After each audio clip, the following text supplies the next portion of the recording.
Adventures in Dundras. Last we left our heroes. Talos, the dragonborn paladin. Dain, the dwarven paladin. Milo, bardic halfling rogue. And Soren Moonberry, the druidic Javine cleric. Party had traveled all the way to Antiva. After having a rather uneventful trip, save for a few brief encounters, the party finally made it to the island of Antiva once again. From there, they all traveled to the original Comet's landing Tavern, where Milo was quick to get back to business, ensuring that everything was going well there, and learning of some of the news of the island, as well as the news of his son, who traveled here.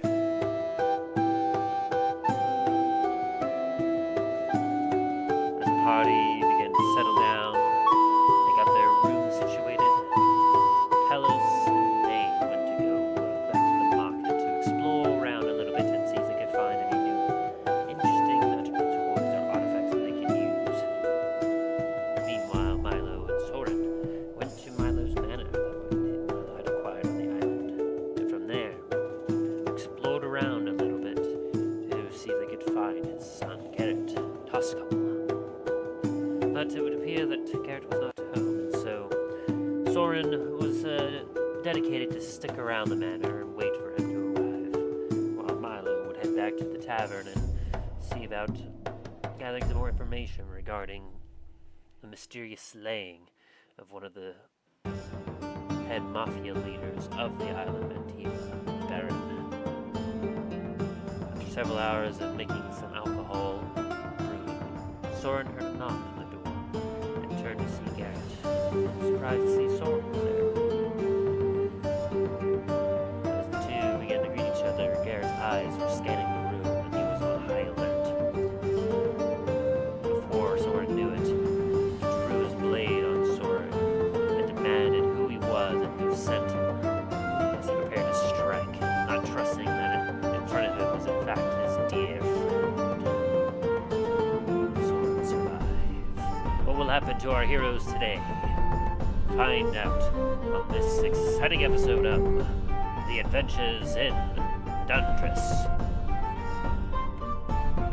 First, let us see our party members, as it has been a good time since we last seen them, and see how they are doing this week.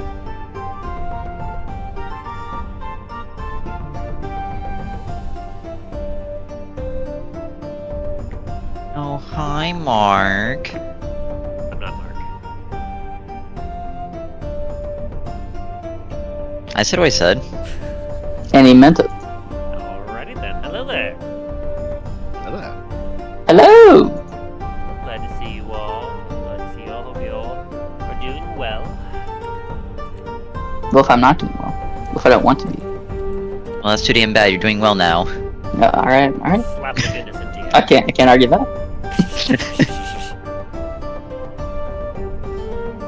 Goodness be with you. You will be happy and you will like it.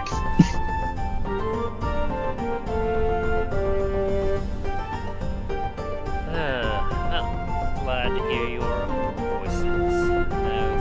I've had a bit of a tumultuous schedule as of late, but hopefully things may calm down a little bit and we should hopefully have no more interruptions in our regular schedule until Christmas break. Question mark? Hopefully. Question mark. We shall see. That we shall see. More or less fingers crossed for me, I guess, because due to my job, it's hard to say if I could get a Sunday scheduled any point in time in the near future. But as of right now, I've been told I haven't been told of any, so knock on wood. Well, that's good. Hopefully it stays that way for a while. Yes. Yes. In any case, Remy, how have you been? Been alright. alright. To be honest, it's been rather boring on my end. It's just been work, sleep, home, repeat. That doesn't sound too terribly exciting, but I mean, it's not the worst kind of schedule you could be having. No, I've just got to make my 40 hours at work, unfortunately, so I've been having to go into work a lot more recently, and I am exhausted. I've been doing this for like a month straight now, and I'm just tired. But apart from that, it's all been pretty chill. Everything's slowly calming down over here. That's good. It's been quite a time for you with hurricane season and everything. Oh yeah, the hurricane, the house, just it's been a mess all over. But it's slowly coming together. We're actually getting we should be getting the actual drywall that we've been missing for like 3 weeks now repaired soon. Oh, good. I'm glad to hear that. Yeah, so hopefully we'll be able to get that sorted.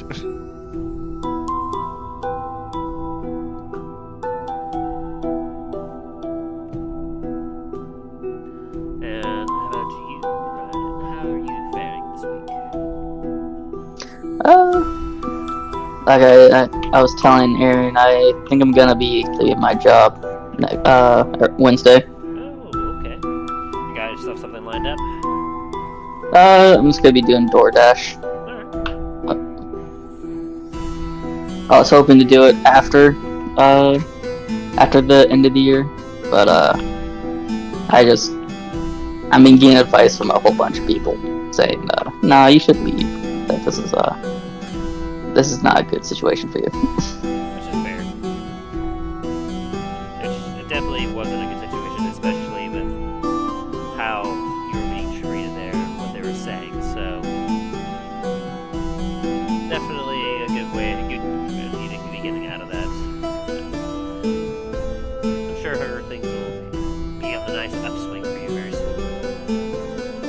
Hopefully. I mean, I've got to keep track of my earnings, which I'm not too happy about, but that's just until the end of December.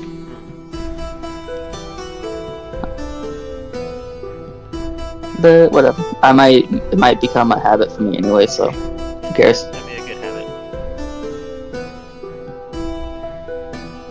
And anything new, and like still things going well with your significant other? Well, she might be watching right now, so it might be a little bit early to say something like that. But it seems like it's going well. I'm happy for it. I'm happy about it. Glad to hear. Glad to hear. Things continue to go well. And Aaron, how are you? I am so happy to finally have my fucking days off again. Holy shit. I imagine so. Working 11 days straight, majority of them being close to 11, 12-hour days is not fun, but it is what it is. It is what it is. And so, your work is coming down, mine will be ramping up. That is the way of things. Oh no, this is just the beginning. Yeah. Very happy to finally have days off, and thankfully it wasn't as bad this year as it was last year, but still, with boat show, you always get the very entitled people who think that just because they are someone or know someone, they can just fucking do anything they want. And he's like, yeah, no, sorry. Sit down. It's like, it Talks up doesn't people. work like that. Literally the first day of boat show, I had someone come up to me and be like, do you know who I am? Just like, no, I don't. Do you know who I am? It's like, Oh, good. We're on equal footing then. ma'am, I'm doing my job. Like, what do you want me to do? What do you want me to say in the situation? Oh, she literally was like, oh, do you know who this guy is? Like, no. Do you know who I am? And she's like, paused for a minute, and was like, no, but I'm sure he's more important than you are. It's like, alright. Go fuck yourself. Like, what? Like, alright, why don't you if get you him to come and help you out? Or better yet, It- you'll know who my name is when I park your boat somewhere else. like, if you want something from someone, why the fuck would you interact that way with that person?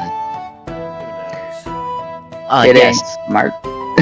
Sorry, let me just backtrack and apologize for everything I've done, even though you can't do shit to me.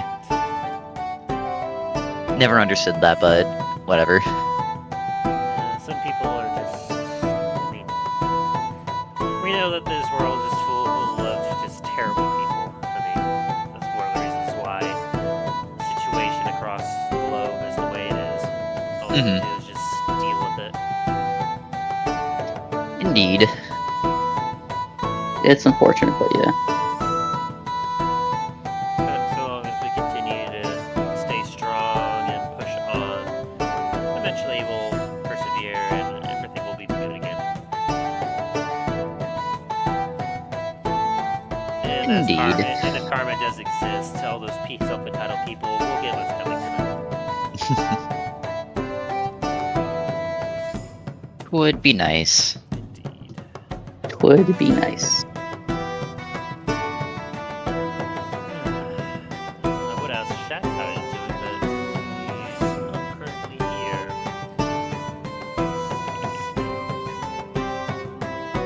I'm just hoping Soren doesn't get his ass kicked. Hatsuit him bad. Yeah, I'm about to get smited and sneak attacked. Did RSVP for the session today, so I'm not sure where he is at. I messaged already to him. He might be passed out for the second, though, or he might also be dealing with the dogs and such. Probably. My guess, anyway.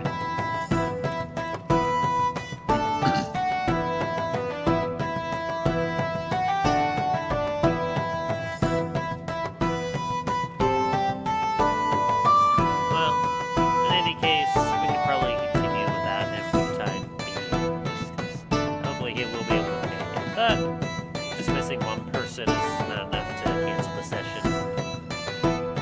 Since I do have 3 of you here. Oh dear. I don't like the evil laugh you just gave me. And Milo will sit down and cast Cry. Is that a bard spell? Nah, I'm kidding. It can be if he wants to be. It's a cantrip. I thought it was a free action. It is a free action.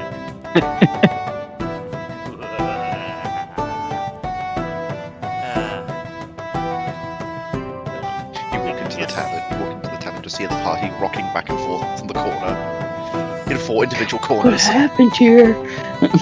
There's no place like home, there's no place like home, there's no place like home. I guess in terms of new stuff for me, nothing too terribly much. We're doing the same as usual. Got 3 trucks a week for the holidays once again. I think I may have mentioned that previously, maybe. I don't remember if I did. If not, hey, now you know. But hey, I mean, aside from that, my boss randomly just strolled on up to me while I was working the back this last week and was all like, hey, shook my hand, was like, I want to say thank you for all your hard work. Like, in this day and age, it's like hard to get, like, have a good, hard-working, dedicated employee like you. I want to say I appreciate everything that you do here. And he was like, Leave. how much do you He's make? about to fire you. No, actually, he's like, how much do you make? And I told him, it was like, oh, we'll bump that up by $1. I was like, oh, wow, thank you so much, sir. Damn again. Yeah.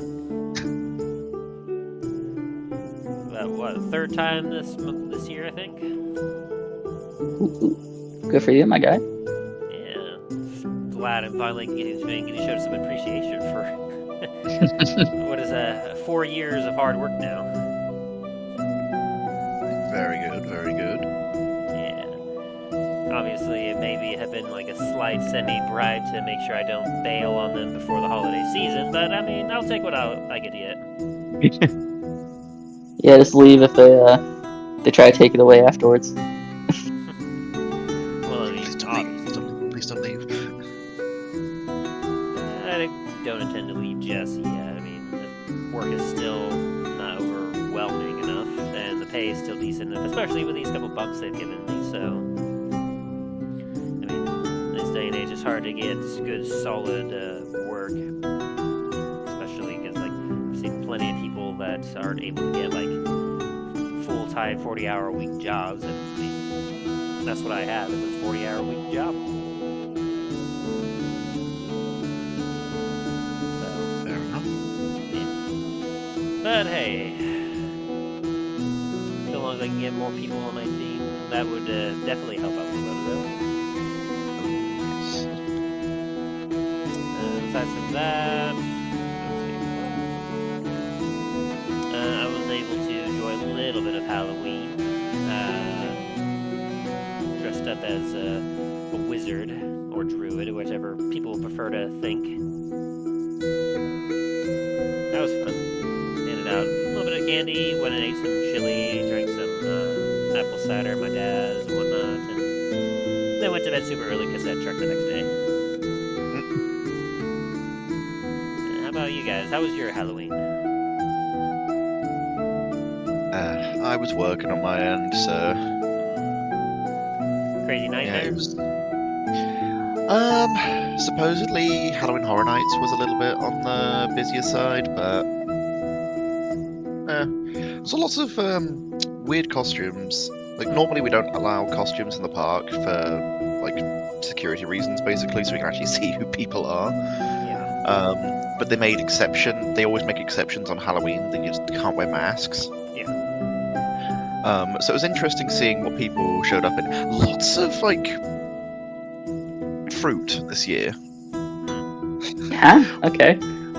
Yeah, we had people coming in as like bananas, pineapples. We saw like grapefruits at one point. I think we saw like a whole family coming in as like different melons. It was different. Sounds like it.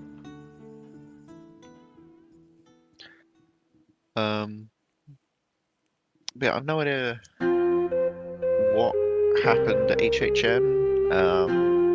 Guessing it was just busier than normal. HHM? Like, Halloween Horror Nights. oh, okay. Sorry, it's the horror event for Universal. I gotcha. Yeah, sorry, we I imagine we it wish- probably was just as busy as ever. People really. probably. There's a reason why, like, for me in particular, we have a local thing at our, Worlds of Fun, like, theme park area. They have their own, like, Halloween haunt thing.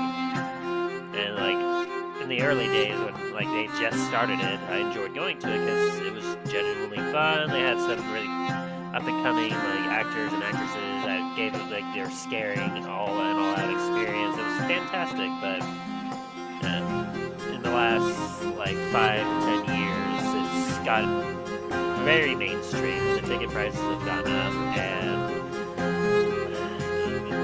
there's been too many people going to it, so it's just become oversaturated, and I don't find any joy in it anymore, because either A, you get to only go through 1 or 2 haunts max for a night, because the lines are so long, or B, you can hit a bunch of them, but it's essentially just a glorified, like, scary walking trail,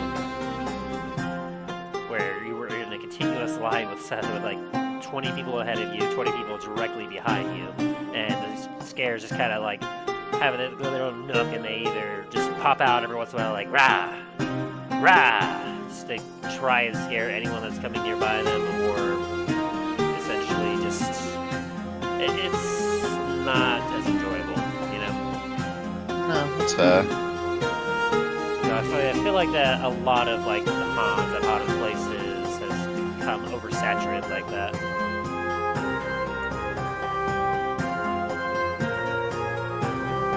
Yeah, I can see that. I know on our end, the like Halloween Horror Nights, it goes on for like 3 months at a time. Dang. Yeah. I mean, better that than Christmas stuff, but that's a long time. Yeah, it's a very long time. So yeah, it normally runs for like 3 months at a time, and then we go like almost straight into Christmas afterwards. So this time of year gets rather busy. Oh yeah. But what's it? Yeah, I feel like it's pretty good here. A lot of the scare actors are. How was it? Some of them work in the park itself as like actors, like the characters and such. But then we also get some people who come in just from like all over the country just to run Halloween Horror Nights.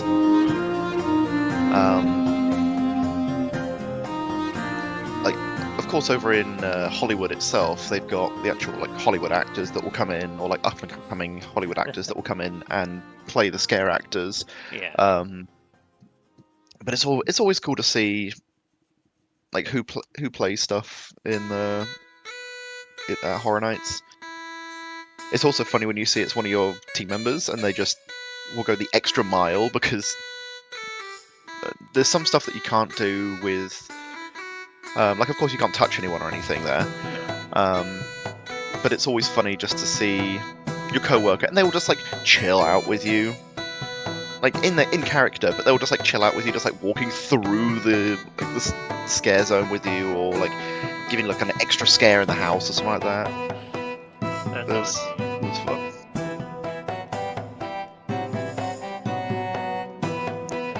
How about you, Ryan? You dress up as something? I did not go. A little bit bummed out about it, but I didn't really. I was too busy. Gotcha. You still had a good evening? Yeah, I mean, I was mainly doing homework, but yeah, it was alright. You had a productive night. Nothing wrong Yeah. with that. And Aaron, how about you? How was your Halloween? I didn't do shit for Halloween because it was the second day of Bocho, and would rather not try and go to work the next day hungover, dead.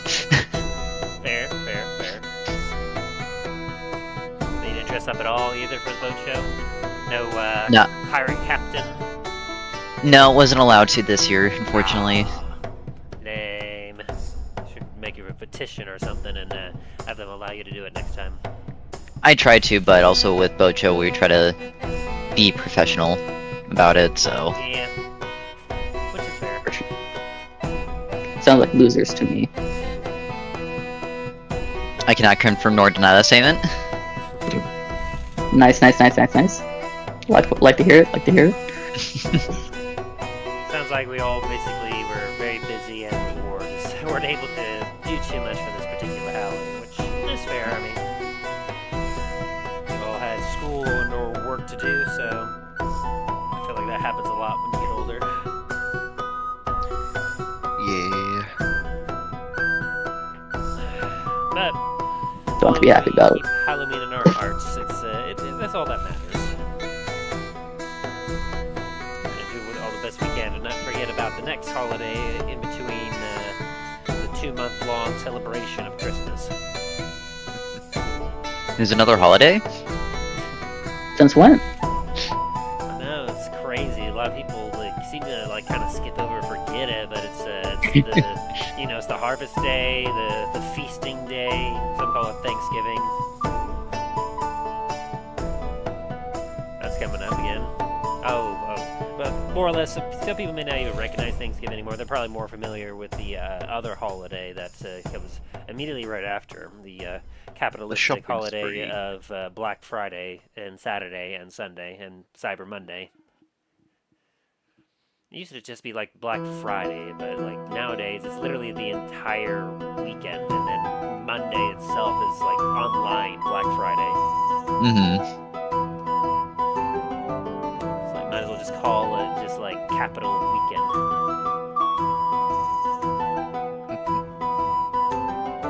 Monopoly Weekend. I don't know. There's probably a good fun way of saying it. It's just Monopoly.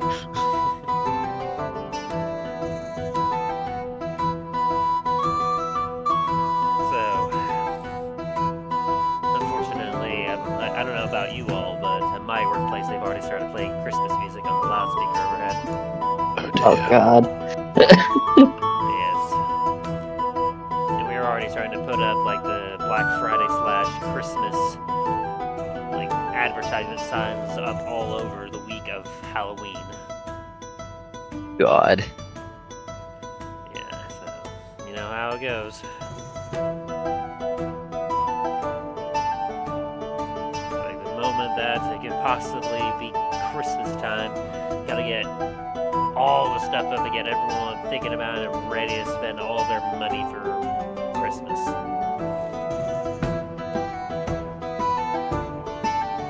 But I mentioned that Christmas is not my favorite holiday.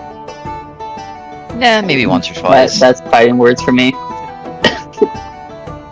Like, I will appreciate Christmas a week or two before. Usually a week before Christmas, I'll start to appreciate it. But I don't appreciate, like, celebrating, like, a particular holiday for longer than a month. And the fact that sometimes they try to, like, do Christmas upwards of 3 to 4 months ahead of time. It's like, why are we spending like a quarter of the year celebrating a single day?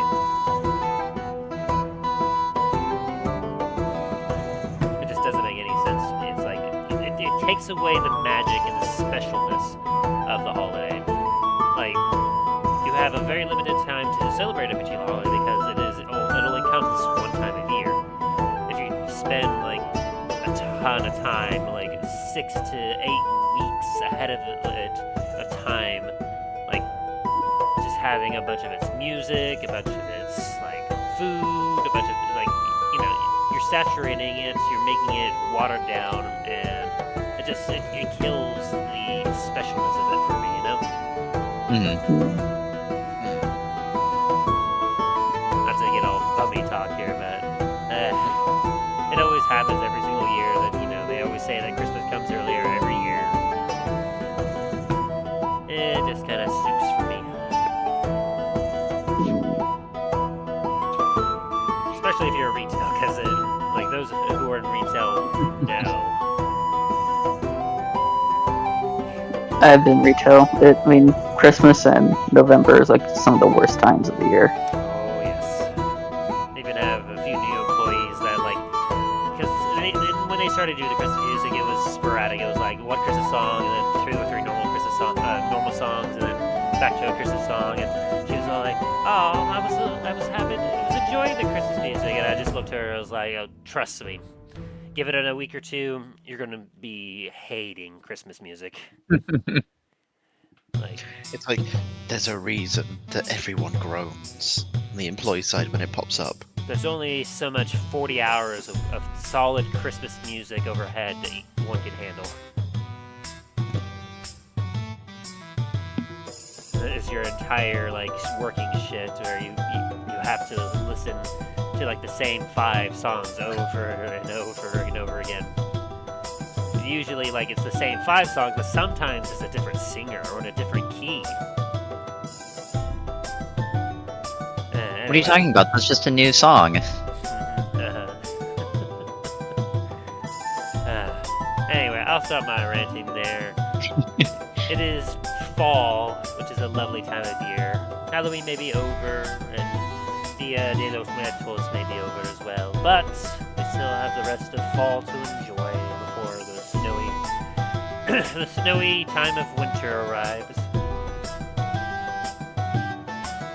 And you all are here for a very specific reason, not to hear me rant and go on about real world troubles, but fantastical fantasy troubles. Oh, good. Perhaps I might be. Maybe we could chat a little bit longer. Shaq's finally responded.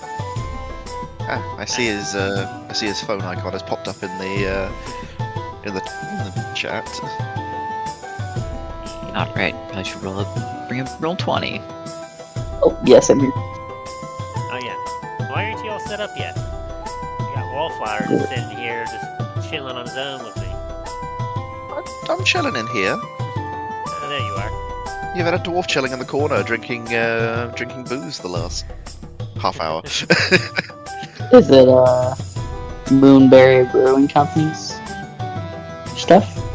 No, it's not out for production yet. Ah, damn it. I'm drinking some of the reserve I can find.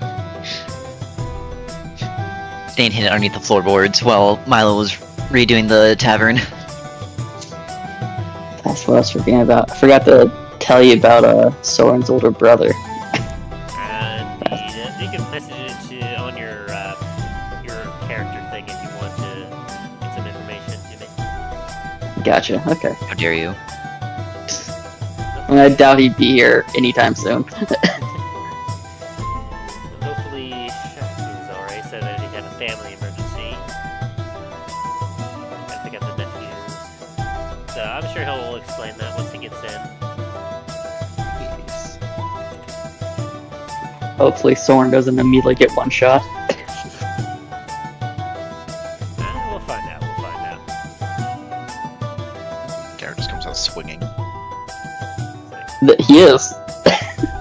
Well, not yet. As he readies his blade, Soren, roll for initiative. Oh, you failed your initiative. He strikes! You get dealt 200 damage. As this creates a black spot on the ground of where your body was. In the arms of the angels. As he goes, oh, whoops. So, oh, it is you, Soren. How you doing? You just like. That's you! And it's all like, oh hey, miraculously, Dallin somehow ended up teleported here to Antiva. Isn't that crazy? And more likely to be like, Greyhound, what are you doing here? Ah, I came here to find recruits. You look promising. Come join my adventures university. Jared's like, whoa, hey, wait a minute. Greyhound just drags them off, screaming. Wait, I didn't agree to Come that! see my pet bullets, you'll love them! Oh, he has pet bullets now? Hell yeah. And what have you done? You doomed us all. Don't He's forget got our pet daily alligator, worship of the and he's got princess. pet bullets. He makes his students feed all of them. That sounds about right. And of course, the daily worship of princess. Of course. Have to worship Princess. She's his baby girl. The almighty Crocagator.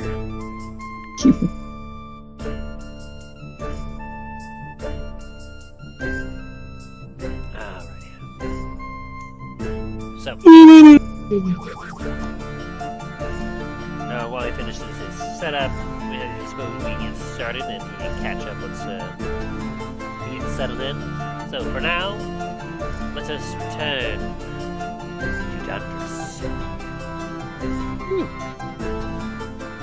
When last we left our heroes, Talos, the Dragonborn Paladin, Dain, Dwarven Paladin, Milo, the Bardic Halfling Rogue, and Soren Moonbeam, the Druidic Javine Cleric. Our party of heroes had been traveling to the island of Antiva, wanting to check up on some business as well as Milo's son, Garrett Tustle. The party set sail on the Fever Dream, making their way on a relatively uneventful trip to Antiva, save for a few close calls and some random encounters. The party safely made it intact to Antiva.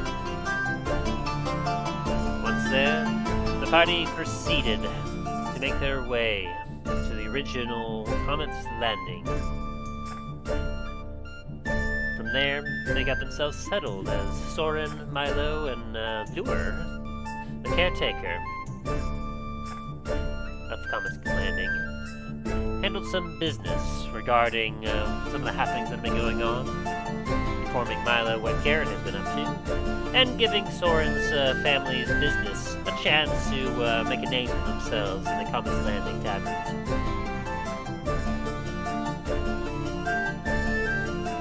After having everything get settled down and getting the news of late, including a potential warehouse acclamation from behind Comet's Landing, as well as some high tensions regarding some of the hierarchy around Antiva's mob bosses.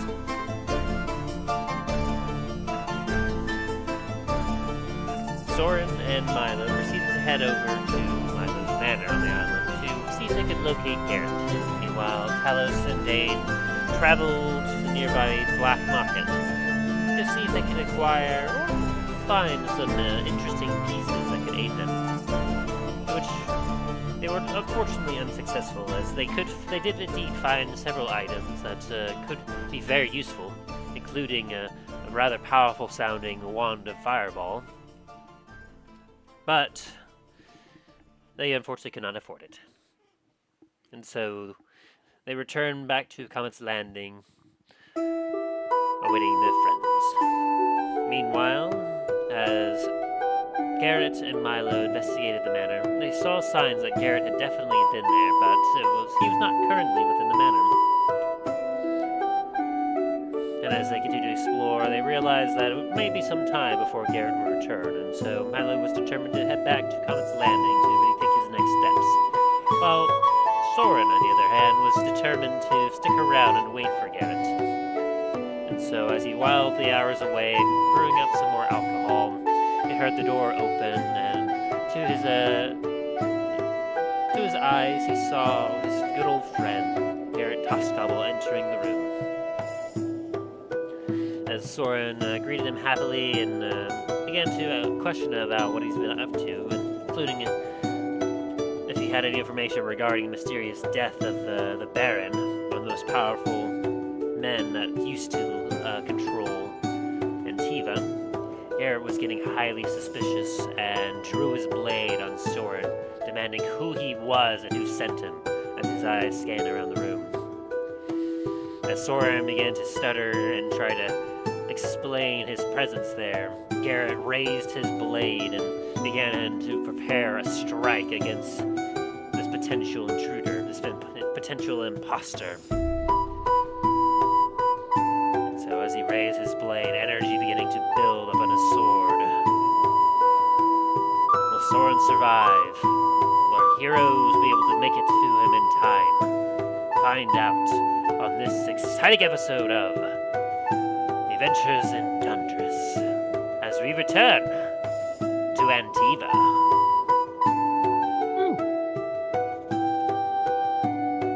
Sorry, what was that?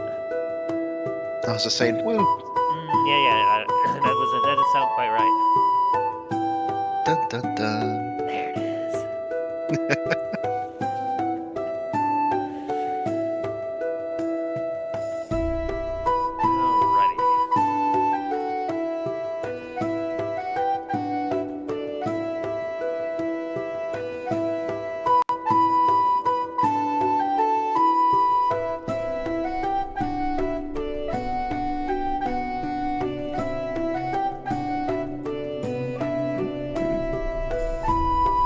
Okay. Do I need a roll for initiative? Not yet. Okay. As the blade is starting to glow with it's interesting. Radiant energy. Well, do me a quick Arcana check there. Can I do nature? No, this would be more, well, either religious or Arcana.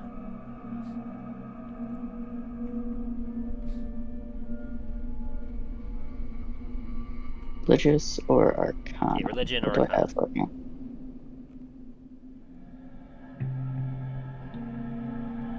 What'd I get? I got 12. A 12.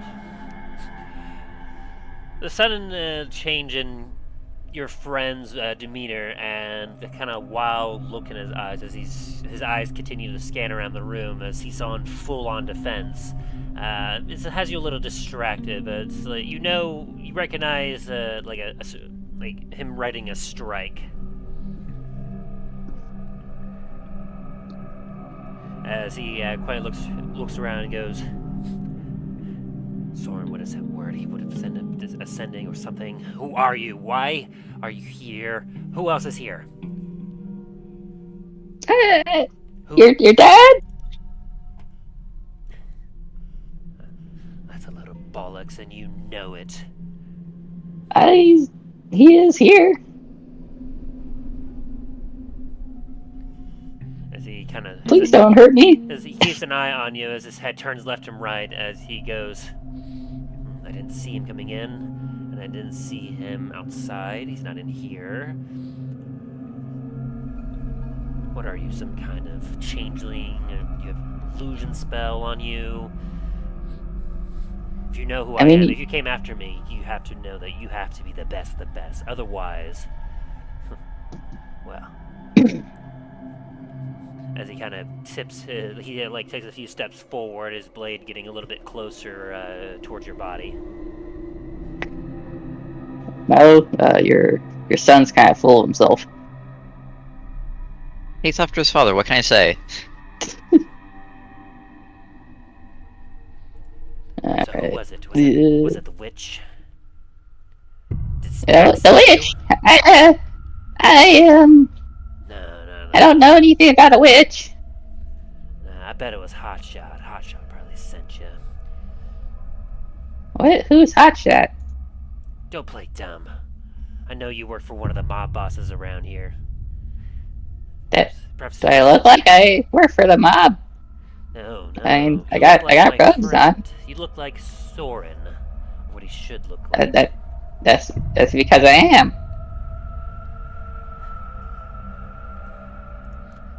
You see there. Are you Garrett? Are you really Garrett? Am I? Garrett would have done this to me. I don't know what to trust anymore these days.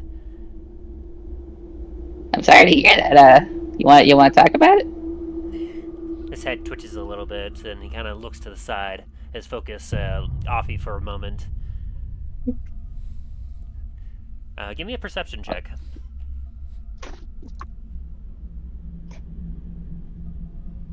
I'm really hoping Soren does not die. I got 20. 20, very nice, very nice. Let me double check what he would have here. Okay, there's his stats.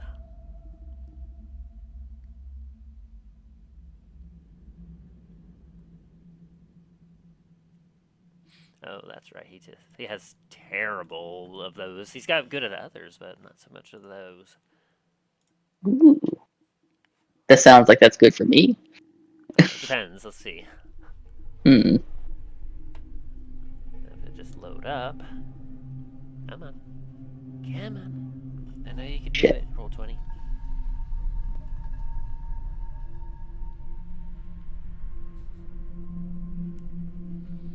Oh, come on. There it is. Okay.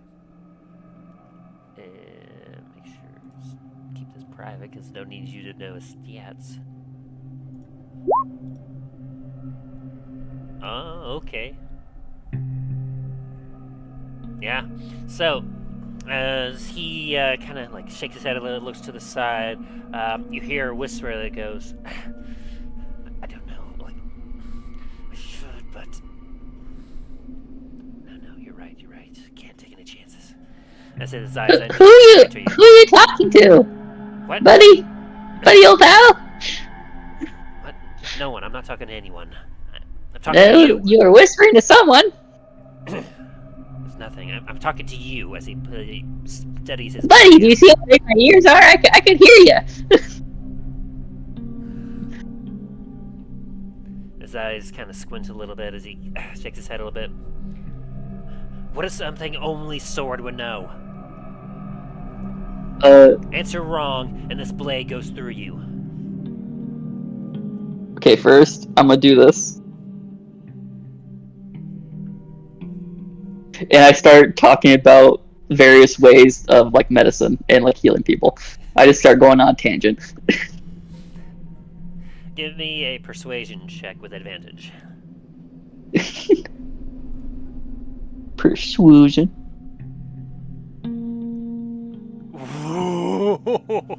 Yes. 50. Thank God.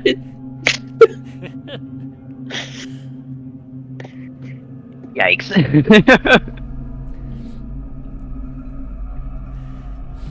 As you kind of go, you watch as he kind of like lowers his blade down and goes, stop, stop, stop. Shik! As he puts it into his sheath again. Damn it, Soren. What the hell are you doing here? Oh, now you want to know? Well, now you believe it's me. Soren's violently shaking. Look, I'm sorry, brother. Just... He kind of goes over to a chair and sits down a little bit.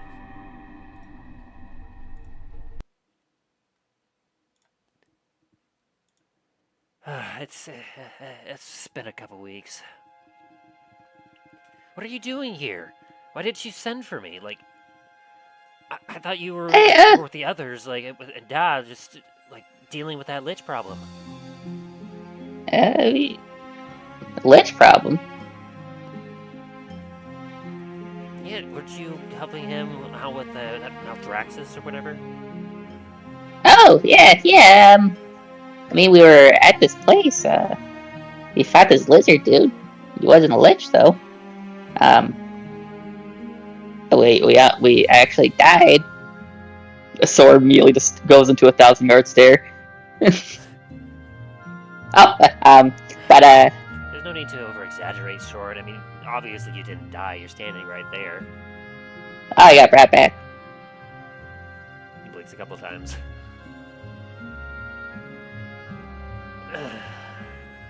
So, well, I'm glad to see you. It's really good to see you. Just... I'm not done yet. The sword just puts it one finger over at Garrett's mouth, like shushing him. Now, the reason why I didn't send for you is because I don't have a sending stone. Did you forget that? I don't have one. I suppose that's fair. I mean, you could have sent a letter or something. And were you gonna get it? We were looking for you. I mean, clearly, like, Dad would have known to send it to the manor, or at least to lure at, I mean... Get over at the tavern. It would have gone to me eventually. Eventually. That's the thing. Eventually, not now. It's been a few weeks. I mean, heck, how long did it take you to get Thor here? starts raising up his shovel like how he normally does when he gets annoyed with Garrett.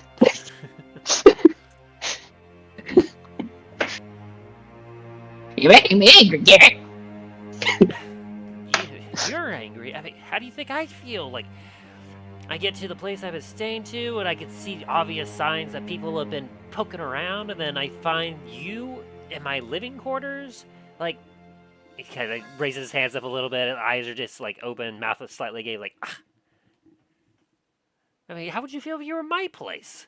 Like, if you were at your little hovel, and suddenly, like, you find just, someone that you know shouldn't be there just hanging out. You really shouldn't have said that. Soren immediately gets into a fetal position, starts rocking back and forth, starts hyperventilating. Soren. There's no place I come. Look, I'm really glad to see you. Like, what are you all doing here? Like, are you just here for business? Or did you all come to find me for some reason? Like, No, we were here for business. I was trying to make an arrangement with your dad's tavern chain to sell my beer. Oh, I actually made a pretty good batch of them. Haven't done that in a while. oh, nice. So you actually got something for your family's business? We got something written. My brother needs to show up and talk to them, but that probably won't happen anytime soon. Well, hey, that's some progress. At least you're making some progress on your lifelong dream. I've been very busy around here. Lots of things to do. Big city.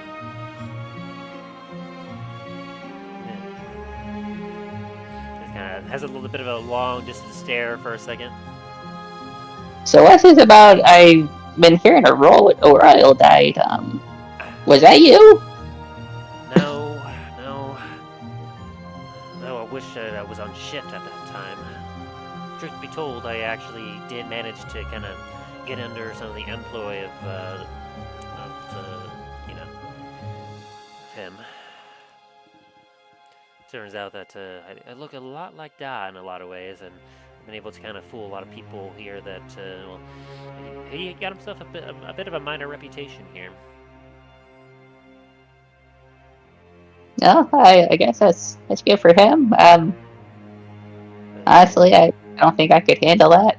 And so Soren starts shaking a little again, just the thought of like having people recognize him. He had some very intimate dealings with the Baron, from what I understood, and it was easy enough for me to kind of take his place and work my way in. Said I needed some work, and he offered me a bodyguard position amongst his team, and they seemed to trust me enough that I was able to like kind of be right there with him, and it was quite fun for a little bit. But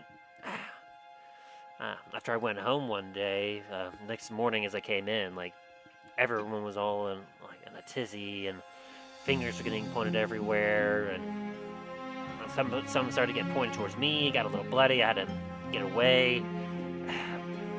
Baron had been assassinated apparently, and no one was quite sure exactly what happened. And ever since then, all the other mob bosses on the island have been vying for control. It's been a terrible underground war going on here. Like, you think it was bad back when we like forced Strigandir out of the gang? Like 10 times worse. Like, imagine like outing like the boss like we did, and the civil war that occurred inside with all the members, and imagine that on a scale of like 10 different like thieves guilds. Yeah, I do remember that. I had to keep on talking to people I didn't know. I had to be in big crowds. But the segue away from this, have you thought about my job offer at all? A little bit. If I'm being completely honest, like, I came here to kind of get my head straight and like kind of figure out what I've been doing, and I've gotten caught up in all this mess here. I've been trying to do what I can to help out, and I've been doing some odd jobs here and there, trying to help like deliver some actual good justice around here, but I don't know. Kind of grasps his shirt a little bit, around his chest a bit. Would you want some help with this underground fighting stuff? I'm not the biggest into fighting. I like healing. I prefer to keep people alive, but I'd be willing to help. It's like how I did during the revolution. I mean, it would be nice to kind of have you back for that. I wouldn't want it to do to kind of be uncomfortable the way. I mean, this is a lot more dangerous than what we used to deal with. But, I mean, you're my friend. I'd be willing to help. Soren really looks like he doesn't want to do it, but he also feels like he has to. The biggest thing I could use some help with is I've been running my own investigation on trying to figure out who might have taken out the Baron, because if we could figure out at least who did, that would help eliminate at least one of the like thieves guilds as being like a traitorous scum, because a bunch of them are vying for control over the entire island, as the Baron was essentially the one in control of everything. He was handling all the business and everything. Things were going well for a bit there. For him just to suddenly get outed like that, and a bunch of the guilds were trying to weasel their way into spot.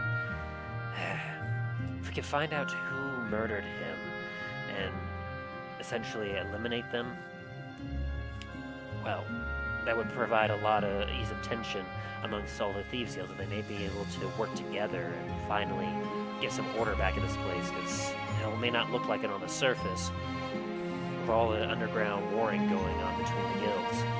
Like, this whole island is set to go up like a keg of powder.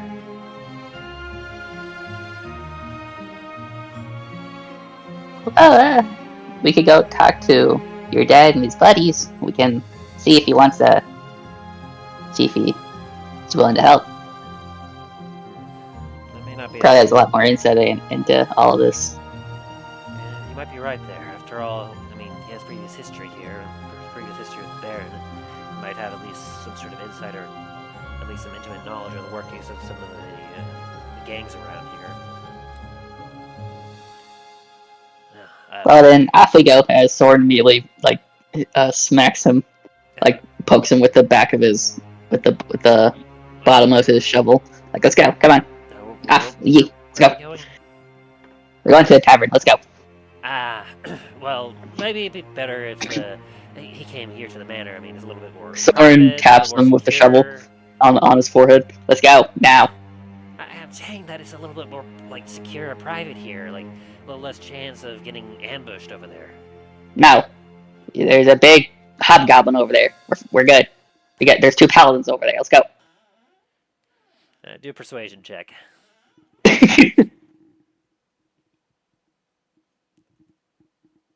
Wait, why am I over on my spells? What the hell? Public? GM? No? Core? There we go. Persuasion. Oof, a 3. Fuck. 2 GM, what? Is that because I pressed GM to public? Okay. Yeah, you want me to reroll? No, you rolled the right thing. Okay. It's a 3, in case anyone was wondering. But no, essentially, if you're wanting to do something private to where the other players can't see, you can hit to GM, and that will keep it literally between the 2 of us. Gotcha. Okay. Alright. There's been a couple of you that I've used that extensively, though most of you wouldn't know. Don't call me out like that. Come on. I knew it was you. I wasn't going to. I mean, it could have been Dain for all we know. Right. That's been Dain too. What did Dain do? What didn't Dain Secret do? rolls. What didn't he do, huh? Hey, you accusing me of something? It would be a shame if suddenly... You drink out my blue! If suddenly this gigantic ship would just appear in a tavern. I said what I said. Fucking do it! I dare you! I didn't actually hear what you said, I just heard the end. I was replying to Talos. Hey. Hey, Talos. So, Soren, he met. He also got a 3. Both sides. If it beats, it meets. If it meets, it beats. Yes. Hell yeah! Let's go! Come on, let's go! You didn't make a great strong argument, but at the same time, he against Soren, he's not really putting up too much of a defense. Fine, lead the way. Good. Because honestly, I have some Molotov cocktails and I really want to throw them, so it's probably not good that'd be in the front. You have a what? I was trying to make some alcohol and turns out I wasn't very good today. That's all I'm gonna say. So I made them into Molotov cocktails. I still don't know what that means. Are you talking about alchemist fire? Yes. Where I'm from, we call them Molotov cocktails. No, I didn't realize that's what your family called them.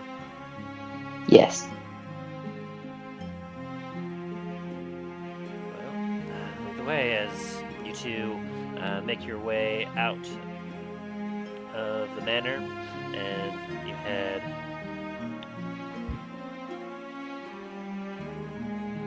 towards the tavern. Meanwhile, at the tavern, Talos, Dain, and Milo, you all have regrouped at the tavern. Talos and Dain having some drinks, I presume, not having a too successful time at the black market. Meanwhile, Milo, you walk in.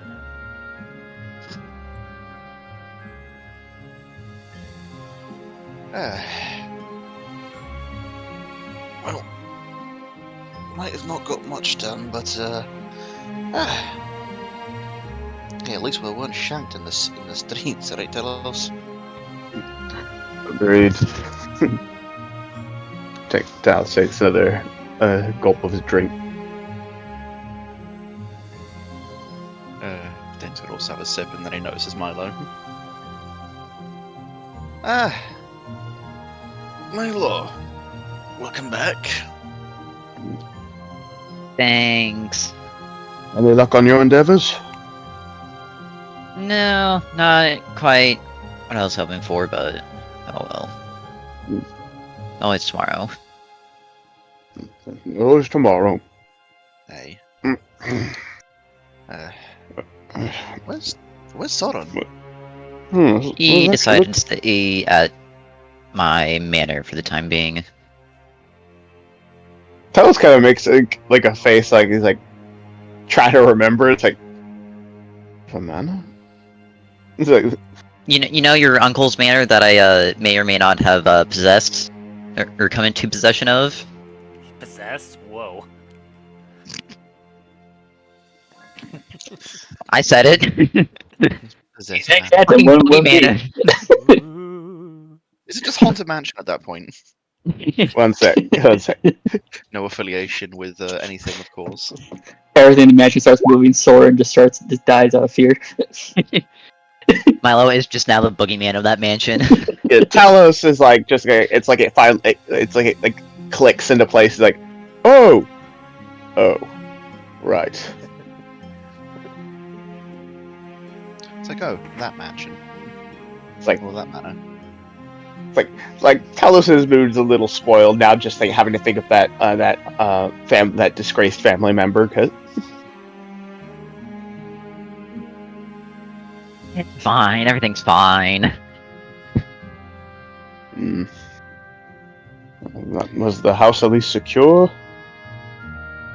Oh yeah, there's something wrong with it. I'm surprised somebody hasn't tried taking it over while you've been gone. I'm sorry, Talos. Do you know who I am? Do you know what I'm capable of? Hey, he does Quite look assuredly. there. I'm just surprised that our time with us being on, no one else has tried staking claim to it. I hear what you're saying, but also at the same time, it is me. I have a reputation here. I'm sure I could go up to any one of these people in the tavern and they would know who I am. I That don't is think quite any of them true. want to fuck with me. That is quite true. Hey, plus Apparently if they Yes? fucked with Milo, they'd most likely be cutting themselves off from all of the ale in this place and any other establishment that he owns. Very true. As Dain says this, Miles is gonna go up to a random person and be like, "Hey, you! Do you know who I am?" Let me roll for that. He rolls a nat 1 on history. Yeah, someone how drunk somebody is. He kind of swallows down and looks at you and goes, "Oi! Aren't you the owner of this establishment, Milo?" Hi, that's me. I heard you were talking shit. Would you care to say that to my face? His eyes widen as he just looks left and right. He's like, Who says that?"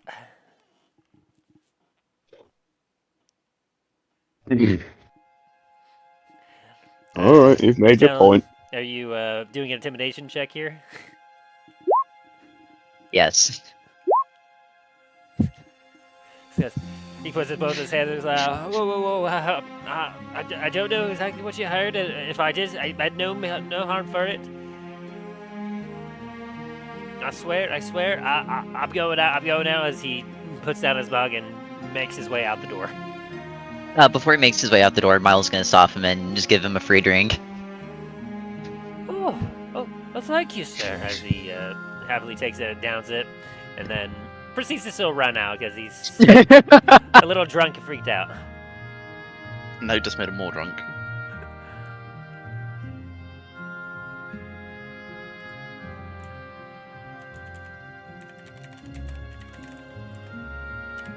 So, Talos, I hope that answers your question on why the My Manor is safe. Carlos just kind of just nods and goes back to his drink. It's like, oh, this drink is lovely.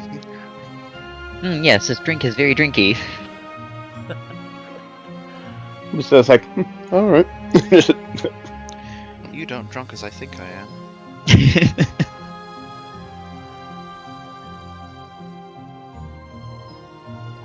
Lord.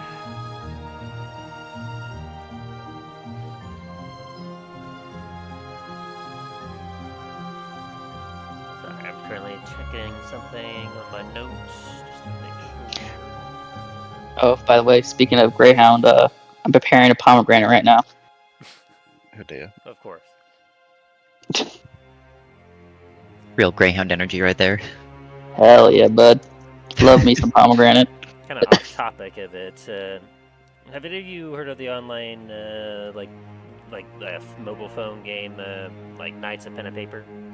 I saw that they No. just got out or brought out their third game. I've been playing it the past couple of days. Did you get one of the pomegranate items? No, not yet. Oh, well, that item, the pomegranate item, is like a super weapon. It like deals like 300 damage to all enemies. Jesus. It literally just says it's a pomegranate too. I don't get it at all, but it's just like as soon as I saw it, I thought about you, Ryan. I need to get this game. You said it's on Steam now? No, it's a mobile game. Yeah, mobile game. Ah, fuck. What's it called? Knights of Pen and Paper 3. Yeah, Alright, I'm gonna get it.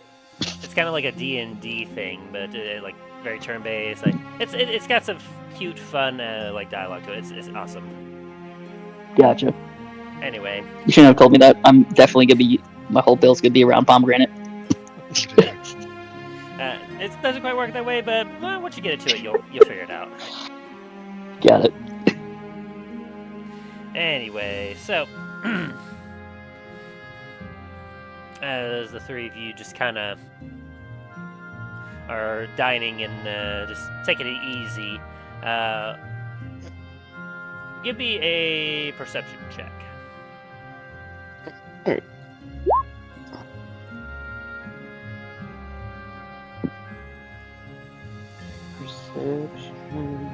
Perception. Enough. Jeez. Oh wow! This must be good drink. Yeah, Dain, you're focusing on relaxing, and you're just like, Talos and Milo, though, they're on point right now. My good lord. I'm having a bit too much. I'm starting to have a little bit too much of the reserve. Talos, after hearing about or being remembered about his death of his distant relative, is on high alert now. That can make some sense.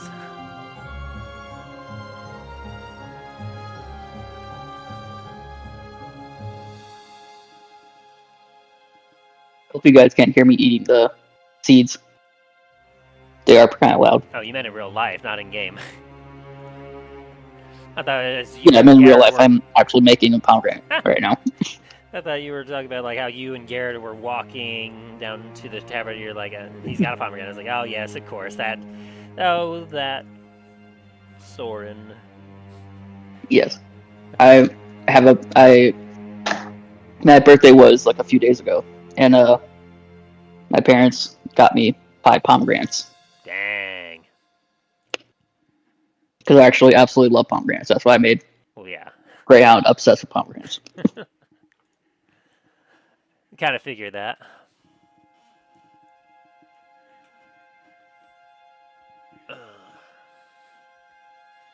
Sorry, I got a lot of notes here, and I'm not finding my right map here. We'll get there, though. I'll find it. Meanwhile, the three of you continue to have some dialogue. So, how's the weather been? Both of them just look at you. You've been here too. Well, it hasn't rained on us yet, unless you count Getting a little bit of drips every now and again from this. Just gonna like slosh the tankard for a second, just taking a sip. Next time we hear thunder outside. Well, good thing you're indoors. It'd be a shame for anyone stuck out there.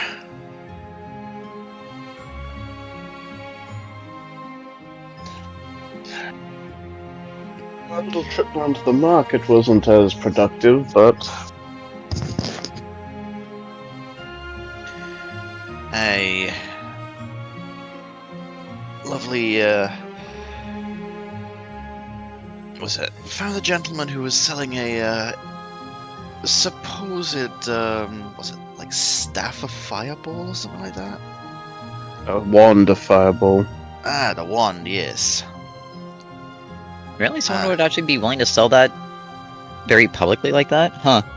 Apparently. I mean, he was in a tent, but He also had like a necklace with beads of fireballs on them. I mean, yeah, but also at the same time, like, it's Antiva. Most people don't sell goods like that very publicly. Have to know the right people. Oh, Hey. this man was very open about it. mm-hmm. Well, you two also did make yourself out to be like purveyors from a very rich individual. Oh yeah, but that was after we'd already been in there.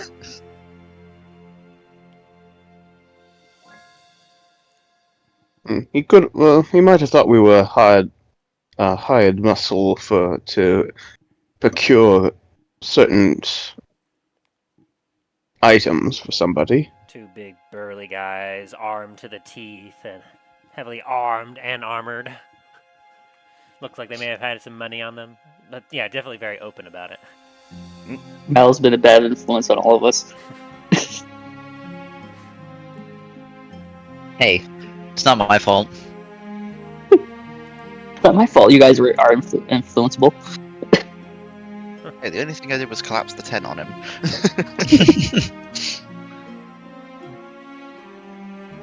It just fell down by itself. Ah, yes, I.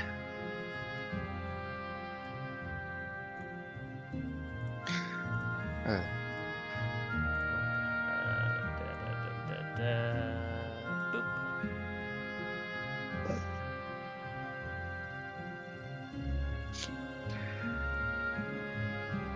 Oh no, where the... Okay, there we go. Not very clear. Sorry, it's not working well for me here. Is that good? You do a lot of So- work to prepare things, and yet it still does not want to work.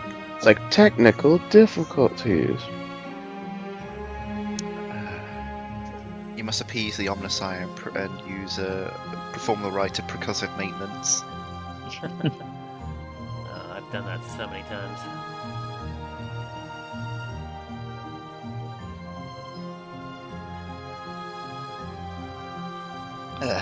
So Milo, what was your endeavour that you were going after? You didn't really tell us much about it.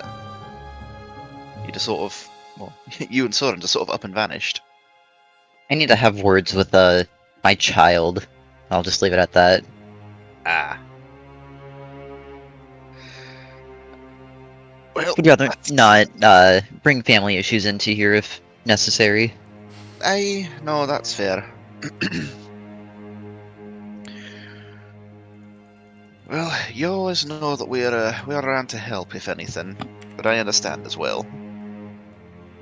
I appreciate that. Thank you, Dain. No worries. So is Garrett here? I didn't like in the tavern, or is he just like on the island somewhere? He's been staying in my manor ever since we left Shadow Vale. Ah. I'm gonna kind of look over at Talos. That also explains why the manor wasn't taken.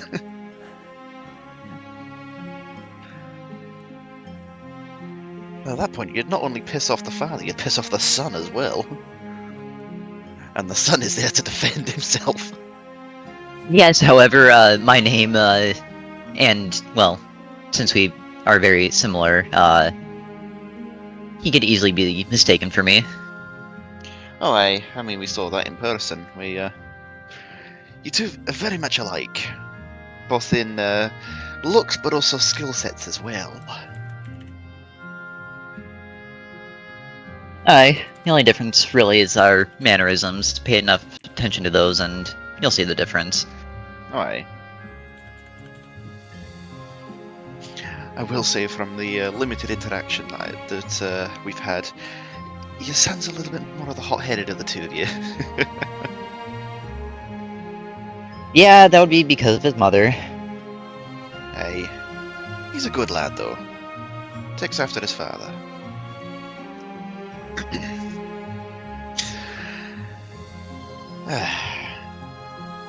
So, do you know if Soren's... You said he was at the manor still, right?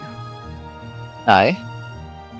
Do you know if he's coming back to the tavern tonight, or is he just staying there? I Waiting think to he's get gonna be staying there waiting for Garrett, but waiting a little bit until closer to nightfall to head back up there. Aye, that's fair. It'd be hard, as especially someone as small as him, to be noticed at nightfall than right now.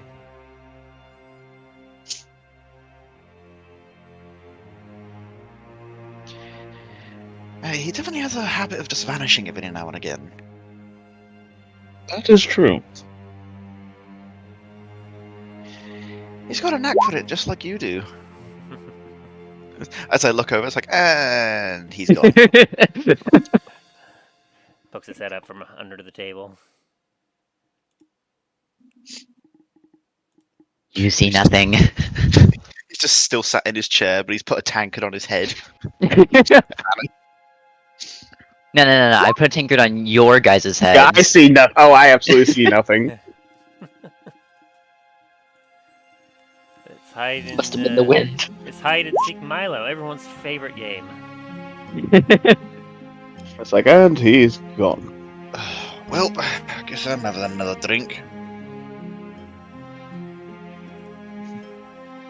From underneath the floorboards, you hear, "You better not make me go broke, Dain." If I can drink enough to get you to make you broke, you've got problems, and not just me drinking. Been facts here. Milo then heads over to Lure and he's like, "Hey, if Dain drinks more than 5 beers a night, cut him off." Only 5, damn. Gives a nod.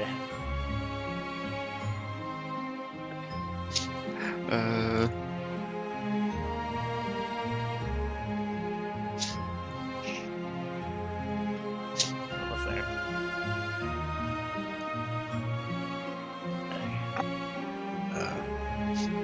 Sorry, I had to reset a couple things. Is that good? I now have a bowl of pomegranates. Woo. Pomegranate seeds. Nom nom nom. Hell yeah. Now I just need a spoon. Nah, unleash your inner greyhound and just eat it with your hands.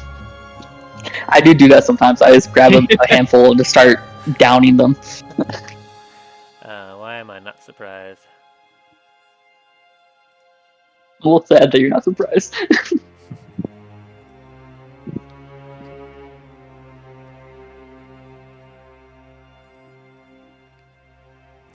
Okay. So, in regards to that check you made earlier, as Dain downs another drink, getting close to his limit, Talos and Milo, as you've been talking, you've been cautiously getting more and more just kind of hush-hush a little bit as your eyes kind of keep going about as you realize very much so that there are several eyes that keep flicking back over to your little table.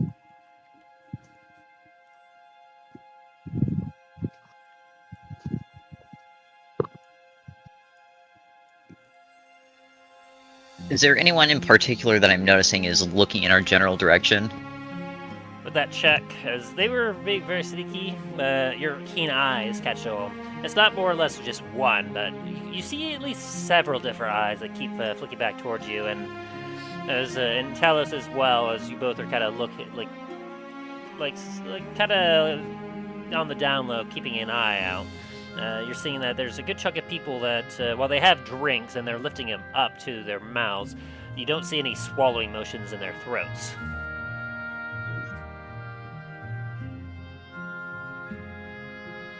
You realize that they may not be drinking. Mel's gonna go over to the one that has been like staring at them the most and be like, "Hey, is there an issue with the food or drink you're having here?" Now it kind of puts down the mug in a bit and goes, "Oh no, everything's delicious. Why do you ask?" Because Well, when it's most kinda- people have a drink, they swallow. I'm sure you're just mistaken. I've been enjoying everything just quite fine. Do a insight or perception check.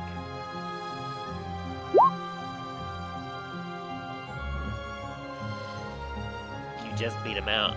As you're kind of confronting him on this, you notice that his eyes are kind of flicking him to the left and right, just noticing, looking out a window, a door, and his behavior is starting to get a little bit nervous.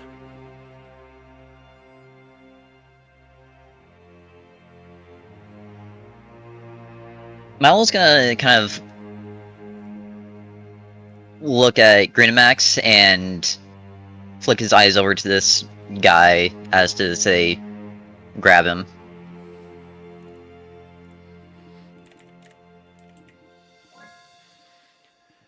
As you do, he kind of notices and nods his head as he kind of begins to make a few steps over.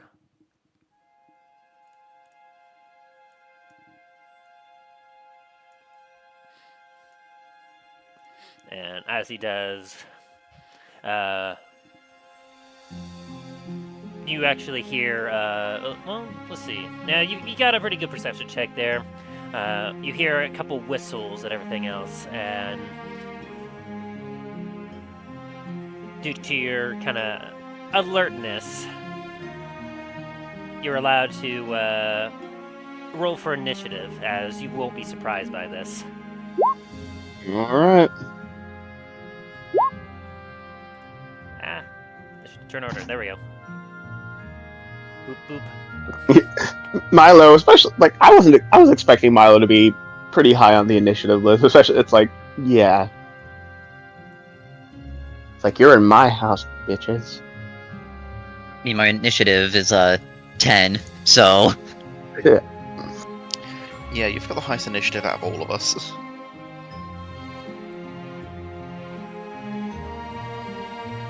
He's got that good initiative.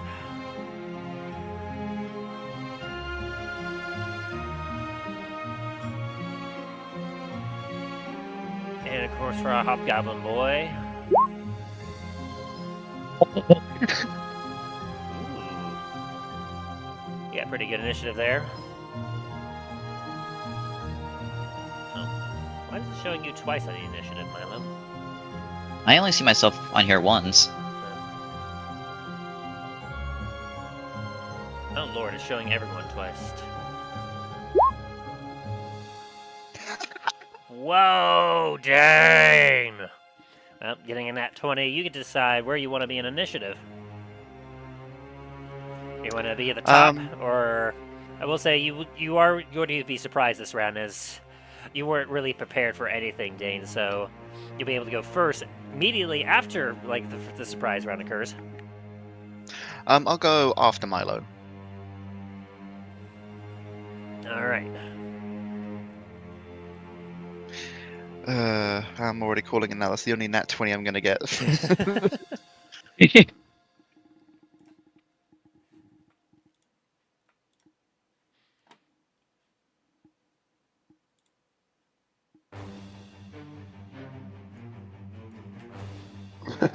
Dain gets in there. Battle map. As you nod, you hear a few whistles go about. You see several individuals kind of stand up from their tables as the one in front of you actually draws a sword. Shing, and he's starting to make motions towards striking at you. What do you do, Milo? Oh man,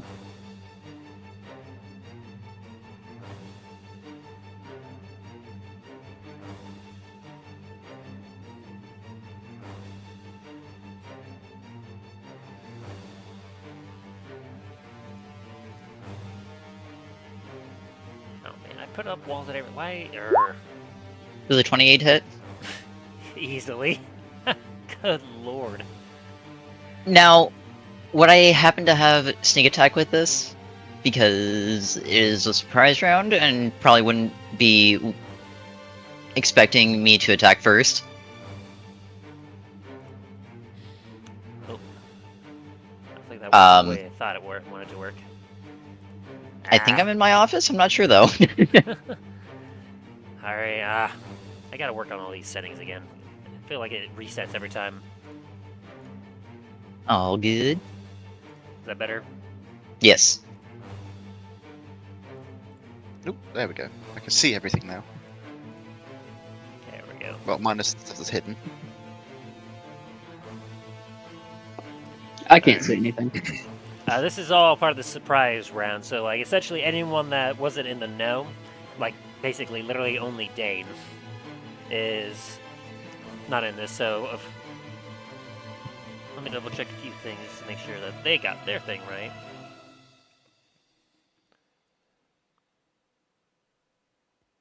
Okay, that's only if you haven't taken a turn, but you got a higher initiative, so unfortunately you won't be able to do that. You... They won't have advantage. Okay, so he's lost the element of surprise. That sucks for him.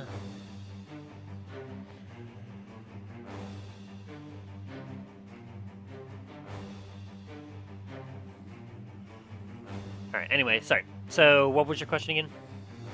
Would I have sneak attack just because they most likely wouldn't have expected me to react so fast? Yeah, I'll say so. Cool.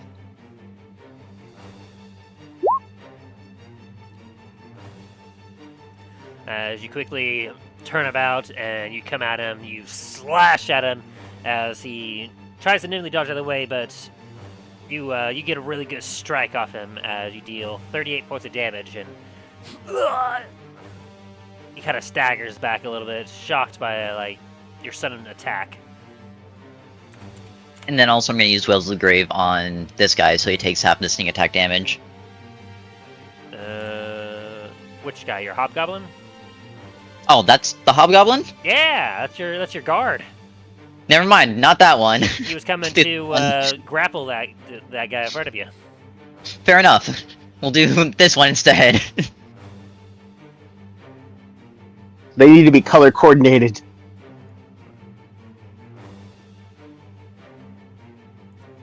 Like green ring around the friendlies. Oh, what was his name? Did I say that? Greenie Max? Greymax? Greenie Max. Yeah, that's right, Greenie Max. God, it's been a hot minute. Yeah, let me give it I love how that out of all the characters that I should write down the names of, that's the one I do. I have like a good amount of the character names. I didn't have Greenie Max though. Yeah, don't remember how I spelled that, so here we go. No, that's Was that how... that's what I think so. It looks about how Yeah, I would have probably spelled it. Yeah, that's how I have it written down, so I'm assuming so. Perfect. I still got it.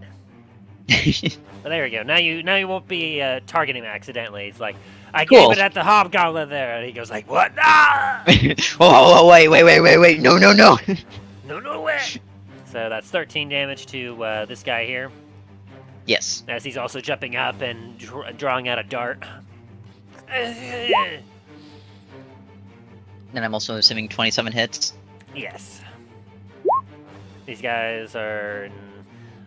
As you look at them, like they have like leather armor.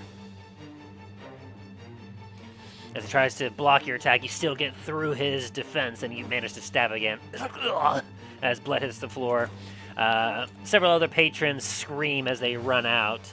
As Lure runs to the back, and he goes, "Oh, nope, nope, nope, nope." Ah, shit! Not again. And is that your turn? That is.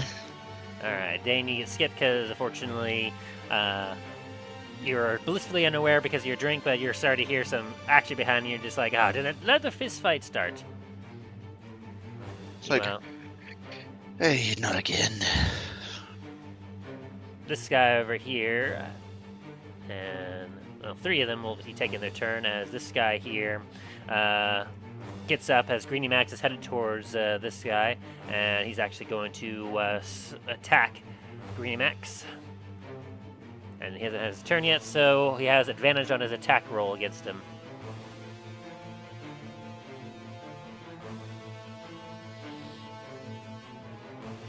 Double nat ones. That would be hysterical. He's going to do an unarmed strike first. So 13. What is Greeny Max's AC? A lot higher. He's just got his chainmail and shield handy. What do you have a shield? Yeah, I'll say he probably has a shield kind of nearby. He's like so- never goes home with that. Like never leaves home without it. As this assassin just kind of comes up and just fist clinks on the burly chest of Greeny Max and hits the chainmail. Greeny Max just slowly turns at him, as realizing that's not going to work.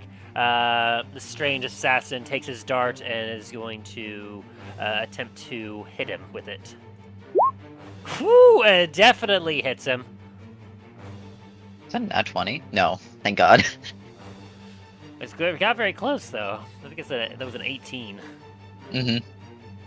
Like, definitely hurt.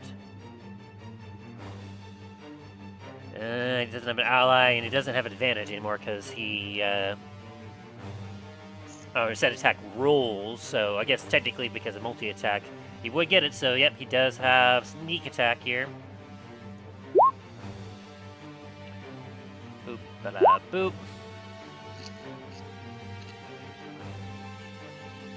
He won't get the stunning strike though. Well, he gets an extra 19 damage, is that? So that's a total of 11 plus 8. So yes, he does a total of 19 damage to Greeny Max as he takes a dagger and gets through the chainmail and stabs the side. He goes, "Arrgh!" As he growls, but kind of goes down to a knee a bit because that was a heck of a blow. Jesus Christ, Greeny Max. What's your how much HP do you have? You got this guy when you were like level 5, if you remember. We were higher than that. I don't remember exactly how high. It was between 5 and 10, though, I remember. I want to say it was like 8, maybe 9. If I'm not mistaken. Sounds about right. But needless to say, I mean, he doesn't have the highest health. Let's just say. I see that. As he really looks at the guy and is getting ready to retaliate against this attacker. Meanwhile, this guy here gets from his chair and dashes over to you. Well, nah, he wouldn't really know like Talos and Dain are much of a threat, so he'll be charging over to you, Milo. As he will have an ally within 5 feet. He will also attempt to do a unarmed strike against you with a 22 to hit. Yeah. Ready? I need you to make a Constitution saving throw. Let's go! Dang! Well, you take 10 points of bludgeoning damage, but as he kind of takes his palm and pounds it on the side of your head, just kind of claps the side of your face a bit. You feel the effects of like a little bit of dizziness try to overtake you for a second, but you shake your head and you're just like, no. As you avoid Okay, getting the 10. stunned. With that, am I able to use my sentinel attack to smack him in the back of the head? Not quite yet, because it's still a surprise round. No, because it's a surprise round. Okay, yeah, that's what I was wondering. Yeah. After this turn, yeah, because like you're hearing a lot more action behind you. You're just like, what? I'm just like tipping the tankard back, and I just feel a swoosh behind me. Dane's experiencing the moment in one of the Marvel movies where Oh, I nerfed the first guy. Never mind. that's fine. This guy's got. It's fine. It wasn't. I thought it was just multi-attack 2 times. No, he got 3 of them. So he's going to unleash another unarmed strike and a short sword strike against you, Milo. Nope. After he slaps you and you like brace it, or oh wait, never mind. Hang on a sec. During your first turn, this has advantage against attack rolls against. Oh well, you definitely so. It'd be more sneak attack. He's got sneak attack because he's got advantage. Oh, So- because of an ally in 5 feet. Yeah, so you get 19 Yeah. points of sneak attack from the slap earlier. Can I uncanny dodge that? Yeah, I would say yeah. I'll bring it down So to what, that'd 8, be- 9? 9. 9 or 10. What do I do? Do I round it up or down? I forget. I think we rounded down. Okay, so yeah, be 9. So that was a total of 19 damage that he dealt to you, and then he tried to slap you again and stab you with a sword, and you managed to dodge those 2 attacks. He's woof, woof. What happens because he rolled in that one? Let me roll for severity. It's a mid, just a miss. Ah, shame. As they're definitely well prepared. I will say though that this guy will do his uncanny action of disengaging, as he's going to jump over this Wait. bit and over there. Wait, Tim, I thought that guy attacked Greeny Max already, though. He did. I'm just going back to him a bit because I realized that I cheated him on his attacks, but I'm making up for allowing him to do a what do they call it?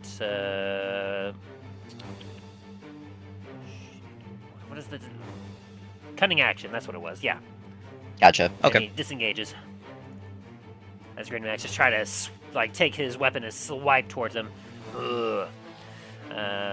This guy is going to attempt to throw some darts at you as he stands up on a table to get some height, and he's going to attempt to throw a couple of darts at you, Milo. As he goes shoop, shoop. That's 22 and 11. 22 hits. 22. That'll deal 8 plus 5 piercing damage, or 13. 13. And then, will he get sneak attack from this? When it hits a target with a weapon attack, it has an advantage on the attack roll, or when the target is within 5 feet of an ally, is incapacitated. So, unfortunately, that means he will also get sneak attack on you. Because he has 2 allies that are within 5 feet of you. Mm-hmm. As the one that managed to hit you first ducks down, has 2 darts, shoo, shoo, and you manage to dodge one, but one hits you in kind of a weak spot as you're just like, ah! As this guy in front of you looks up at you and goes, "You'll pay for what you did to the Baron." Talos, you were prepared for this, and you're seeing this go down. You're up. Alrighty. I'm sorry, what the fuck did I do to the Baron? I'm gonna first, the one right across, directly across from me, I'm gonna first throw my, mug at him. So what would that attack would be like?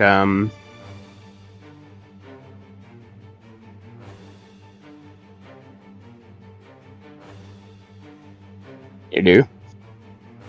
Oh, sorry, I'm muted myself because I took a drink.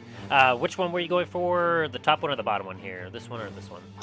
Because you're, if you can see, you're right up here. Okay. Diagonally across, like. Are you On happy the to choose table? 420? Yeah, it's not wanting to.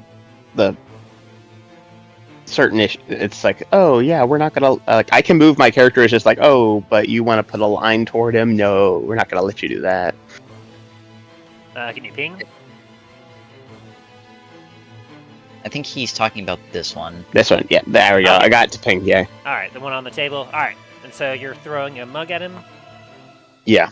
Okay, so are you proficient with improvised attacks?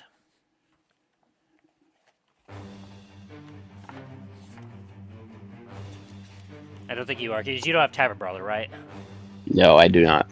Okay, let me just see. It's been a minute since we've had this. Oh, that's intimidation. Isn't it like 1d4? I think so. Or that's for damage. Improvised weapon. See under weapon. That doesn't help me. Dang it, index. Okay, weapon. Improvise. There we go. 147, 148. Let me just double check it. Alright, here we go. Sometimes characters don't have their weapons to attack with whatever's on hand. Includes any object you can wield in one or two hands, such as broken glass, a table leg, frying pan, or wagon wheel, da-da-da.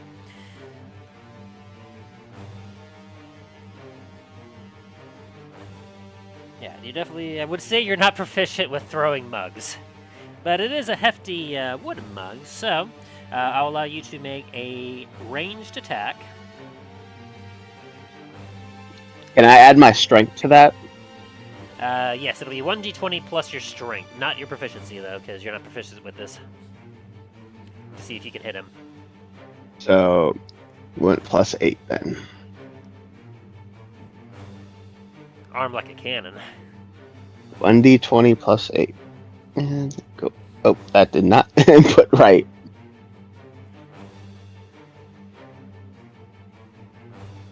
It's like, it literally sent me the tag, like, I cannot.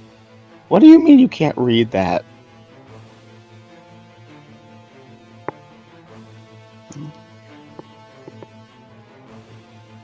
Let's see. There we go. Oh! Whew, yeah, that definitely hits. That clocks right upside the head. Okay, what's the damage for that? Let's see, it would be 1d4. Has a normal range of 20 feet, so it is just within your normal range. So just an the object that bears no 1d4? Yeah, it does because it's an object that bears no resemblance to a weapon. If it was, if it bared some sort of resemblance, let's see. I mean, I could count it as a sling, I guess.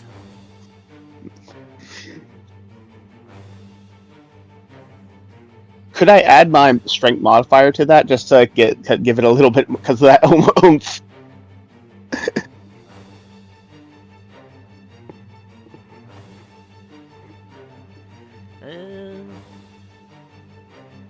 I'm going to say I'm going to count this as kind of like a sling attacks, which does a base damage of 1d4. So you can roll another 1d4 and add your dexterity to it.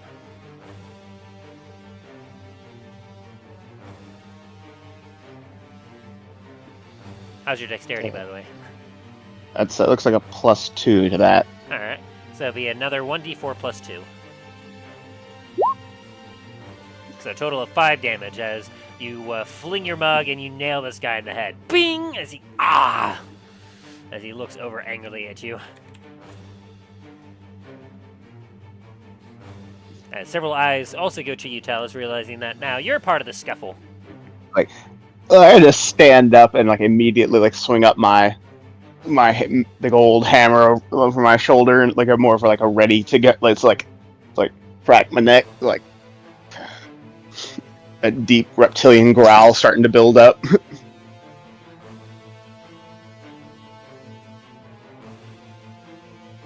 That was one attack. I can still do another, right?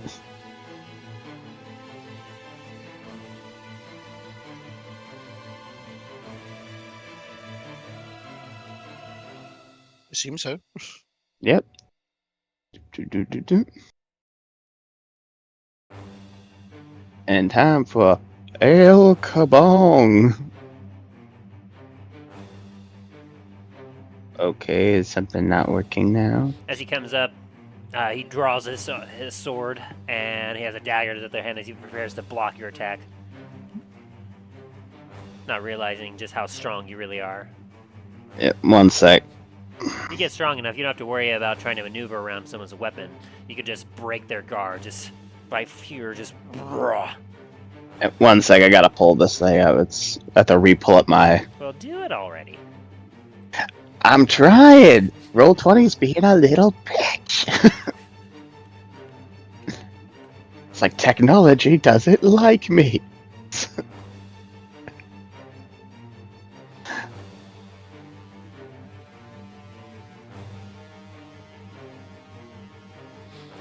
It's like that scene where the Jurassic Park touches the computer starts to freak out. By the way, Milo, I will say that, well, here, I could probably do that with you real quick.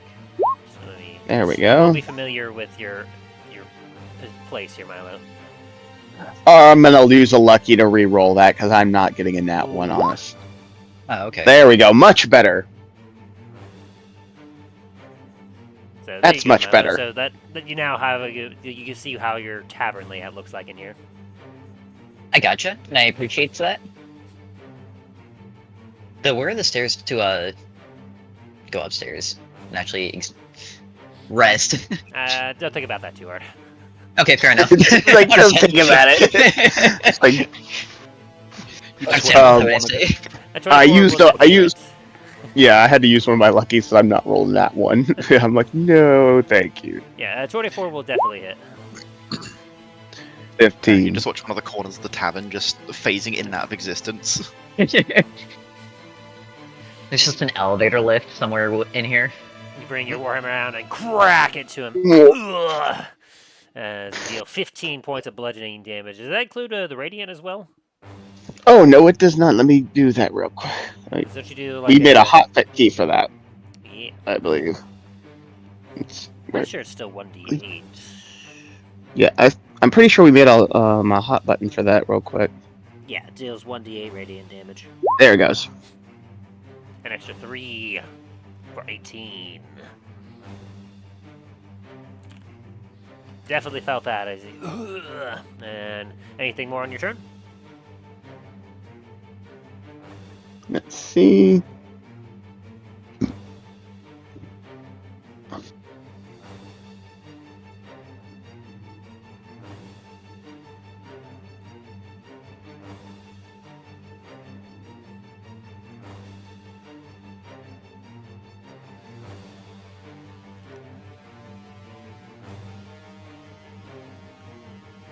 I'm gonna use Sanctuary on Milo. Anything that tries going after him, is redirected back away. He can't target. They can't, as long as it's in play. They can't really target Milo Unless Milo Ooh. attacks first. unless Milo attacks first. Yeah. Oh, well.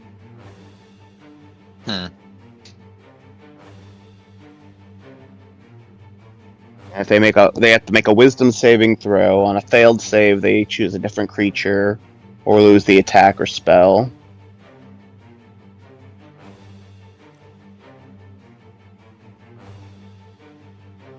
Alrighty, so as you finish every turn, it's the other two's turn. As this guy is going to, the first guy is going to attempt to swing at you, but as he does, the heavenly glow from Talos's magic glows. And what does he need to make in order to attack him? A Wisdom. Wisdom saving throw. He does a 15. What's your spell save DC? It meets. It beats. Very good. So he's able to break through and actually hit Milo. Yeah. A good try. A good Or- try. Attempt to You beat. ward a creature That's within it. range attack until the spell ends. Any creature who targets the ward creature with an attack or harmful spell must first make a wisdom saving throw. On a failed save, they must choose a new target. The spell doesn't protect the ward creature from area effects. Makes it attack or cast spell. Okay. So he does manage to hit you with one attack. He actually only has 2 attacks. Okay, I was looking at the wrong guy for that then. That makes sense. Swing! Does a 19 hit you? Or 9. Did I say 9 or 19? You said 19. I meant 9. Sorry. Does a 9 hit you? I don't think so. It does not. Also, I didn't see the roll, so I can... There it is. Oh.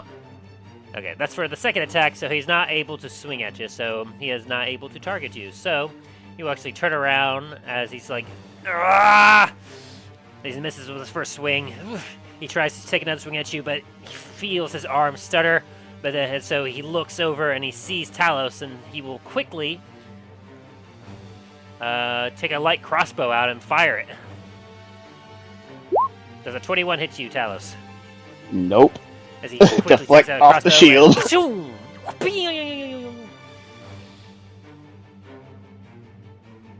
It's like that deftly like lift up the shield. As he starts to sweat, he's like, oh no. Well, this guy down here will take his turn, as fortunately he no longer gets his success benefit because all the important people have taken their turns, because Dain is still blissfully just drinking there. And has You look over at Dane's mug. You look over at Dane's mug, and it's just got all the random projectiles that keep missing, just embedded into the bottom of the mug. Like until that mug gets destroyed, it's like then the dwarven rage and activates. He will quickly dash over to help his buddy over here against you, Talos, because you dare smack him with your hammer. And he's going to attempt to swing at you with his short sword. Hi-ya! That's a 17. Hi-ya! That's a 23. Ping, ping. That's like, I will break you now. As he swipes at you a couple times and realizes, oh, this ain't working. As Milo, we get to your turn. Very well. As we get back to the top of the turn order. I'm guessing a 12 does not hit. No, it does not. As he swings, How about a he definitely 28? dodges. That is a A nat natural. 20. Which, at this point, Dain, you are now in the initiative. I just put my mug, what's left of the mug, down on the table. As you kind of stand up and turn around and you're like, alright, what's this then? I just see chaos behind me. It's And like, which one Damn. are you targeting here? The one right next to both me and Dain. This guy here hasn't taken any damage. Is taking a heck of a damage now. Whew, boy, hang on, that's what? 9 plus... So 30 plus... 53. 53. Oh, boy. Also, I would like to say I'm dealing a non-lethal damage. Oh, okay, okay. And because I dealt sneak attack, I'm also going to use Whale of the Grave on this guy. So he takes half the sneak attack damage. So 22 for him? The one next to you? Yes. Alrighty. He kind of like gets some of that necrotic energy that lashes out to him, and he as he kind of drops down to a knee, breathing hard, and is starting to look around for the door. All right, that's your first attack, or wait, only attack? No, that was both my attacks. Okay. Oh yes, yes, I see now. All right, anything more you want to do, Milo? That is my turn. All right, as Dain is now your turn. As you see Milo crack some heads over here already, what are you doing? do I see that Milo is basically gone for the non-lethal approach, or do I just see him just stabbing? Insight. Actually, can Milo just say, as Dain is turning around, don't fucking kill them? Maybe. Let's see what his insight gets first. A 10? That's about an average. I will say that you've fought with Milo long enough that you recognize when he's going for blood, and you're noticing that the flat side of his blade has left some deep red welts on the visible skin of this guy in front of you. Okay. Well, in that case, I'm gonna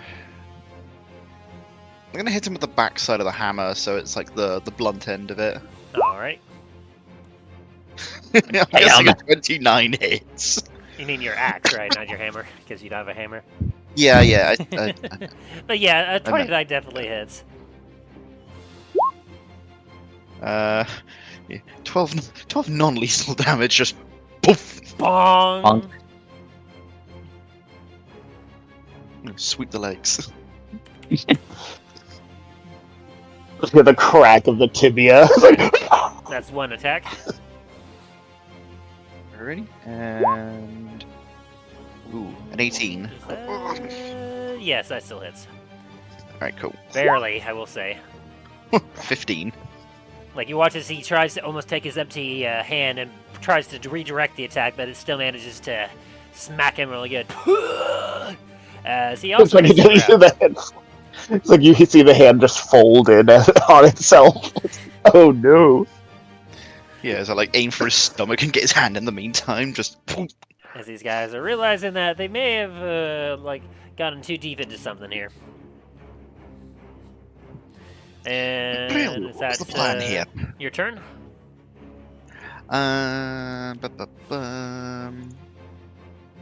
This guy in front of me he's not out for the count yet, is he? Not yet, not yet. He's barely on one leg and one knee right now. He's looking very shaky.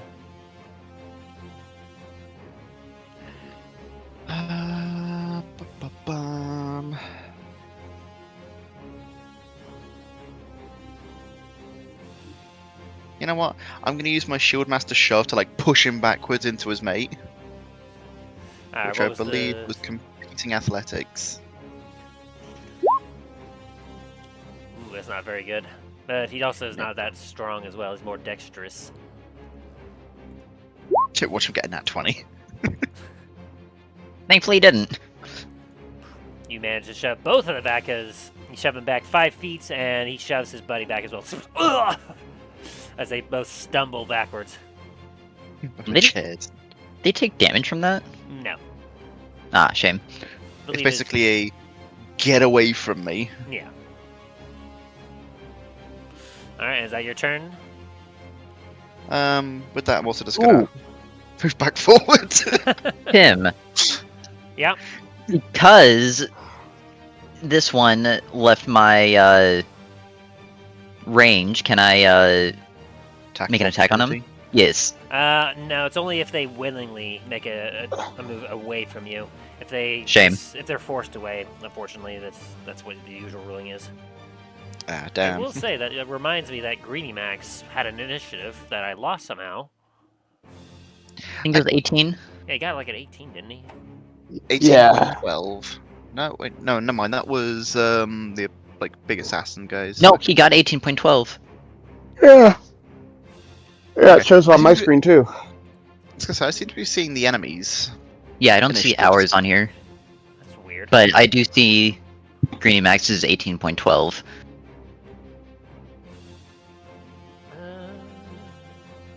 I'll give him an 18.13 just to make it fair, because I skipped him. Because after your turn, it'll be Greeny Max's turn, as he's going to prove his worth to the establishment here. As he gets, oh.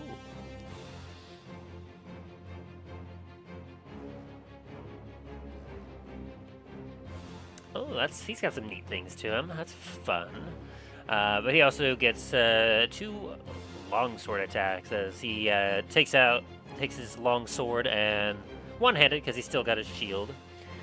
He's going to take some swipes at this guy in front of him, non-lethally because he was given specific instructions not to kill anyone within the business property for reasons. It's not look good for business. So he's gonna swing once at this guy. With a 17 to hit, that definitely hits. As he deals 9 non-lethal damage, and he actually knocks this guy out. Bong! That'll show guy. you. Got shoved backwards and then hit in the back of the head with a long sword. And he's gonna walk up to this guy here, this Shadow Fist guy, and he's going to do a grapple check. Ooh! Ooh. Come on, man. I'm gonna double check the grappling ruling here, just to make sure I got this right, because it's been a minute since I've done grapples. Grapple. I believe it's, Because I know believe it's you can- strength. and then acrobatics for the defender. Yeah, that sounds about right. So this may not end well for him. He may not be able to actually grab this guy.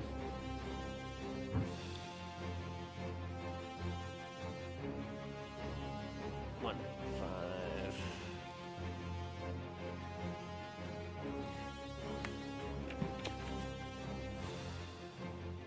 Let's see. Target no more size letter. Yep.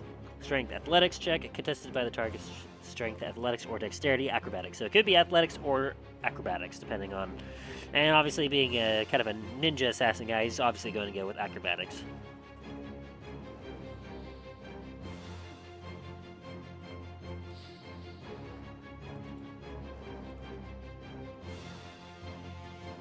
Oh, he actually doesn't have proficiency with that acrobatics. That's neat. But his dexterity is pretty high, so... just beat him out. As Greeny Max attempts to grab onto him, he's like...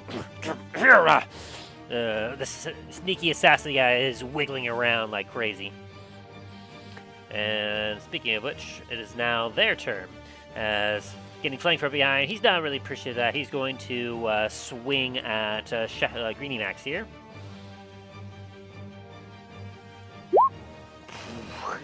Definitely hits. Fortunately, he doesn't have an ally, so he doesn't get sneak attack. Max, no. Whoa. Hang on. I need to read this thing. What is this? What is this attack? Okay. He takes piercing damage plus poison damage because he's got a poison blade, and then he needs to make a constitution save throw, gets the poison. Ooh. Well, unfortunately, that is way past what his health is. 6 plus that. But that's not past his max health, so Greeny Max goes down as the assassin... as Greeny Max's eyes go wide as he slumps to the ground.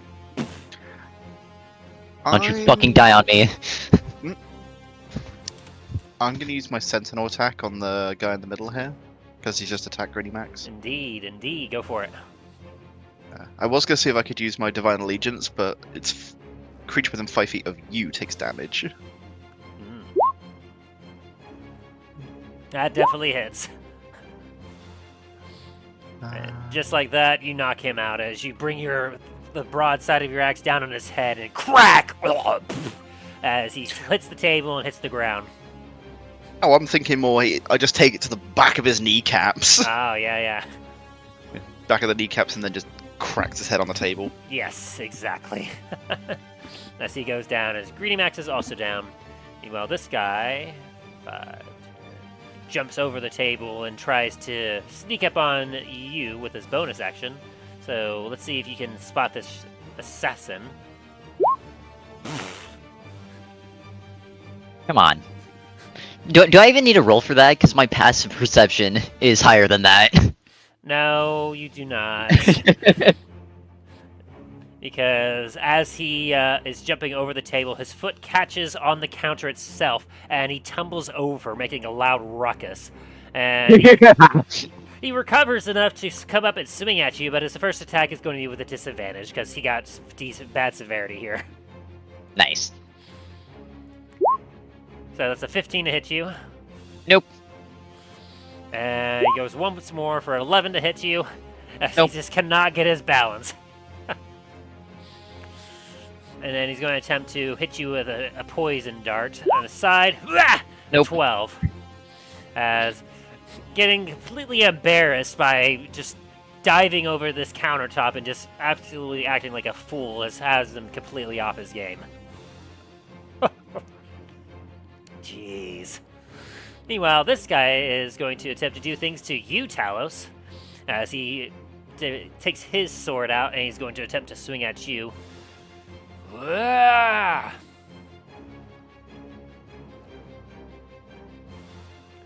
Yeah, that does not. No. Hang on, I haven't rolled yet. It's a 19 to hit.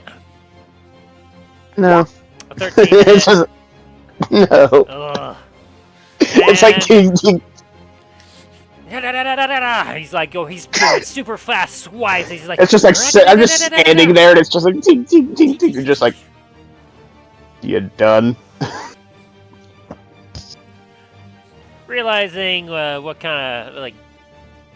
realizing that this is a bad situation, he's going to cunning action disengage and run. 5, 10. Yeah, sadly that doesn't give me an opportunity to attack, does it? Nope, because he disengaged. Nope. Damn. Making his way to the door.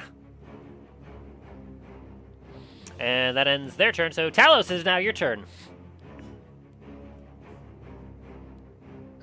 Firstly, I'm gonna go, the guy right in front of me. I'm gonna take a big old swing. Not trying to kill, more than trying to knock out. Alright, non-lethal. Ha! Dear Lord! You could take out a dragon with that hit. You deal 13 damage to his sternum as you just crack. As he also realizes that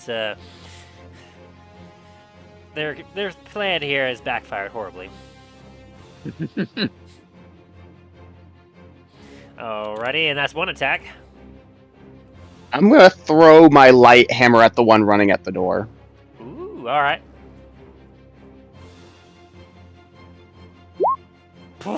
Yeah, that hits. I'm aiming specifically for his legs. Oh, are you saying you're doing a targeted attack? Yeah. Because I will say that there are specific rulings if you wanted to target specific things. You take you take a penalty to your attack roll, but you're able to do additional stuff. Yeah, I'm aiming specifically for his legs. I'm trying to make him face plant, basically. Let's see, I believe that was a thing, right? Targeted. I know that's a thing. I think that's special feats or abilities, though. Is that special feature? If I'm not mistaken. I'm looking it up right now. Or called attacks? Is that what it's called? Called? I think so. Because I know, at least with rogues, they have a ability to ready themselves. But I could be wrong. I feel like that's definitely a thing. It's definitely something I like to do if possible, because it's a cool thing you can try to do. Where was it? Let's see. It's under action. Action. Then we hit attack action. Cast a time. No, that doesn't help. Use an object. No. Ah. Let's see.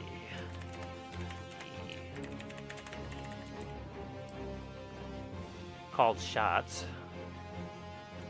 I want to ignore and go right for no. You can choose to make it's a called shot before it rolls the die. If it does, it must choose where the body is attacking, as well as these rules. Okay, so and you said which one you're for the leg? I believe he was, yes. Okay, because I found the ruling. Let's say the penalty here is disadvantage and a negative thing. I mean, you're proficient with this thing, so I'm going to say that that forgoes disadvantage. It will give you a -4 penalty to target the leg. But it still hit. If you succeed in But hitting, it will decrease his movement by 5 speed, until a short rest or magical healing.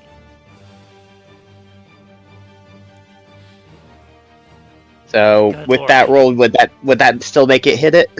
Okay, so let's see. So you got a 25. Yeah. 21. Yeah, that definitely hits. So you deal 11 points of damage to his leg as you watch he has a limp now. As he's still trying to crawl through the door. It says here if you target the same if you target that leg again and you hit it again, the leg is destroyed.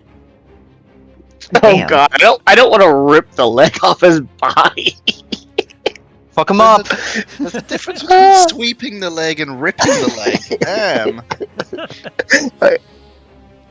Like right now, it is definitely probably broken or at least dislocated or something. Yeah, Like he's having a bad time. Alright, It's like, that's gonna be my turn. alrighty. It's like firing a freaking cannon. It's like everyone just looks at Talos and like the guy's chest is gone. I need to save these for somewhere because apparently this is not in the normal the normal books. But yeah, essentially, just gotta so you all know, if you're wanting to do called shots, if you are not proficient with the weapon you're calling your shot with, you will get disadvantage, obviously. But depending on when you're aiming, you will get a penalty to your attacks. So such as if you want to aim for the arm specifically, it's -4, clavicle 4. It's got an ear here. If you want to specifically target their ear, which will actually cause them to be deafened. Mike Tyson. That's You want a minus- Mike Tyson? Yeah, the ear and the eyes are a -12 to your attack roll. Foot is an 8, hand is an 8, head is an 8, heart is a -12. Yeah, if you wanted to, you can try to attack their heart directly, but all that will do is just give you an extra +2 weapon damage. But not too bad. So yeah, if any of you want to do called shots, let me know. Anyway, it is now. Well, he's knocked out, so it's only this guy left, as he's going to once again flail at you here, Talos. He's like, "Ah!" As he will swing at you once. It's a 24 to hit. On me? Yes. No. Good lord, what is your AC? You should know. I sent you the updated cheat. It's been a minute. It's been like, what, 2 weeks? I haven't looked at your AC in a hot minute. Probably like 25 at this point.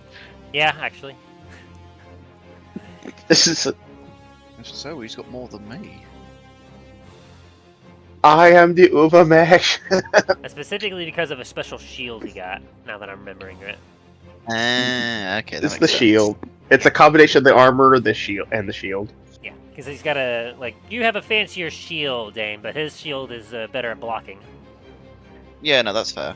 Your shield's meant for knocking people out. Mine's for stopping stabby stuff. Anyway, My shield is meant to imbue Palpatine. he's also going to disengage. 5, 10, 15, 5, 30. He's going to run to the door. Because these guys are realizing, these guys are big, heavy marshals, and we're lightly armored, sneaky boys. That's just not going our way. Oh, I fucked up. And that ends their turn. Top of the turn order. You still got this guy up here. 2 of them are fleeing. Greedy Max is on the ground, about to make his first death saving throw. Damn it. Alright. 10, 15, 20. That's where you all are positioned at the top of the turn order. Actually, I take that back, sorry. Milo's gonna pull out his short bow and attack this guy. The top one? Yep. Alrighty. Go ahead and roll to hit. This is the guy that has his leg currently kind of broken. 27. Yep, that hits. Alright. You aim for the leg? I will say you have to do call shots before you roll. Fair. No, Also, I am not still doing non-lethal damage, if I can. And then also, because of the other guy right next to him. Let me double check non-lethal because I don't know if it counts for ranged. I mean, I'm proficient with the bow, so I should be a good enough shot to not kill him with it. I think they have like specific ruling for it. Let me just Gotcha. double check just in case. Because like obviously when you're in melee range, like you're able to easily control your blow and where you hit exactly. Whereas for ranged, they can move ever so slightly. It's a little bit harder. I gotcha. So let me double check here. Where's the non-lethal? 9 hells. Nope. Here we go. deci damage. Gee, thanks. I love it when a book is so helpful.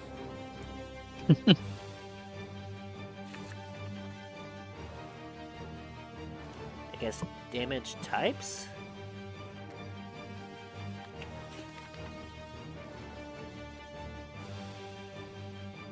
That doesn't look right.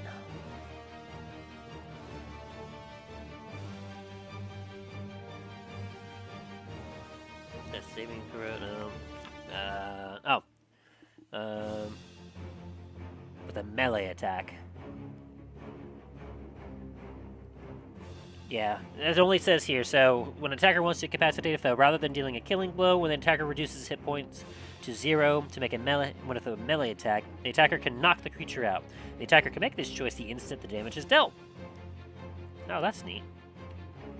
So you don't have to call it out beforehand. You can be like, oh, he's going down. Do I kill him or do I non-lethal him? But unfortunately, since it does specifically specify melee, that means that you're not able to do that with ranged. Fair enough. But anyway, you deal 18 points of damage to him. Which Oh wait, is not there's enough more. to kill him. I'm also going to use 3 charges of my Hail of Thorns. Oh boy. Now I will specify that Hail of Thorns being a magic thing, magic absolutely cannot be non-lethal. At this point, they're trying to run away and they fucked up. They shall feel my wrath. Woo, boy. So they both need to make dex saving throws.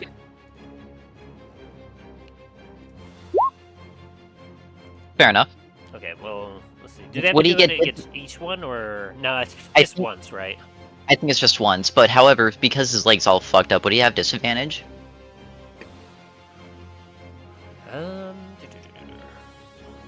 It's like his ability to uncanny dodge has been revoked.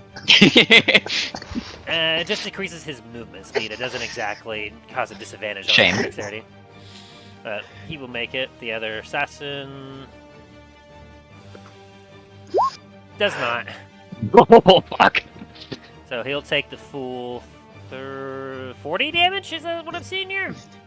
Yeah. Dear Lord. Oh no! Well, he's very much bleeding out with thorns all over his body, but he's miraculously still alive. What the fuck? The other one, is it half damage for Hail of Thorns? Yes. Oh wait, they have evasion, don't they? I think so. So he'll take no damage on the Hail of Thorns, this guy up here. Whereas this guy, he'll take half damage, so he's actually doing a lot better than I thought. Shame. Because even though he failed, he'll take half damage. I mean, same rule applies to you. Mhm. But as for him, since he avoids that damage, he will still take the 18. Okay. Fucking do it again. I'm assuming 14 does not hit. No, that one will not hit him. Okay. I will still use 2 charges of Hail of Thorns, though. Alrighty. Another set of dexterity saving throws. Ah, This son of a bitch! the guy with a broken leg, with a damaged leg, not quite broken, but damaged leg, he's doing great. It's like adrenaline's a hell of a thing. Oh, the other guy will take half damage, but you know what? This is a nat one. Let me double check something here. Like just turns his face, like face full of them. Just So your arrow passes by him. It hits the wall right here. The Shadow Assassin here, in order to take no damage, he literally grabs this guy and holds him in front of him, oh no! as he will take the full 29 damage. Damn! As he literally basically drops this guy on a grenade. As it's like, dink! He's like, not again! Woo! It's like freaking Right. no honor amongst thieves. That is a full 29. That leaves him very low on health, as he's not quite dead yet, but he's probably wishing he was. As he's just got thorns all over. He's like, ah! Why? And he goes, one of us has got to live. Alright, is that your turn, Milo? That is. Alright, Dain, it is now your turn. Alrighty. First off, I'm gonna go over to Greenie Max here. And I'm going to use 5 points of lay on hands to stabilize him. Nice. As you do. As he groans and grips his wound. Fortunately, he doesn't have to deal with the poison anymore. It's just staying down for a little bit. They're still in the tavern, and I think Milo's gonna want to have words afterwards, unfortunately.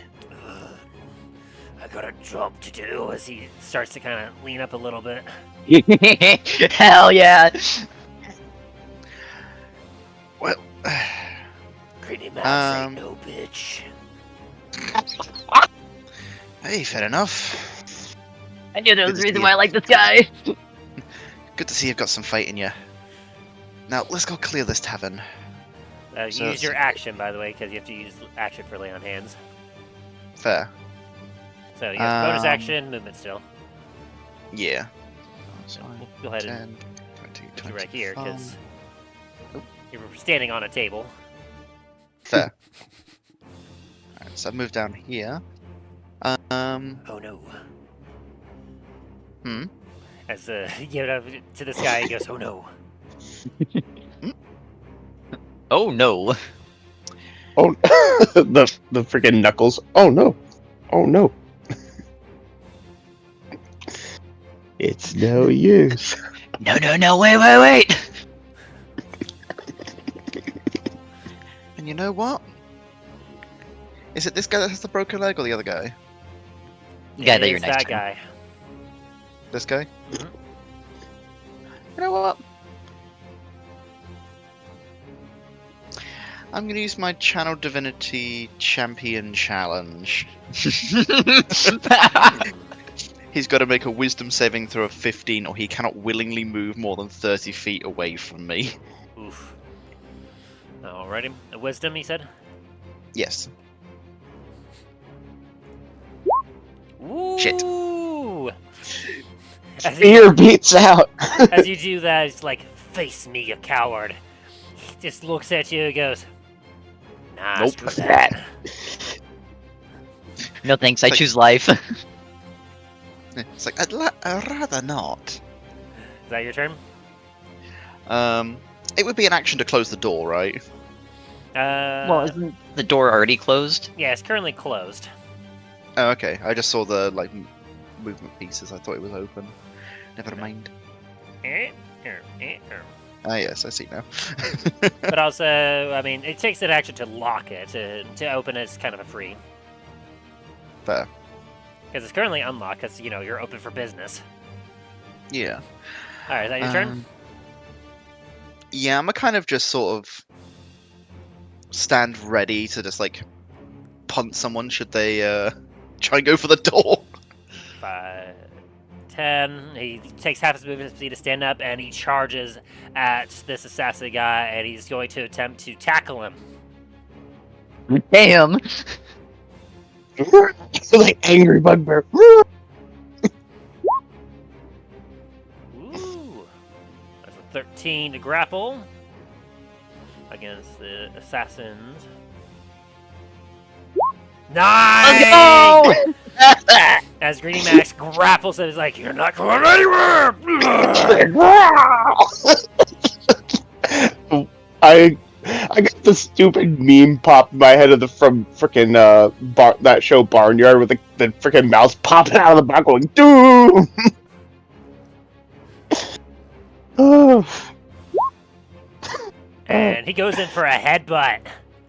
Actually, oh, the guy's got 17 AC. He goes in for a headbutt, but but the assassin's just wiggling too much. He's as he has a good grip on him, though. All right, as that ends his turn, this guy, it's like, not gonna make a fool out of me. As he's gonna swing at you, Milo, for a 20 to hit. That hits. And he's got a poison blade, by the way. Did I mention that? Make me You did a not. Constitution saving throw. Come on, save me! Let's go! Ooh! You take half as much of 33, so It's going to be 16 points of damage, plus the 10 and 20, so that's... Okay, so that's 10 piercing damage and 37 points of poison damage. I'm going to uncanny dodge the poison damage. Fair, fair. So that would put you back down to 37 is half of that is 18? 18. So that's a total of 38 points of damage on you. Hold please. Math is not mathing right now. While you're mathing, he's going to slap at you. 16 to hit. That misses. He's going to slap at you again. Yeah! 17. That still misses. Ah! So he plunges his blade into your side. He attempts to karate chop your neck a bit. Just... And the first time it just hits, but it doesn't work. He's like, what? He chops again, and it just does nothing.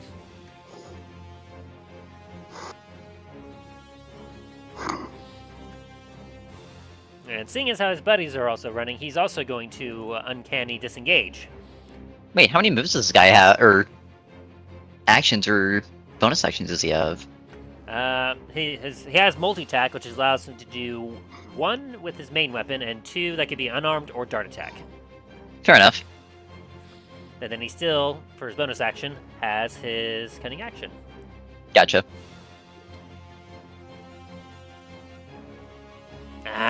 Yeah, that doesn't help them in this position, does it? Because it's daylight outside, and, well... Actually, yeah, I'd say that corner would probably be about the only place that has some shadow in it. And it is definitely within his range, as he is going to take his empty fist and make a few signs. And he's going to poof. Oh wait, no, he can't because he's in light. Or hang on, let me look at this thing. He's in the light. You can't vanish from the darkness if he's in the light. Yeah, because there's light near him, so he's not able to do that. So he's just going to disengage. 10, 15, 20, 25, 30. As he's going to run on over here. He's heading for the window. And this guy, he's currently grappled. Which he does not quite appreciate, but he can see that, yeah, his movement is 0. He can't leave, much like how he's planning, so he's going to attempt to slash at you, Dain, once. Oh, God. The natural wonders. Okay, it just misses because the Hobgoblin, the Green Max, has too much of a grip on him. He swings and just... It's like that one free army just randomly swinging. That does a 25 hit you, Dain. It does. As he takes his leg and he kicks up into your head, I need you to make me a Constitution saving throw.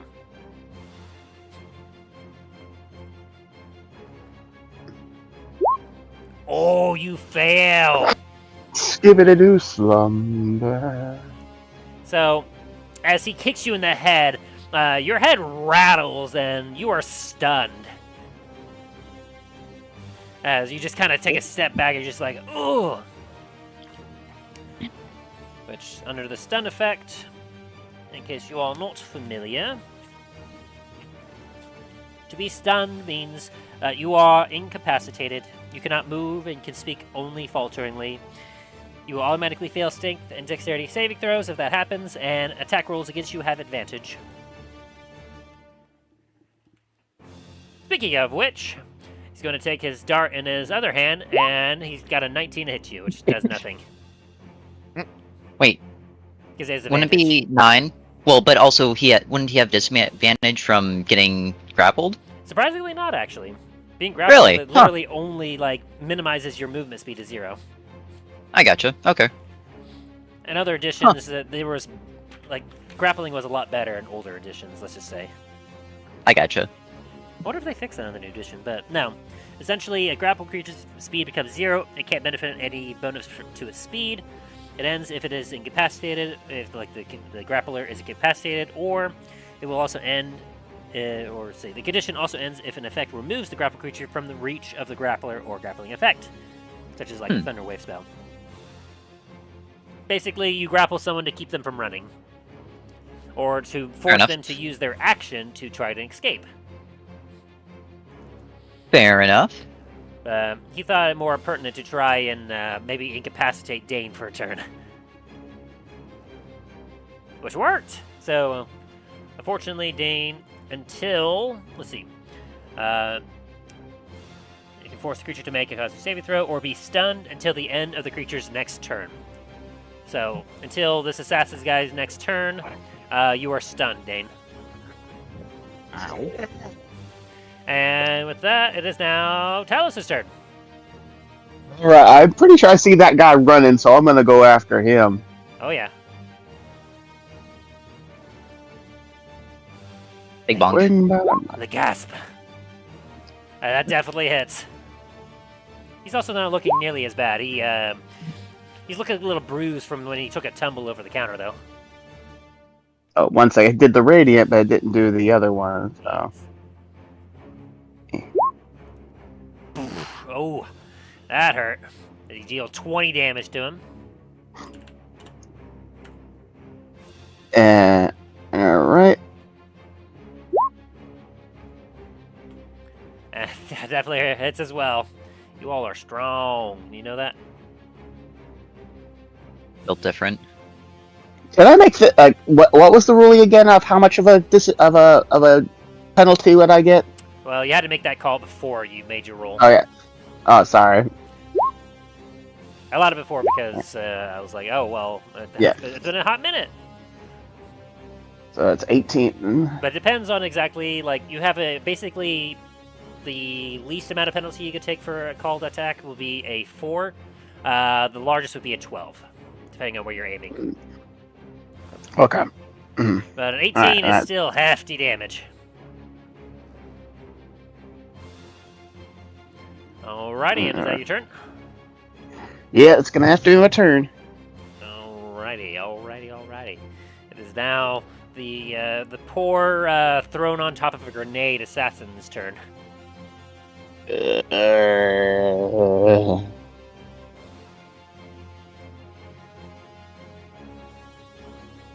It's like dragging his body.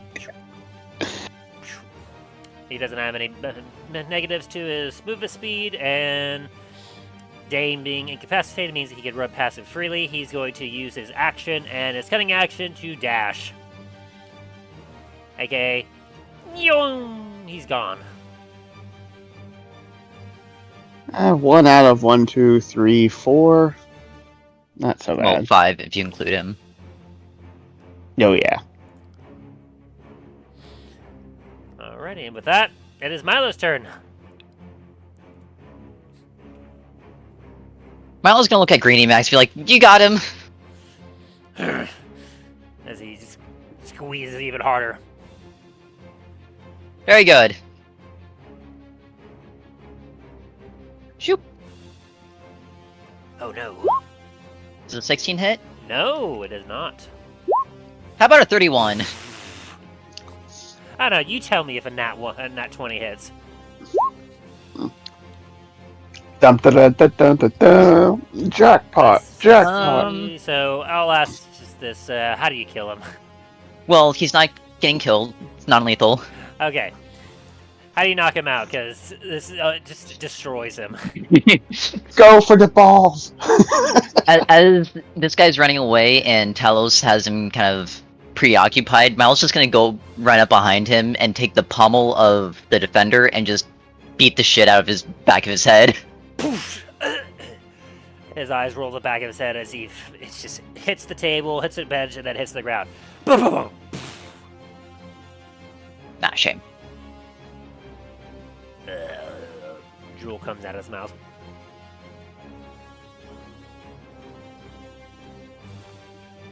Uh, 5, 10. And we'll say the tavern is pretty well lit, so you will not be able to do your shadow stepping either. That's fine. And as my bonus action, Milo will dash and get in front of this guy. And close the door. Oh, this is awkward. Dain, you are unfortunately still stunned. Greedy Max is going to attempt to head bash this guy again. 15 Would he have- misses. Oh wait, he would wouldn't have he have advantages. You do. You are flanking him. So with a 21 and a 22, yeah, he for sure bashes this guy against the back of the head with his forehead as he. This is an improvised attack. You angered the bugbear. That'll be 2d4 plus 3 each. So the 2. Dear lord, that's a bad rolling there. He'll deal 8 points of damage as he just bashes the back of this assassin's head with his head. As he just growls in his ear, "You ain't going nowhere." Wait, how's it only 8 points of damage if he's rolling 2d4? Because he got ones on both of his 2d4, so his t4s. Oh, so is it 1d4 per unarmed or improvised Yeah. attack? Ah, Technically, I think I'm being a little bit generous, but I think, let's see, well, I think I'm being generous because I think, technically he wouldn't have this, he's not a player character, but, I mean, he technically works in a tavern, or to be, let's, for funsies, say that he had Tavern Brawler. that'd be pretty neat. What does that do again? Let's see, increase your string, yep, you're proficient with improvised weapons. Your unarmed strike uses a d4 for damage. Okay, so that's what it would be, is he would use a d4 for his damage. A creature with unarmed strike or an improvised weapon on your turn, you can use a bonus action to attempt to grapple the target. Oh, yeah. Now, if I have to use him more often, I might have to actually build him up a full-on character sheet instead of a basic one. So, yeah, I rolled him right for if he had that. So, unfortunately, he dealt only 1 each on his rolls, but with the extra strength added to it, he's able to deal 8 damage. I gotcha. Which actually does a pretty decent chunk as this guy is starting to bleed out of his nose. Speaking of which, it is now his turn, so Dain, you are no longer stunned. Hooray!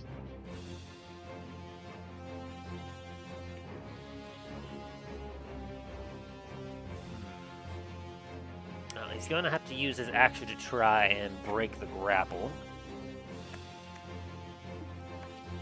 Let me double check, make sure I remember what that was.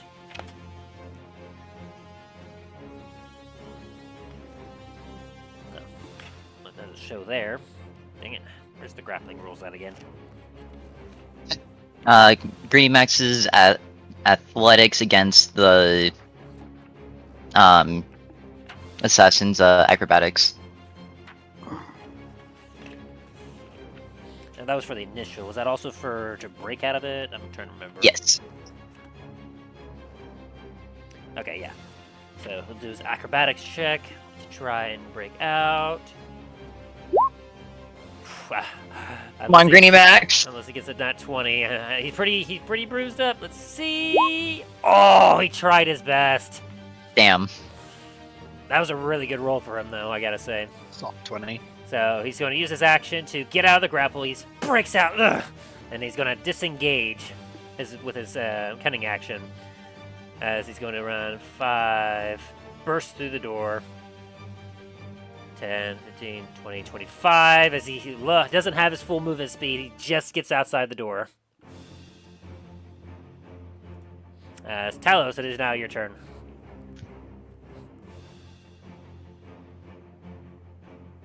Alright. Max was able to keep him from being able to use his action and his cunning action to dash, so there's that. Let's see. How far away is he from me? Pretty far. About 65 feet.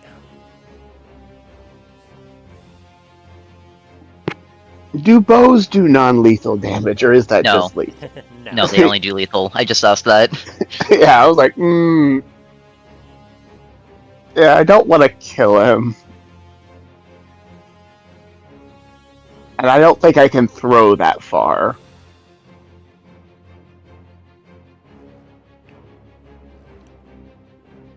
You could just dash to try to catch up to him. Yeah, I'll go ahead and dash. So that's Oh, Do you have 60 sorry for feet? drawing. I'm sorry I drew on your thing. I just realized I drew on the map. Oh god. 5, 10, 15, 20, 35, 40, 50, 55, 60.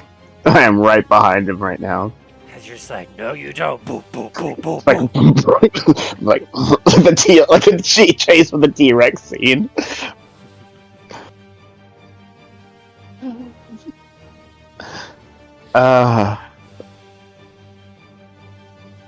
Alright, is that your turn? I don't think I can attack because of my dash. That takes up my Take your full action. thing. Alright. So But it's That's okay, gonna have to be. because you definitely have made someone's day. Alright, Milo, Indeed go you do your have. thing. Alright, I can't move where I want to move, but I would like to move on the other side of Talos. Yeah, flanking him. We'll say Yep. that we can allow that. Does 31 hit. Yeah. That's a lot. It's just... I think he's unconscious. Yeah, how do you do this? I'm assuming this guy isn't paying attention to Talos right now, since he's just trying to run away. Yeah, So he's Milo's just just running gonna away. I'm sure he can hear me. He can hear the thunderous stomping though. Milo's just gonna run between Talos's legs and this assassin's legs, and then just take the pommel of the sword and just nail him right in the crotch. Make him go down. Oh. Right in the batteries. As you do like an Akira slide underneath his legs. Shh. It's like slow motion as he's running. He looks down and goes, Fuck. and you just bring up your pommel and as his voice goes from to as he then tumbles over you and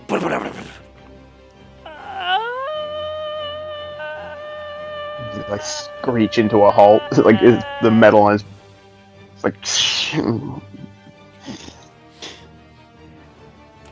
and with that, combat is ended. Hooray! Talos is gonna. I'm gonna have Talos like kind of just look around. Let's see if he notices. If he notices anywhere the other guy might have gone. Just As you look out, like heavy breathing like that from that run. It's like that predatory like. now he's gone. Damn it. Talos is gonna bend down, pick, and just start dragging the dude back inside that. Just like grabbing him by his leg and just dragging him. There's a small crowd of people outside that are just kind of meandering about. It's getting late. You see that a few are about to head into the tavern to enjoy the drink, and they just kind of like, just kind of bow their head down a little bit and just walk away awkwardly. Guys, everything is fine. It was a simple tavern brawl. We are still open for business, so please come in and have a drink.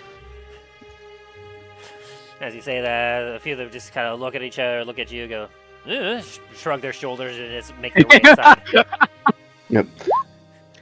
I'm gonna start taking out some like I'm gonna look out Milo over to Milo. It's like, want me to bring them all upstairs?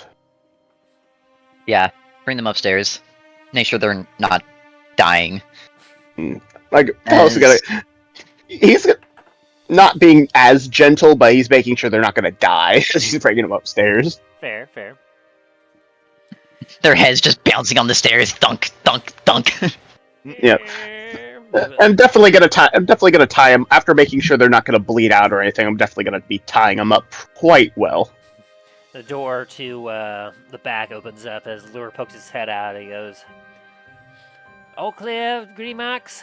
As Greenmax just kind of sits on a chair and just goes, "Yeah, we got customers. Better get to serving them." Ugh. I'm gonna give Greeny Max one of my potions, like one of my healing potions, just like kind of pat him on the You shoulders also have- very gently. You'll have lay on hands, though you don't have to waste one. That is true. I'll do that then. Like I'll pat him in, and while I'm patting him, it's like lay on hands. Very good. You're able to use 25 points of lay on hands to bring him up to full. Yep, go right there. Let me just make sure I put that in that thing. As you kind of pat him, you got that magic touch, magic man. I just chuckle and as I go back. Oh, I got some. Yeah, I'm pretty sure we have some questioning to do. As... Oh, sorry. Have fun. I need to guard the door and make sure that no more of the scum is making their way in here. I want to be careful, Milo. They seem to be awful targeted towards you, for what I could tell. Trust me, if I was scared about everyone targeting me, I would be a hermit. Fair. I'll keep an eye out for any more of these shady types trying to make their way in. Just give you some peace. Green Max, how much do you get paid on a day? A pretty fair amount from before when you've settled my rate first time around.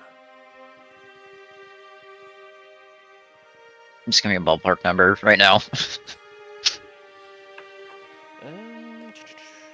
Let me double check. I'm assuming like 3 to 5 gold a day. It's probably around that. Let me double check my notes here. Because as a very generous type, you do actually pay for services very, very generously. Because initially it would have been 2 gold pieces per day, because he's a very skilled worker. But I believe you were doing somewhere between 3 to 5. Okay. Don't remember which one exactly. In that case, I'm gonna give Greeny Max a bag of 20 gold and tell him to finish his night tonight, but then take a week off and beef up a little bit. He takes the bag, jingles a little bit, and goes like, "Appreciate it, sir. I suppose it's I usually deal with basic brawls from time to time. Most of these scumbags, they usually deal with the better end of me, but I'm gonna say, he kind of grips his side where that poison blade hit him. These guys meant serious business." Yeah, and also with the current political state of the island, probably best to not have that happen again. Indeed. Suppose I should get more serious too. Thanks, boss. Also, do you know how much a plate armor cost? Off the top of your head? Plate armor, that's expensive stuff. In this chain Did I stutter? Depends on where you go, but I'd wager just basic plate armor is going to run you at least 1,500 gold.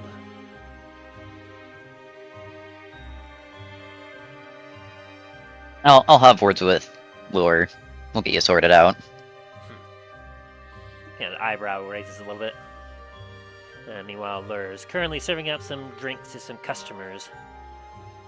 Lure, a word, please. Certainly, as he passes a couple mugs. To your office, Yes, please. very good. As he waves over to another server and has the server come and serving some drinks, he goes back to the office. Meanwhile, Talos, Dain, I assume that you are dragging the bodies upstairs. Meanwhile, Soren, you walk into the door, and you see Talos and Dain dragging bodies up the stairs. What? What's happening? What's going on? We had a little bit of a tussle with some of the locals. Don't worry, they're not dead. They're just slightly unconscious. I guess you were right. We probably would have been. We were gonna be ambushed, huh? Hey, I mean... Oh no, I'm not talking to you. No. Oh, character, I'm not talking to you. Meanwhile, coming right behind, poking his head through the door, is a familiar face to you, Milo, as you're about to walk back to your office.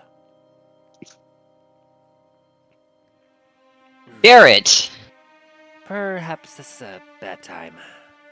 Get your ass in my office now! Ooh, someone's in trouble. The dad voice. Kind of shudders a little bit and walks back. I assume, Soren, you go up to pick some pockets. Yes. Soren, did Garrett not hear what Soren said? Not quite. He was too focused on his father. Got it. Never mind then. As I see Soren going up the stairs, I'm gonna tell him, don't take everything. Soren just gives you a side eye and immediately just sprints up the stairs. You can't tell me what to do! Like, you can't stop me. My god, that man's it! Alright, so Lure is sitting down on the desk as you walk in, Milo, with Garrett right behind. Oh no, I'm holding the door so Garrett goes in front of me, so to make sure this little shit goes in there. As Garrett goes in, Lure goes, "Ah, Garrett, is it? Not Milo. Glad to see that you've returned. Have you come to repay your loan?" As Garrett goes, "Yeah, and here's some interest as well," as he drops a bag down in front of him. Sorry, Count it, make sure it's all there. As Lure kind of quickly goes through, he goes, "Not bad, 350. 50 interest is very reasonable," as he kind of gives you a nod, Milo. "Sorry about that, Lure. I just, new to the island, I realized I was a little short on gold. I needed to, a little something to get me off my feet. I suppose he told you all about that." Yeah, he did. Hey, I mean, did you blame me? Yeah, you got it yourself. Actually, yeah, I fucking can. Ah. You don't go fucking around tarnishing my goddamn name like that. Do you fucking understand me? It's like being scolded. Loud and clear, sir. Man, I haven't had this since Ma. He kind of scratches the back of his head a little bit. Kind of forgot what it felt like to be in these shoes. So, what was that all about? As he nods his head back towards the rest of the building. Before I answer that, what the fuck happened with the Baron? Well, you'd be And surprised. be fucking straight with me. Don't you dare fucking lie to me. He kind of like puts his hand up, like oath-wise. Like, I have no knowledge of exactly what happened, other than the fact that he was assassinated. Ugh. He was assassinated.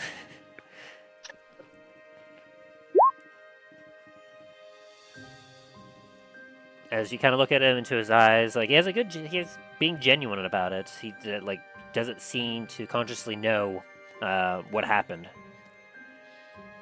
Truth is, I had actually a couple weeks back I got into his employ.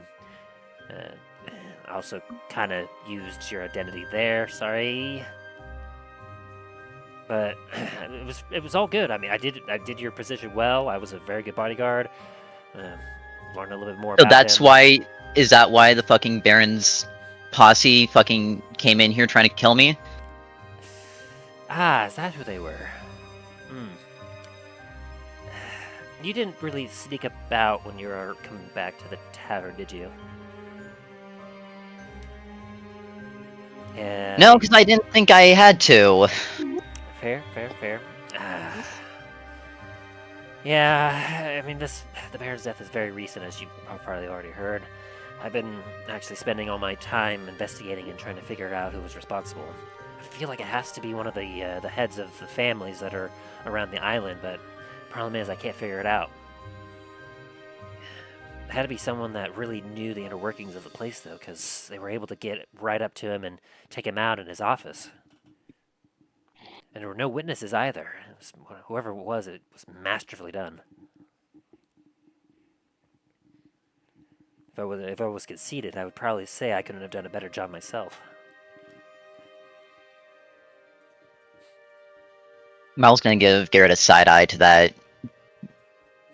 Like, you're on thin ice right now. Don't say shit like that. Sorry. Well, Soren convinced me to come over here because I figured it might be dangerous, and clearly it was, as we targeted you here. But Soren thought it was a good idea if I recruited your assistance in trying to help solve this murder.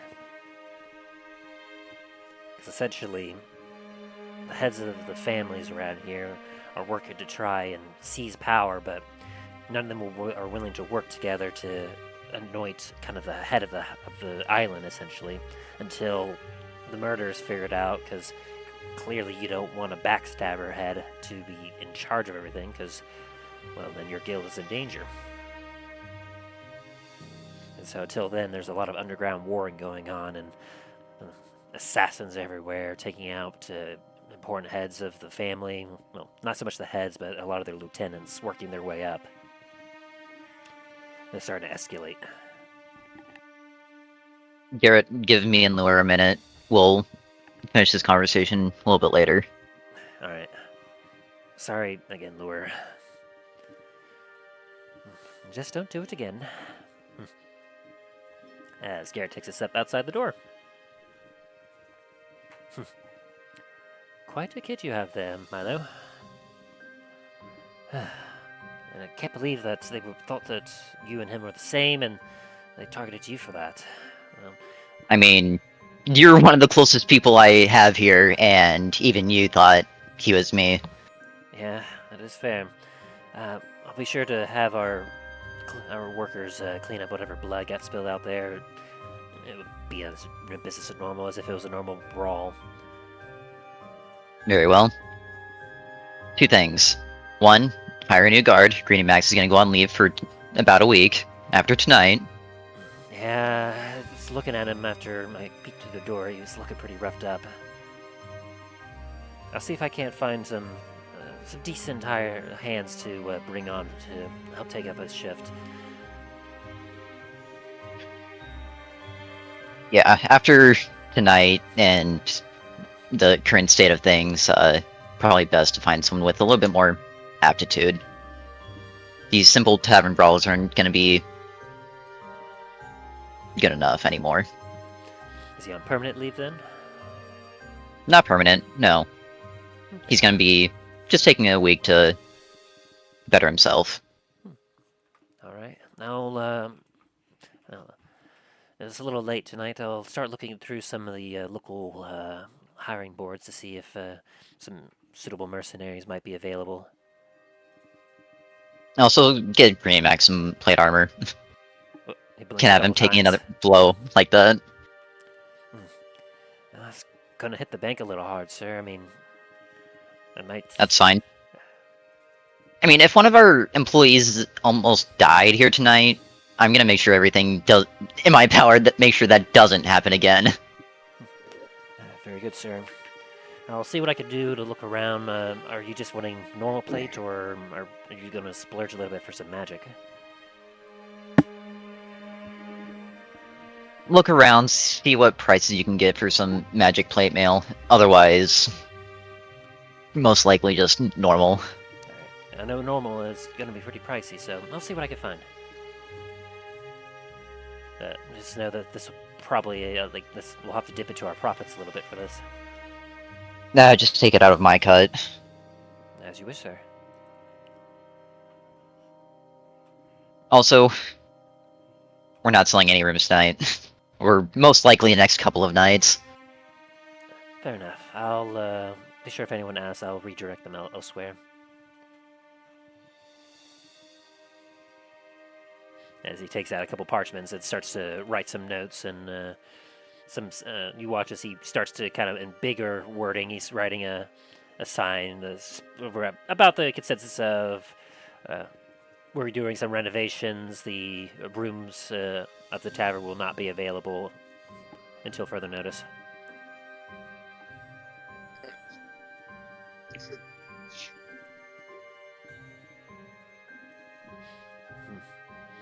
There we go. I'll get this posted to the front. So, by his words, seems that perhaps things are a little bit worse than we thought regarding the heads of the house. Here's so. I knew there was something going on, that there were some conflicts going on, but I can't even imagine what is going on behind closed doors, that, especially considering what I've seen out on the streets. Yeah, never expected to get attacked in my own tavern, but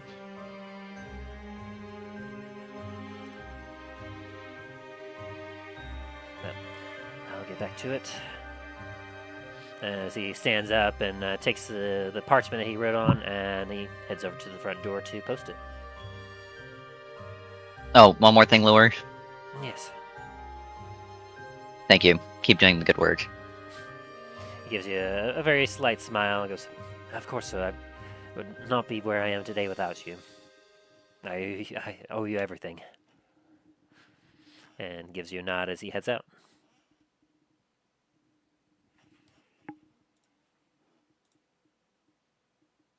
Milo stands up and goes back out to retrieve Garrett. As Garrett is, you walk out to the door. You watch as he quickly puts down a roll of bread as he just. All right, so I guess we go upstairs and learn some more information from these assassins that you knocked out. Not yet. I want to know everything you know of what's going on here first.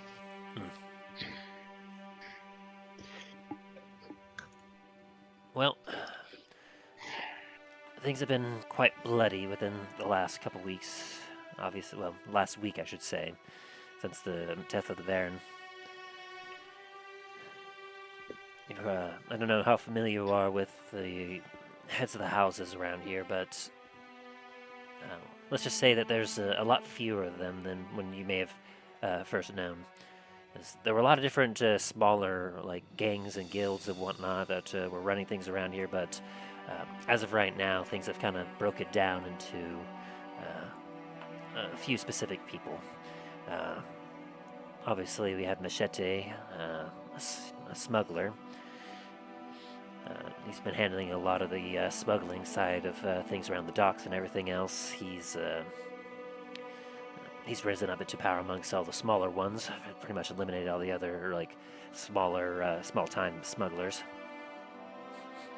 Hotshot, she's kind of been running things on the merchant side of stuff.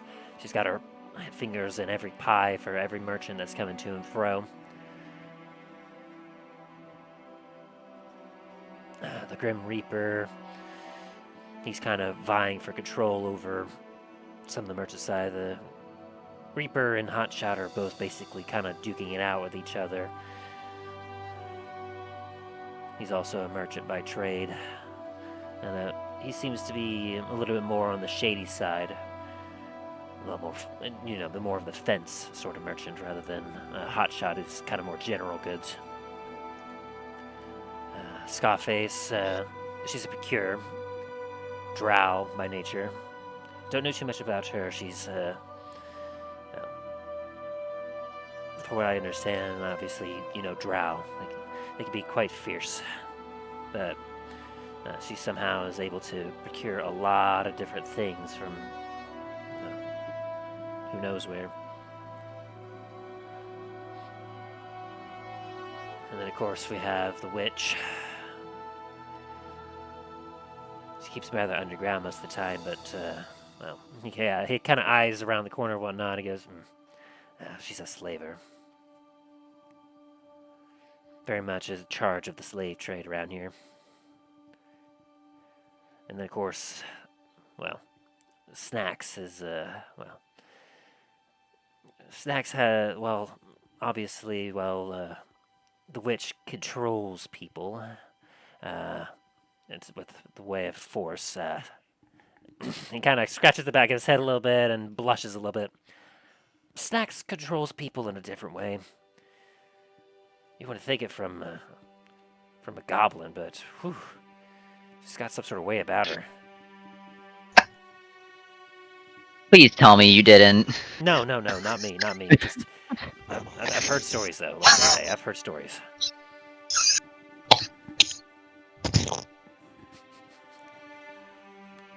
But let's just say that she has control of all the brothels and all the gentlemen's clubs of Antiva. I kind of figured. Yes. These are essentially the heads, like the most powerful individuals that are vying for control over the island. A lot of people, from what I understand, really want, of course, a few individuals to take control. Some think maybe Machete should, as they could probably trust a human smuggler. Some think, obviously, the Reaper being, she's being a kind of a dwarf, she would last longer. Her connections to kind of like the black market would be beneficial. But as it is right now, I still can't figure out which amongst them may have been the one that called the hit on, or even could have potentially done the hit themselves on the Baron. Who's taking over the Baron spot at the moment? That's the problem, is that no one has. As the Baron was kind of like the head of the island, essentially. No one has been able to take up his spot, because anytime that someone tries to make a move towards it, one of the other rival families essentially kind of moves in and intercepts, and they're basically at a, well, we've kind of been calling it an Antiva stand. An Antiva standoff, where all of them kind of have assassins and magic weapons and everything just kind of aimed at each other. Just no one can make a move. Anytime someone does, bodies hit the floor. That's why I've been trying on my own to freelance and figure out this mystery myself. If I can find out which amongst them might have been the ones responsible, well, we can eliminate them, and then the rest of the other households should be able to come together, knowing that whoever they choose will be a safe option.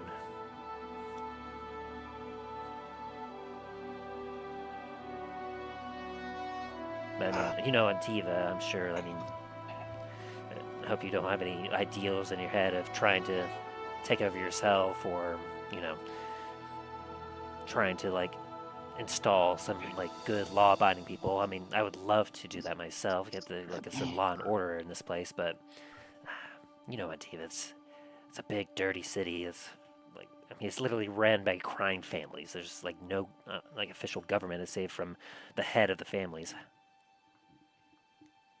Maybe not a government, but a standing body to govern everything, for lack of a better word. Yeah. So we can figure out I can figure out this mystery. I mean, it's just not going to get any better. So explain to me why the Baron's men came here trying to kill me. Well, I mean, I might be blamed slightly just because I was a bodyguard. I don't know what happened to the other bodyguards, if they also got interrogated and or killed, but obviously I got out of there as soon as I heard that he was dead, because I didn't want to be a part of that mess, and clearly if the Baron was dead, there's no money to be found from it. So likely they may blame me as a potential factor of his death for not doing my service, or heck, they might even blame me for doing it. Or perhaps they've seen me poking around, they think that I might be trying to off the other heads and take control myself. Who knows? Until you figure this out, keep your head low. Yeah, I've been trying to do my best, and they haven't been able to find me at the manor. I don't know that I go there at all. But obviously when they saw you, they might have thought that you were me and I was you. You know.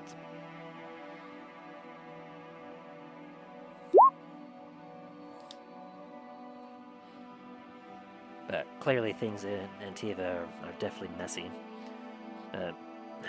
Soren didn't really explain, what are you doing here? I mean, he said, like, he was coming here for business. Soren, I guess, struck up a deal with you and your taverns. Yeah, that's the main reason why I was here, and figured, well, since Soren's there, and I'm the owner of these, I probably should be present as well. And figured, since you're here, might as well come check up on you. Clearly, I can see things here are not going very well for you.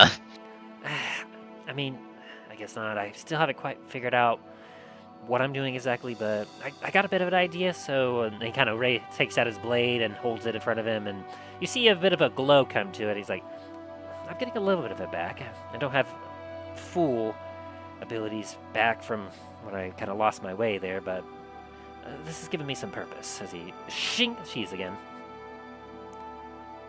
Give me a religion arcana check. Religion or arcana. 17. As you saw his blade come out and kind of glow, you saw some of that familiar radiant energy, like glowing off of it. But I will say that as you you felt some of that goodness from what you would expect from a paladin. You noticed that there was a little. It was not as bright. In fact, you kind of blinked a bit. You might be mistaken, but you could almost swear there was almost a little bit of darkness in that energy too. So I'll get there back to my. I'm hoping that if I could solve this, maybe I'll finally in the process of it have a good idea about what I'm doing with my life and where I'm going from here.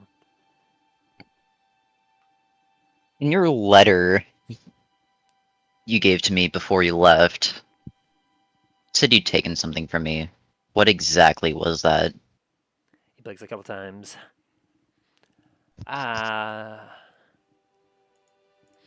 You know, I guess it could have been anything. You know, I'm actually struggling to remember if I took anything.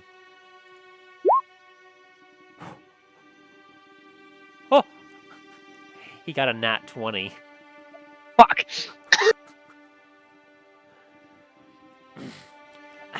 Must have been. I guess I did take some of that gold from Lure there. Maybe. No, that was before that.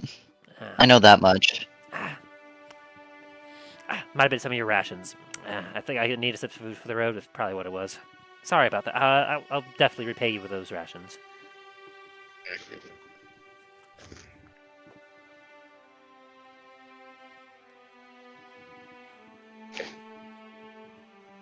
Just be safe. I already went through the grief of losing you once. I don't want to go through that again. I will say, to be fair, I'll take away his nat 20, but still with a disadvantage, that was a 20 that he rolled on the other side. So let's still take out your 16. Just to be fair, because I was like, well, he did say it in a letter, and so he would have this with disadvantage, but he gets a little bit from you. He gets a little bit of deception skills from you. Would I have an advantage because I remembered the letter?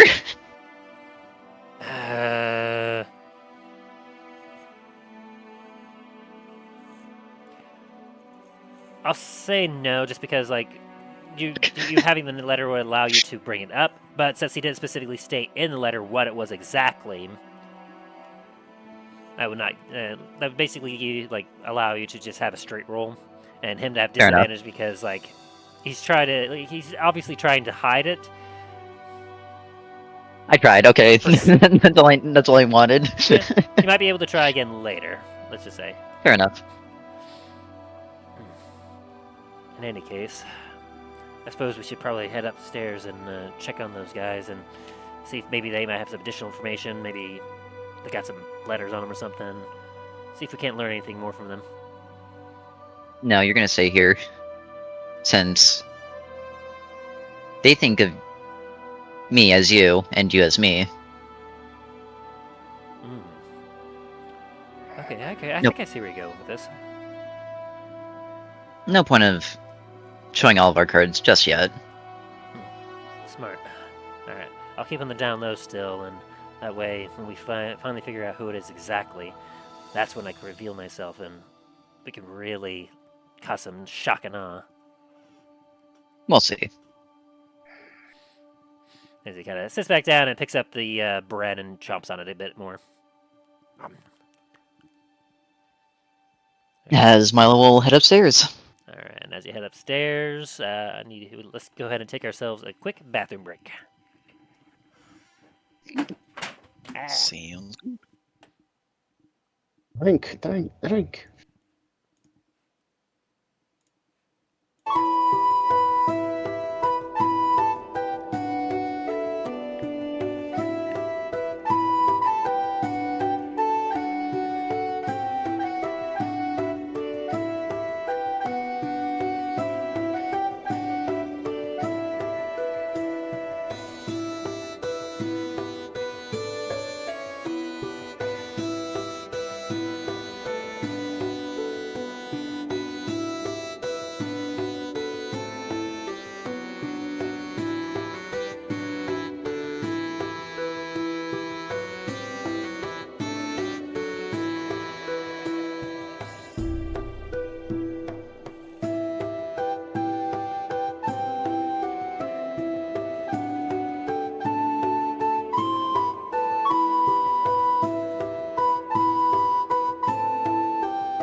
Ah. It's like, Oh, go. Yeah, I was scared. No, I didn't scare you.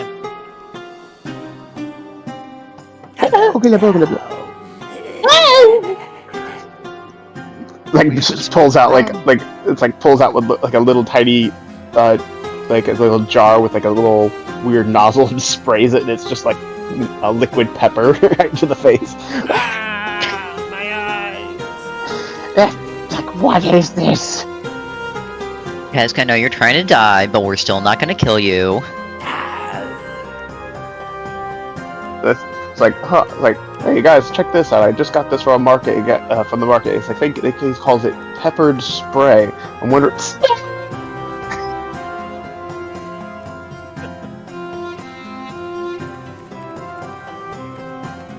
Talos in this future age, with especially seeing some of the newer technology, like at least he hasn't gotten future shock yet. Like the technology hasn't gotten to the point of where it's like he has to roll like mental saving throws. Rolls a religion check every time he sits down and bringing out a gun. Back in my day, we didn't have guns. Oh, well, with Talos, the guns were rare, but they were those. For him, it was more like the age of like flintlock, taking 5 minutes just to load it. Granted, it was only 10. Like what? How many years ago? 40. 40 years. Yeah, so for him, it was like it's not a huge leap, but it's still like the fact that him seeing like those type of like guns where you don't have to constantly like it's like okay, take 2 turns to reload. Basically, it's kind of gone from like pre-Civil War to World War One. Yeah, but still, he's very like certain technology is very like the train was a very big like. What is that? Where's the horses? Yeah, that was a brainchild of a madman. Hey, you put some respect on his name. Like steam powered? He's a bad man. Never heard of him being steam powered before. Steam Ain't right. powered. It ain't right. Alrighty, so are you all ready to get back into it? I don't know. Are you? Ready to knock some heads. And just like that, I need you all to roll initiative as an ancient dragon flies. Oh into God. the roof of the- Oh God. Oh God, no. How dare you ask if I'm ready? I'll show I have the you power who's of God ready. and enemy at my side. Fool, I am God. Then why haven't you returned my calls yet? Anyway, Yeah. So about that. So hey, look at that train over there. Train. yeah, so about that, see you all next week. Bye!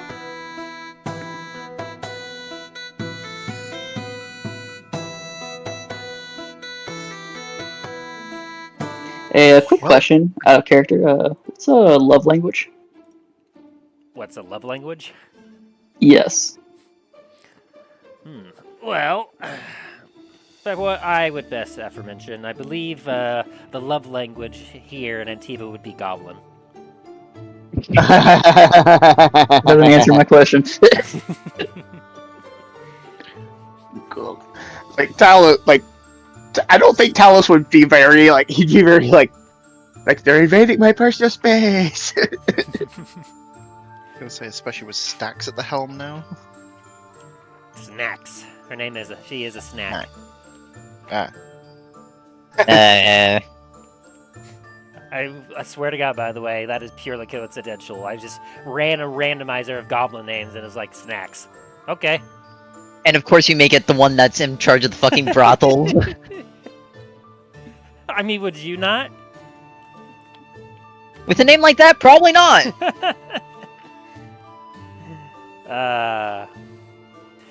Fun fact. Do you know that goblin text is actually written in Dwarvish?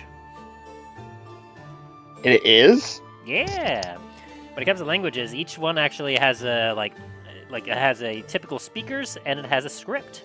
Like, common is typically spoken by humans, and its script is common. Dwarvish is dwarves, and it's dwarvish. Elvish, elves, Now, when you get to some of the more complicated stuff, that's where it gets interesting. Like giant, gnomish, goblin, all those are actually written in dwarvish script. Same with orc.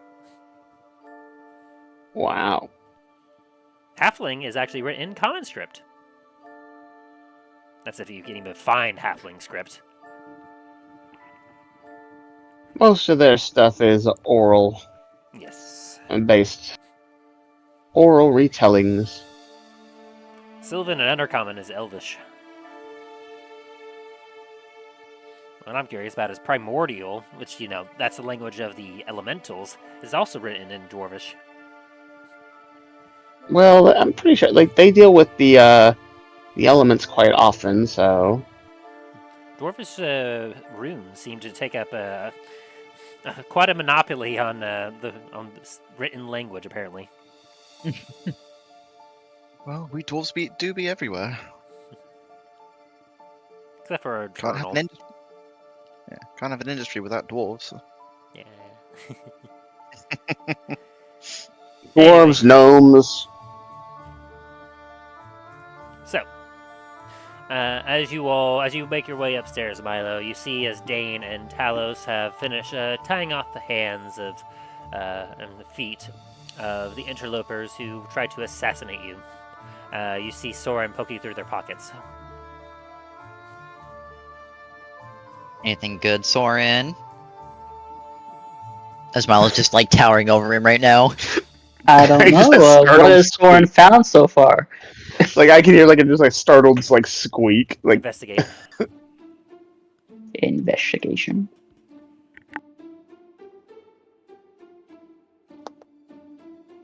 Damn it! I have a 0 investigation. 7. The 7. Can I aid him in this? Well, he would have been doing this before you got up here. Hey, not so fast. He's looking right now. How about that? Aside from their basic weapons, which are some short swords, which the poison that was on them has dried off, essentially. You do find, of course, they all have some studded leather on them, and you find 41 copper pieces amongst them all. 41. So you got half a silver, a quarter of a gold. Yeah, they're kind of poor.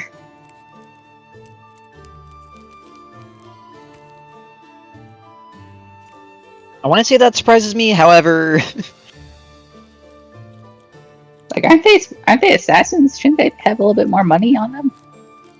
yeah, you would think so, but... It makes you think they're probably not that good assassins, so probably why they died. Not Soren kind dead. of kicks one of them. I'm pretty sure they're still alive. They Milo, fucking better be. Soren takes out one of his rapiers, so they don't have to be. no, we need answers. Milo slaps Soren. No, stop. Rolled up newspaper. No. Soren saying they're not great assassins. Meanwhile, Milo's here with literally a quarter of his life left. And it took 5 of them to do something and they didn't even do it. They're not great. 1 second. I'll Yes. tell us. Hasn't got a scratch. So 44 copper. 41 Or copper. was it 45? 41. 41. Good thing I asked. I would have had more than you would told me.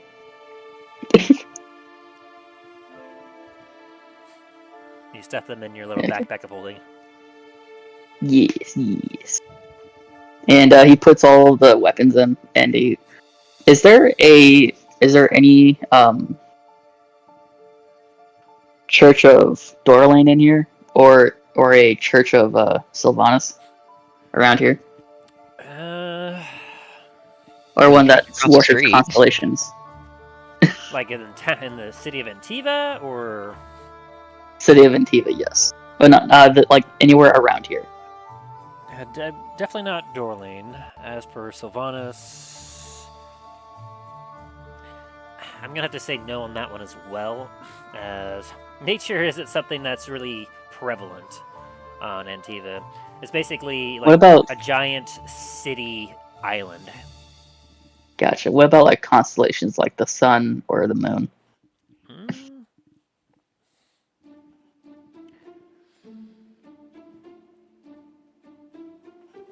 Well, let me see here. Essentially, I mean, there's some kind of more odd and ends gods that are here, as essentially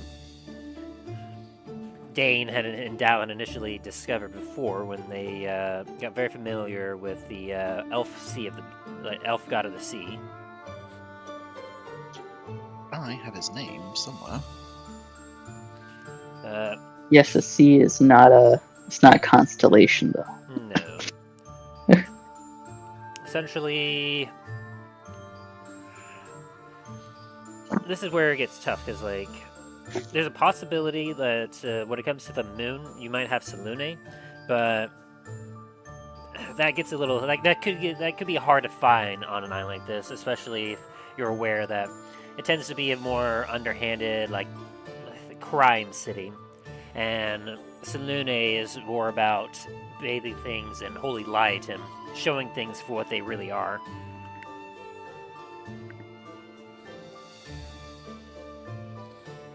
Let's see. You could probably imagine that Umberly. Well, give me a religion check, Soren. Yeah. Be familiar with at least some cities that are like this. Let's see, 14. Okay.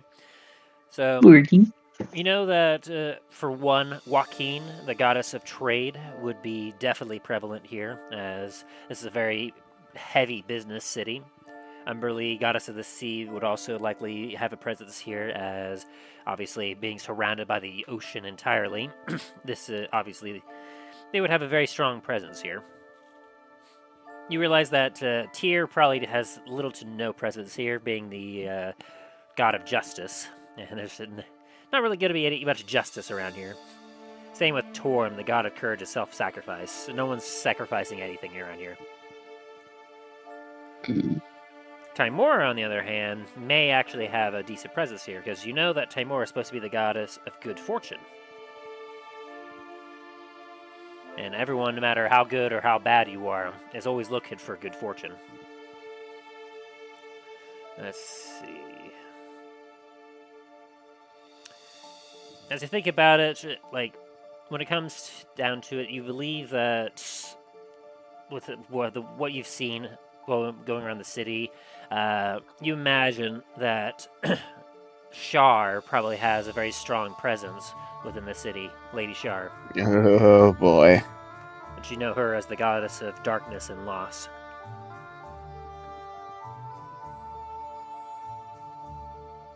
Also, anything to do with constellations? Let me see here. Shar. Mask would definitely have a very strong presence here, the god of thieves.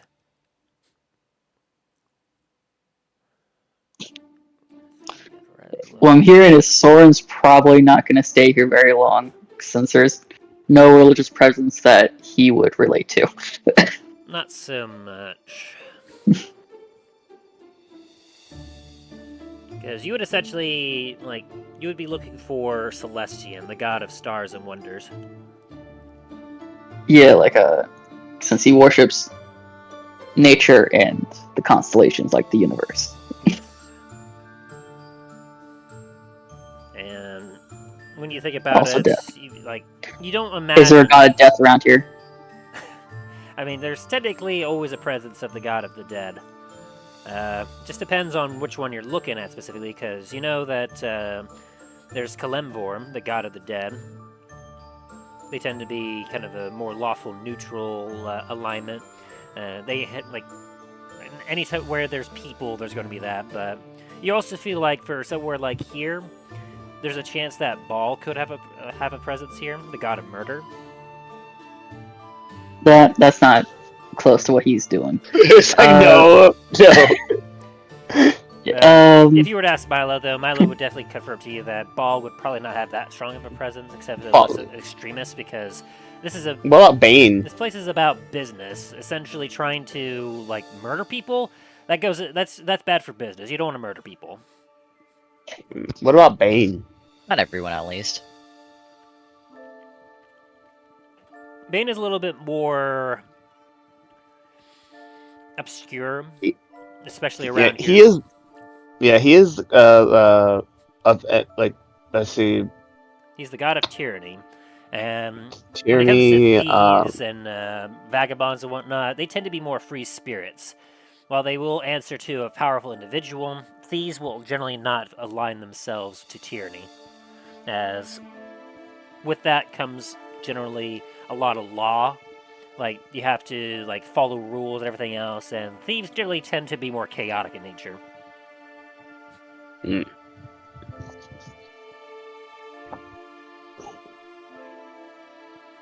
So, well, there's a possibility that Bane could have some minor presences from here and there. He's not going to have a major appearance within Antiva, as most people would kind of shun the idea of tyranny in kind of a more like lawless, free-spirited area.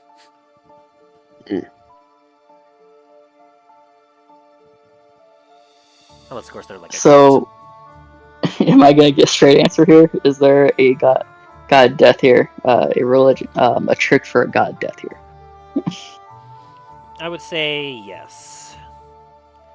Especially as many people Which one? travel here, you would likely find Kalimvor, the god of death. Kalimvor? Alright. Soren's gonna go over to the Church of Kalimvor.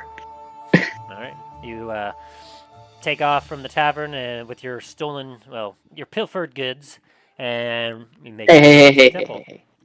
Liberated goods. Liberated, yes. We don't steal, we liberate. Get right. Leaving Dain, Talos, and Milo with the unconscious bodies of, let's see, 1, 2, 3, 4 individuals? Yep. Yes.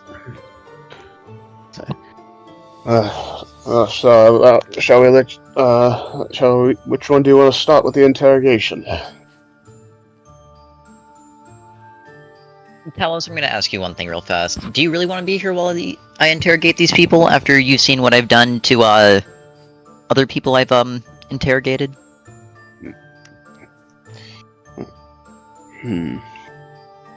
One sec.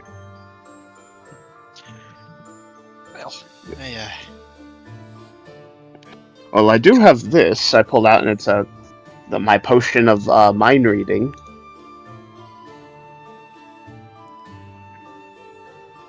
Milo will just kind of slowly reach for it. Is that the detect like odds this. one?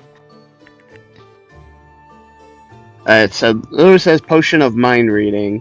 When you drink this, you can detect you effective detect thoughts. A DC save of 13. Yeah, basically it's a potion to detect thoughts. Basically. Very good. Let me double check, see if it has a. Does it It's a have second level, and it's a second level one too. Very nice. I don't think. Oh yeah. Second level. That's its base casting level because you can't upcast this one because it really has nothing to it. Yeah. It'd be nice if it was. It was like a potion of greater mind reading. It's like you can't hide anything from me. I will say that having previous experience with this Milo, you know that once you drink this potion, you essentially will be able to detect the thoughts of nearby individuals for up to a minute after you consume it.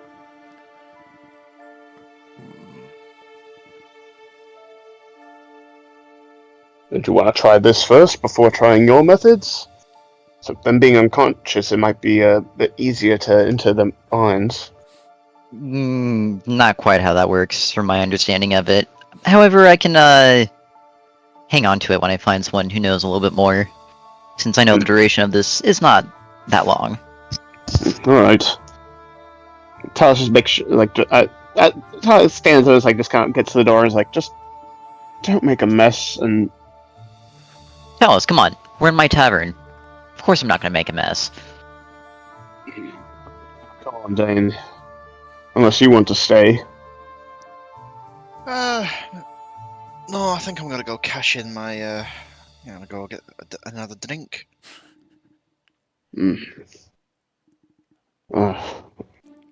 Think I might go for a walk.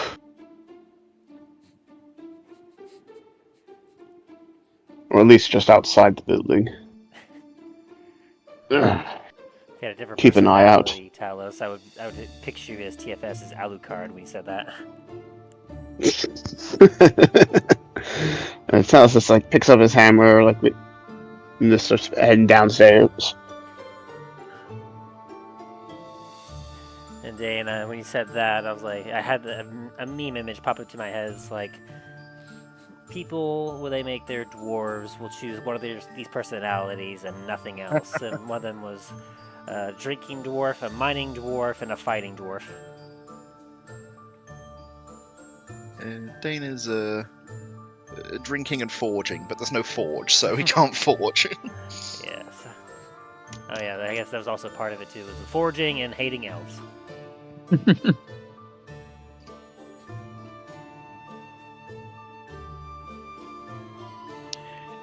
Definitely not in the hating elves department. There, those blasted tree huggers. Come here, you pointy-eared freak. And Talos is just gonna be like, kind of standing out, like, downstairs, kind of keeping an eye out of both in the bar, but also out the window, see if you like just keeping an eye on things. Which leaves Milo alone in a room with 4 tied up individuals.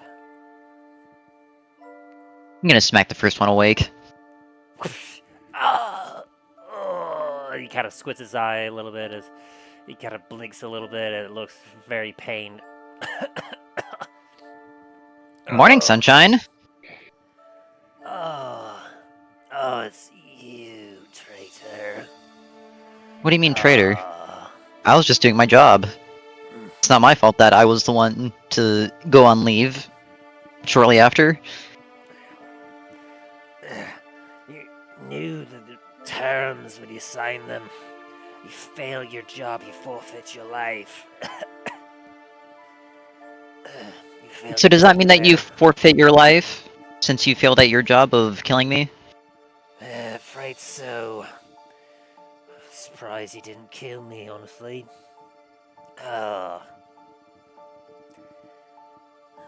Still rather bold of you to just walk around town brazen like that. I've been searching for you for the last week. We got the rest already. You're the last. What makes you think that I was the one to do it? Had to be somewhat close to the Baron. In any case, if it wasn't you, you must have had some sort of hand in his demise. After all, only the bodyguards have key whereabouts of where the Baron is at all times, and you weren't there to protect him. None of them were there to protect him. Therefore, they all die.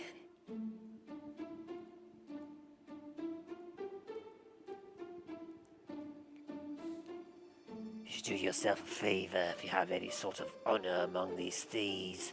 Take that blade of yours, put it onto the ground, and drive it through you as you fall on it. What if I told you it wasn't actually me? Doesn't matter. The death of the Baron demands compensation. And that compensation hasn't yet been paid in full. I understand that, but if I wasn't there to protect the Baron, and neither was I hired to do so, why would I do that? You literally were hired on to be a bodyguard of the Baron. And...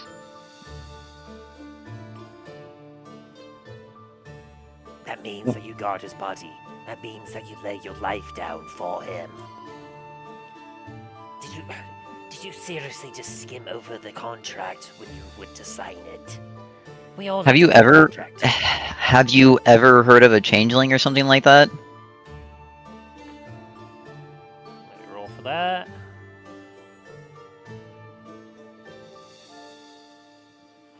Of course I've heard of a changeling. They're very rare, but the assassins are trained to look for inconsistencies in the way one looks to ensure that we know the difference between a changeling and one with skin or not. Well, I just got back, not even 2 days ago, so... Impossible. We've had reports that you've been on the island for at least a few weeks. Stop trying to deceive me. It doesn't work. I'm already dead. I'm telling you, I... probably a changeling. Like, That'd be a deception, not a persuasion. I mean, I'm not lying, I wasn't here. About the changeling part, but in any case, he got... I mean, if you really want deception, sure. His eyes widen a little bit, and he goes, "Are you shitting me?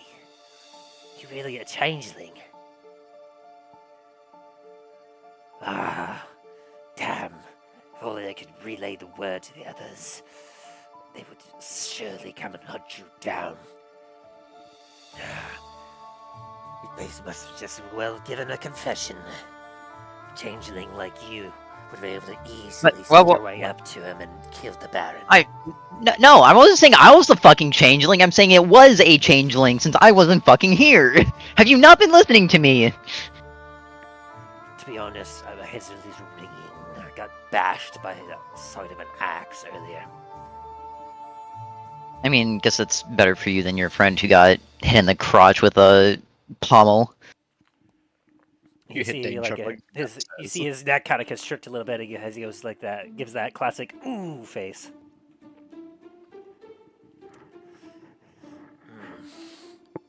So you believe that it was a changeling that perhaps took your form, or...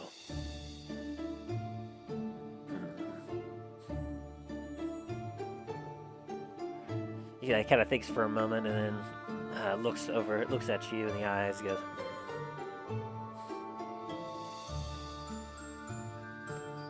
"So what you're telling me is that you believe, because you've been back only a day or two, that for the last few weeks there's been some sort of changeling or another that has taken your appearance, that has basically been parading around as you and as a way of getting close to the Baron and then executing him." Yes.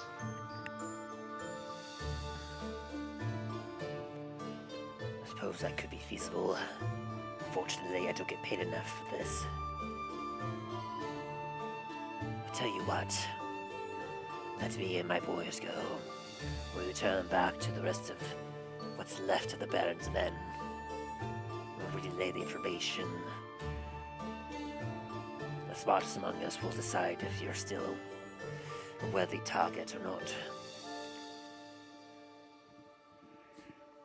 Better yet, how about you follow me instead, and I'll take the Baron's place.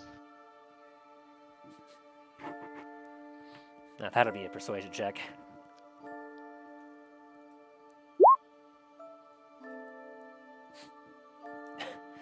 You what? He kind of chuckles as if thinking you're joking for a moment, but then seeing the seriousness of your face, he goes, "Oh, you can't be serious. Surely you had yourself as a side at the Baron at one point or another, Milo. But you can't believe that the other families would really follow you."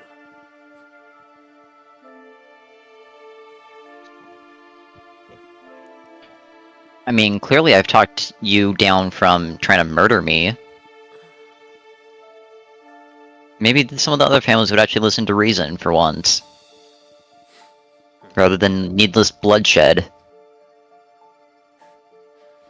Might as well be throwing your life away, but... well, that's your business, not mine.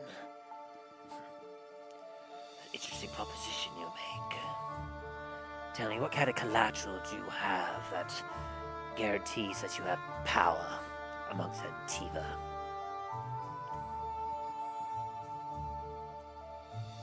Just this tavern. It's not much can be burned away by hot shot.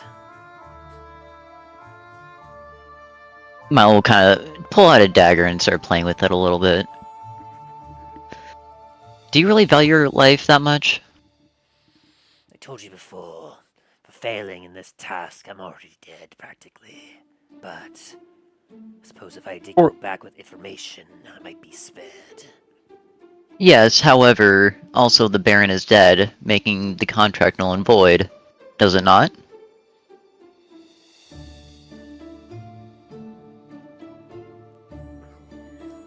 Perhaps, but there's still loyalty. He was a very strong individual. And now he's dead. Indeed. So therefore, he possesses no power over you. And I'm giving you a chance to either keep your life and join me, or forfeit it and keep following the Baron's word. Do you really want to follow the words of a dead man? I mean, look where that got him. You have truth that stings, but truth nonetheless. What is it that you're proposing then? Like I said, join me in my cause, and I will personally bring order to Antiva.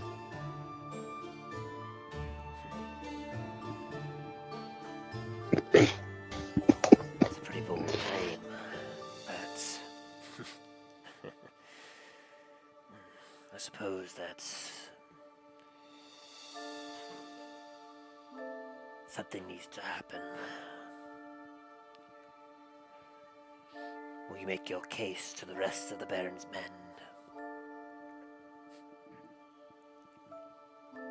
Aye, I will.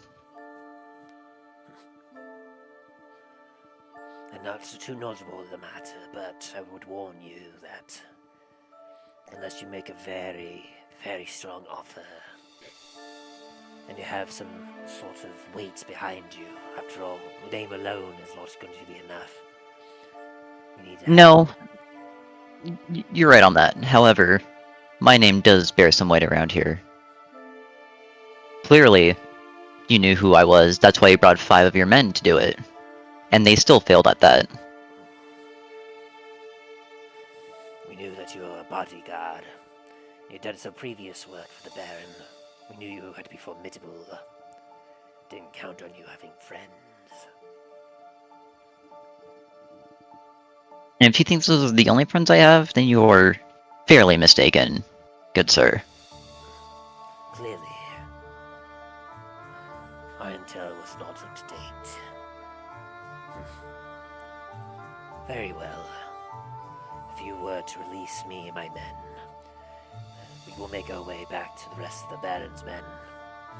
We will see about not having them kill you immediately as you get to the vicinity, and have you make your case.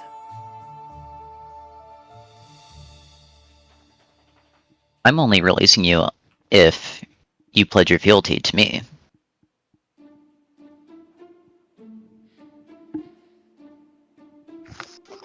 Now, what say you? Shall I drive this dagger into your heart? Or you join me. The choice is yours. Intimidation? Can I do persuasion? Well, you're threatening him directly with a knife. It's like, join me or die.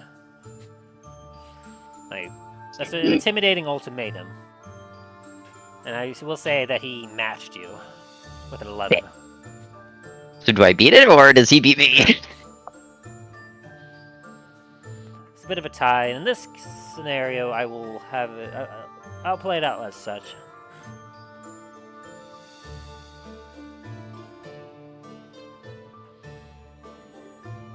feel there's still much more I could do. But where my daggers lay, they are to be commanded by one. That one is dead.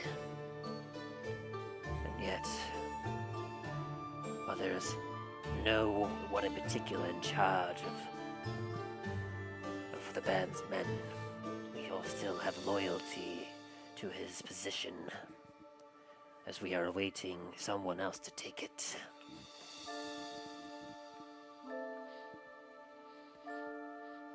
I will swear to do everything I can to ensure that you reach that position unharmed, to make your case.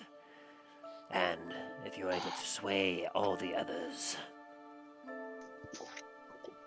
then we will swear fealty to you and do everything we can to either give you a prominent place on Antiva, or, if Mask so deems it, we will ensure that you will rule it all. Milo will then grab, or stop playing with the dagger, take it in his hand, and cut the rope tying his hands. Kind of flexes his fingers a little bit and rubs his hands. It's a dangerous task you're putting yourself into. I'm aware of the danger. With the band dead, even if you were to assume his position, you would not be the head of the households. None would recognize it. You would have to earn it. But if you have the backing of the Baron's household behind you, that would certainly make it easier.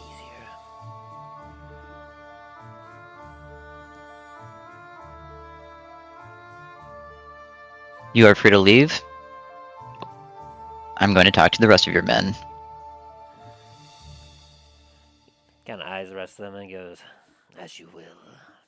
He bows his head and goes out to a window and climbs out of it.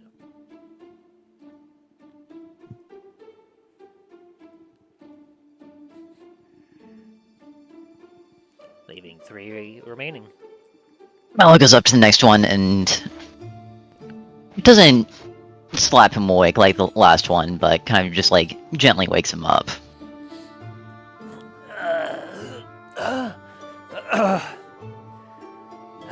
Hi there. He kind of struggles a little bit and then sees he's bound. Ah, shite.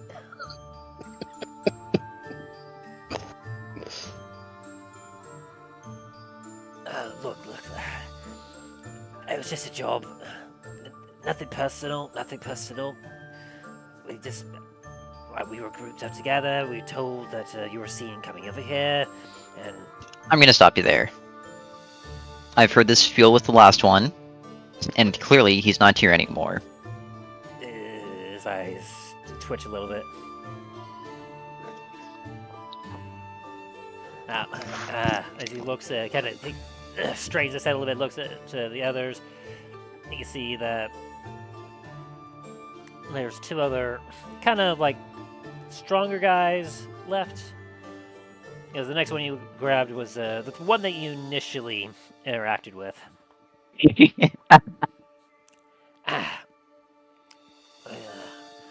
I see that the captain didn't quite make it. Oh no, he's still alive. He blinks. Oh, so he goes away then. Well, He didn't get away. I let him leave. it's Now I'm nice gonna give you the to same proposition as I did with him. My plan is to take over Antiva for myself.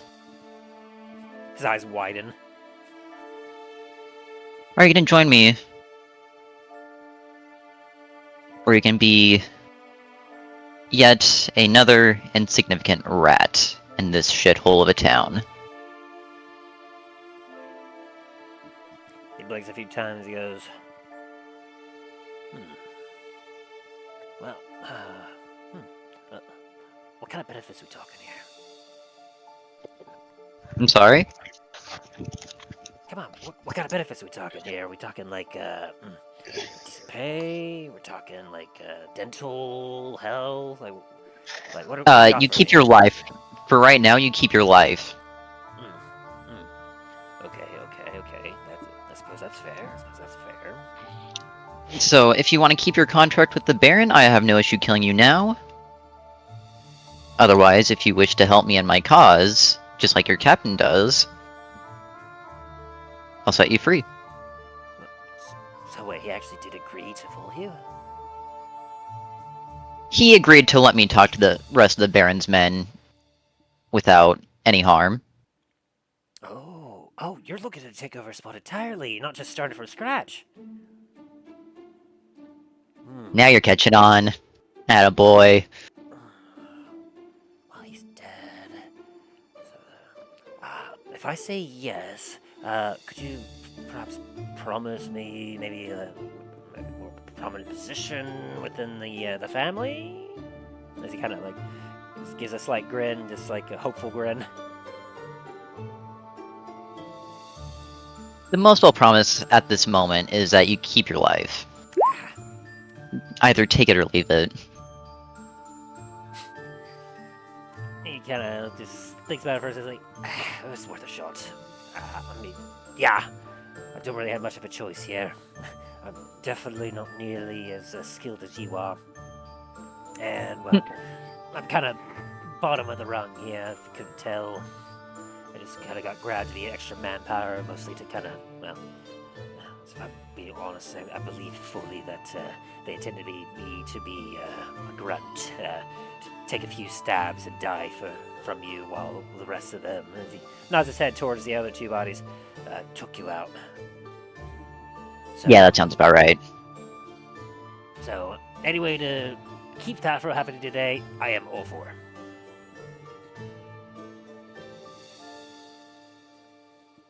Pledge your allegiance to me, and I will let you live. I swear upon my life that I will do everything that you tell me to the best of my ability. Yeah, good enough, as Milo cuts him free. Whew, all right. Thank you, boss. What would you like me to do? Go back with your captain. Very good. I will go help him get the rest of the others ready for your arrival. Very well. He looks over, sees the windows up, and he's like, oh, did he go out that? He probably did. Yep. As he jumps out the window.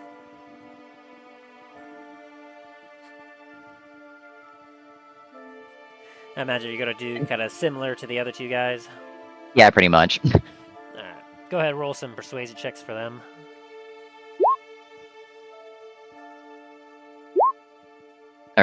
Those were perception. 23 and 19. Being also in an equally not so great position, convincing them to essentially be on your side was not too hard either. And so you have 4 decently strong assassins that are willing to aid you on Antiva.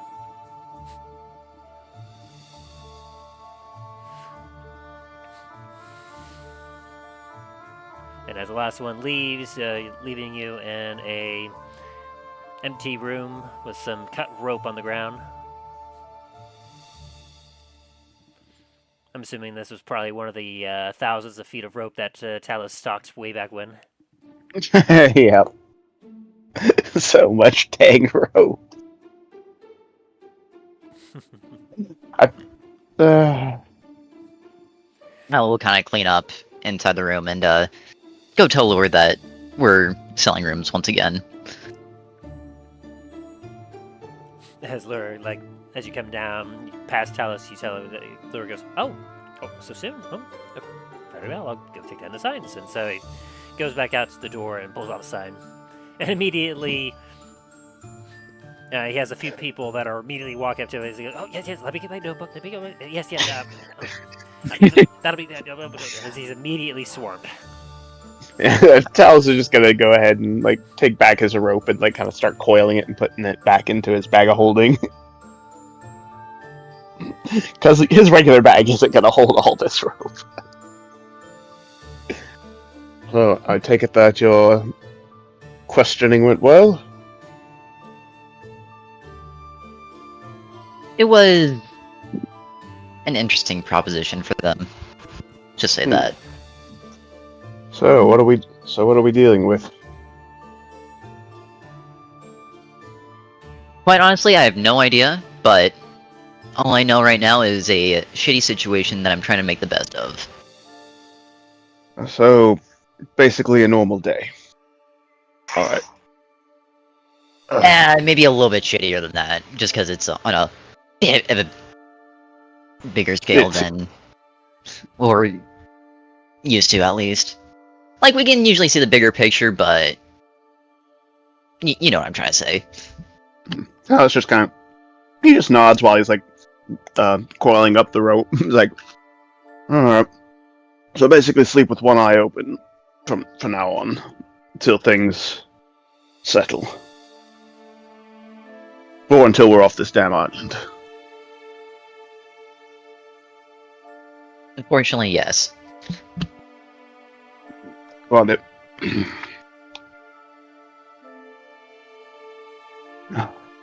I'll update Dain on at least that.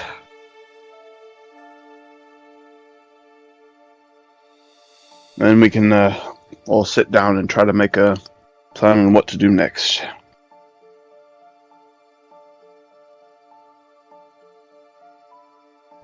Tao's gonna start making his way over to Dain. As you make your way over to Dain, you can see that he is currently engaged in a drinking game.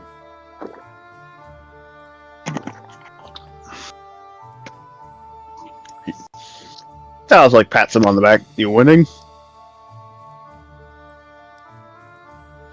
Well, let's see.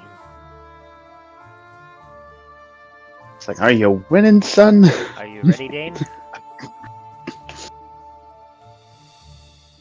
As per tradition of your hold, you're playing Dwarven Roulette with them.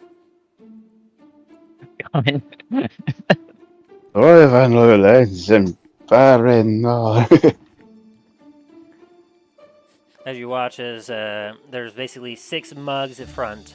All of them are like having a hand ready to grab one.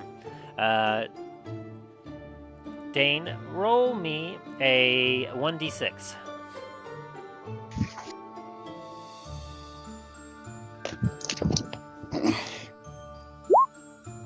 All right. You watch as Dain and 5 others all grab a mug of beer. And as they all look at each other, they all go, 1, 2, down! As you all down a drink.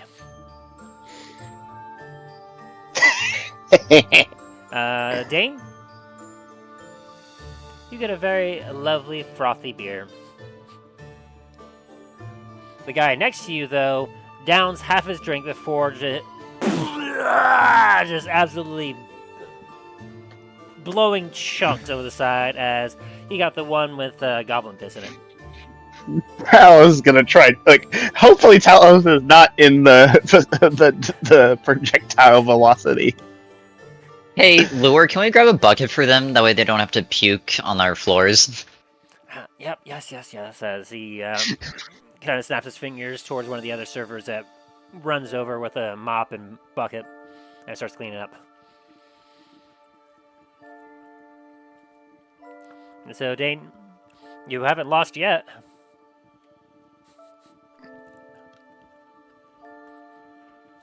I think his mic might be out. Oh no, Dain, what has happened to you?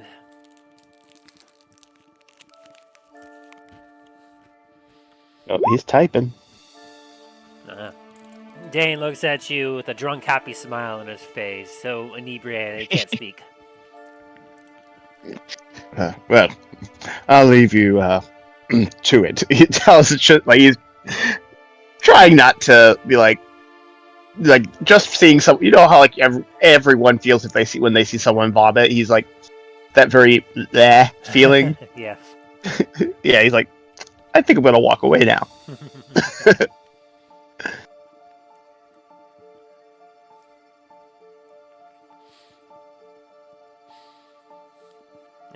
as you all get to your drinking and thinking of plans, someone makes their way to a temple of Kalimvor.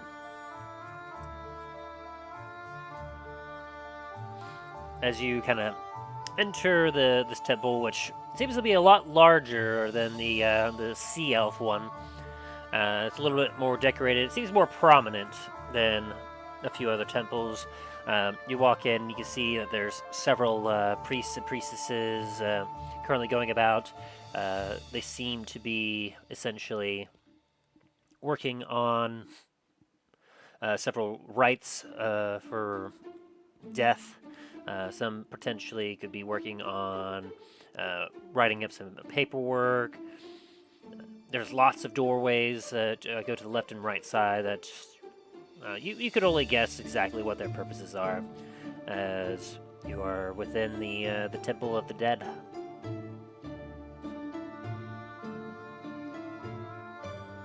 So, Soren, what are you doing?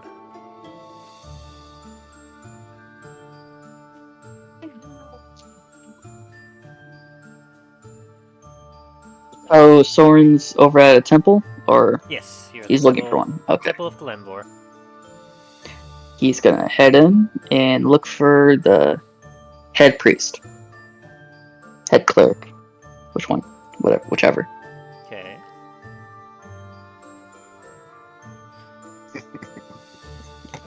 As you take a moment to take a look around, you see that there's a lot of individuals that's just kind of going out and moving. It's kind of hard to nail down exactly which one could be, but eventually you do see one that has some different style robes. Now, mind you, most of these robes seem to be just kind of plain white robes. Hardly any decoration. Like, very plain. Which, give me a religion check. With advantage, since this is kind of your wheelhouse.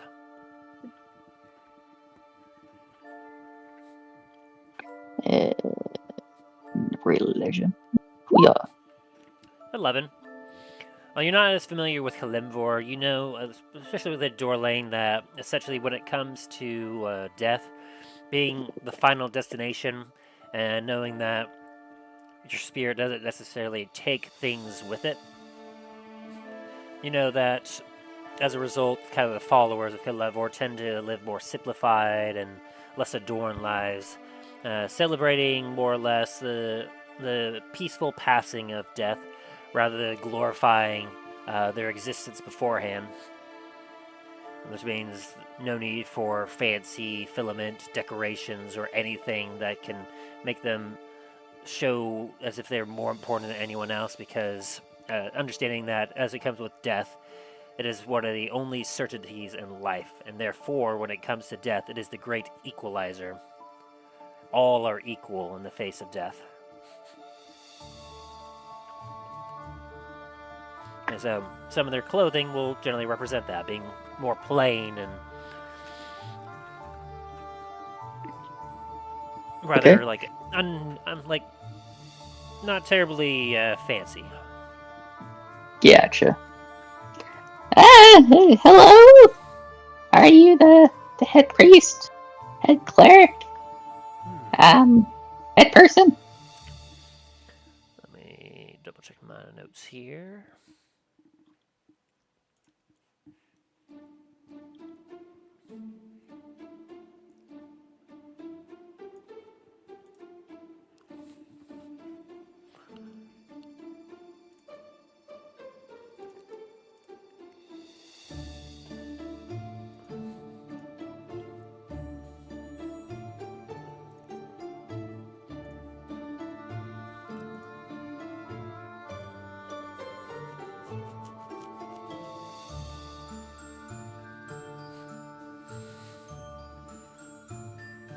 Alright, so yeah, as you take a look at this individual,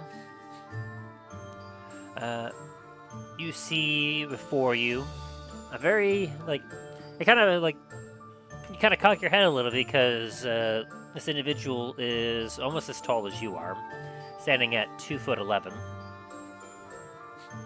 having some rough golden skin. You see kind of like the visage of what appears to be a gnome. Oh, I thought it was gonna be a kobold. I was gonna be like, yes. Oh, hello there. Well, all of us are equal in Kalembor's eyes, but I suppose that when it comes to knowledge, I happen to possess more than many of these young bucks around here.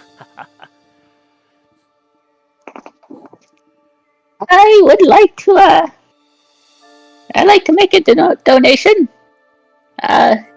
From behalf of Dorlane, the another god of death. Dorlane. Let me roll for that for him. It would be a Natural 20. halfling god. Yeah, it would be a halfling god. Oh, very curious. Don't believe we've seen many of your guard around these parts here. Not too many halflings tend to grace the presence of Antiva.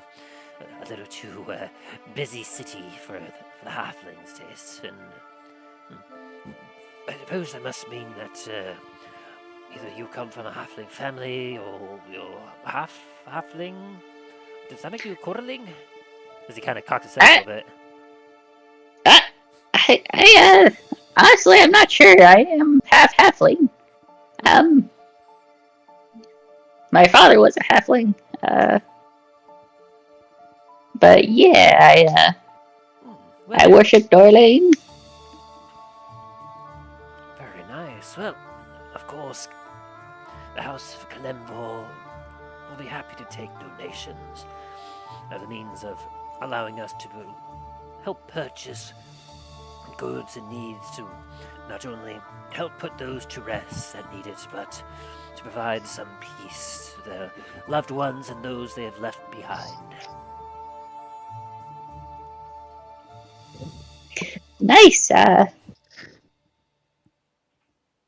Just make sure to get to sell these things, not give them away. But of course, after all, for you to give them away, that certainly will not help Kalembor. Yes. Also, Dorlane wouldn't be happy about it. Honestly, we never really made sure what Dorlane is, actually. Anyways,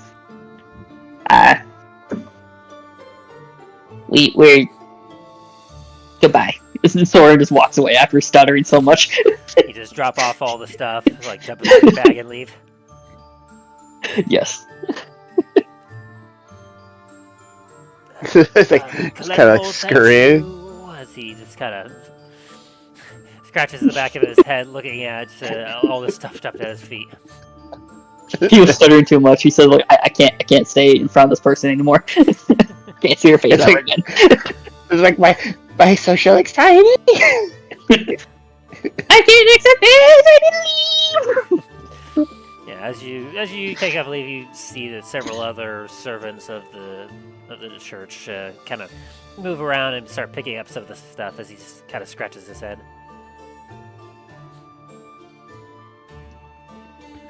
All right, so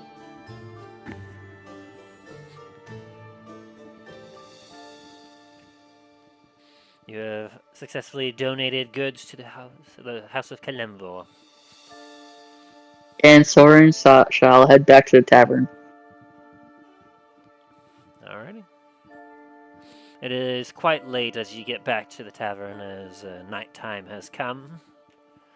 You'll have been kind of going about and doing a lot of stuff, so naturally it is late. You all are enjoying the drinks and food of the tavern. It seems to be business as usual. And what do you all do?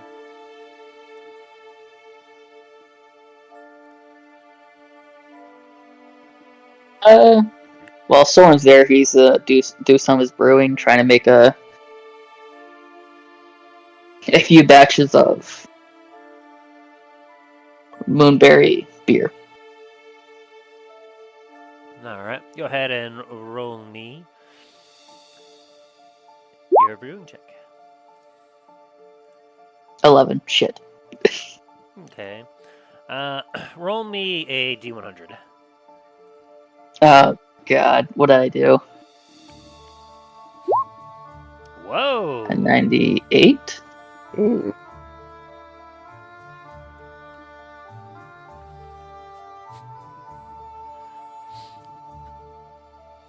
So, as you kind of finish up this brewing, you hold up a vial of what could be best described as a viscous liquor.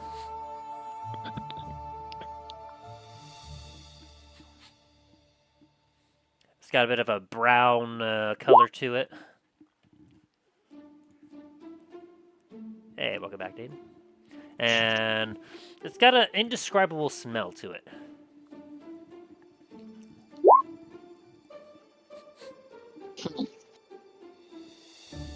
What do I have to roll to know what this is?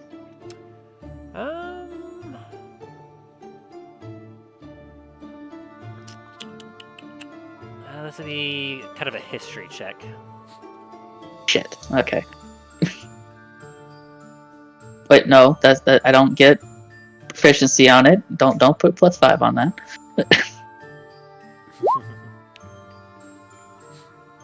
The 16. Ooh, a 16. As you have a close look at this and you kind of swish around this viscous liquid. Like, you haven't personally experienced it before, but you believe that some have identified this kind of liquor to be known as Wyvern 981. Which, for what you understand, it's got a very strong taste to it, because it's very indescribable in a way. Like, that's the interesting thing about it, is that whoever seems to drink it almost always seems to have a different experience. You've heard from some that it tends to be likened to being punched in the nose with an onion. While some seem to almost experience almost like a fond memory of being kissed gently inside your throat from it. Soren's gonna yell over to Dain. Hey, Dain! Wanna try this? Hey, I won't turn down a drink. Soren pours a shot and just puts it right in front of him, kind of squinting at him. Why don't you take a sip? You notice as he pours it, it's a lot more viscous than a normal liquor should be. Like, have any of you ever seen the thick water? Oh God, really? That'd be about what it looks like, viscosity, while being brown. Hmm.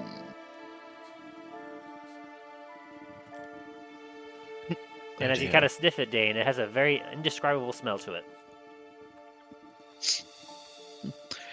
Well, certainly looks interesting. But No, you already said you're gonna drink it, so you can't back out now. I wasn't gonna say back it out. I was gonna say, well, booze is booze. All right.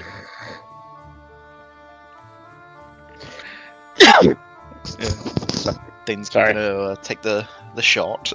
All right, Constitution saving throw.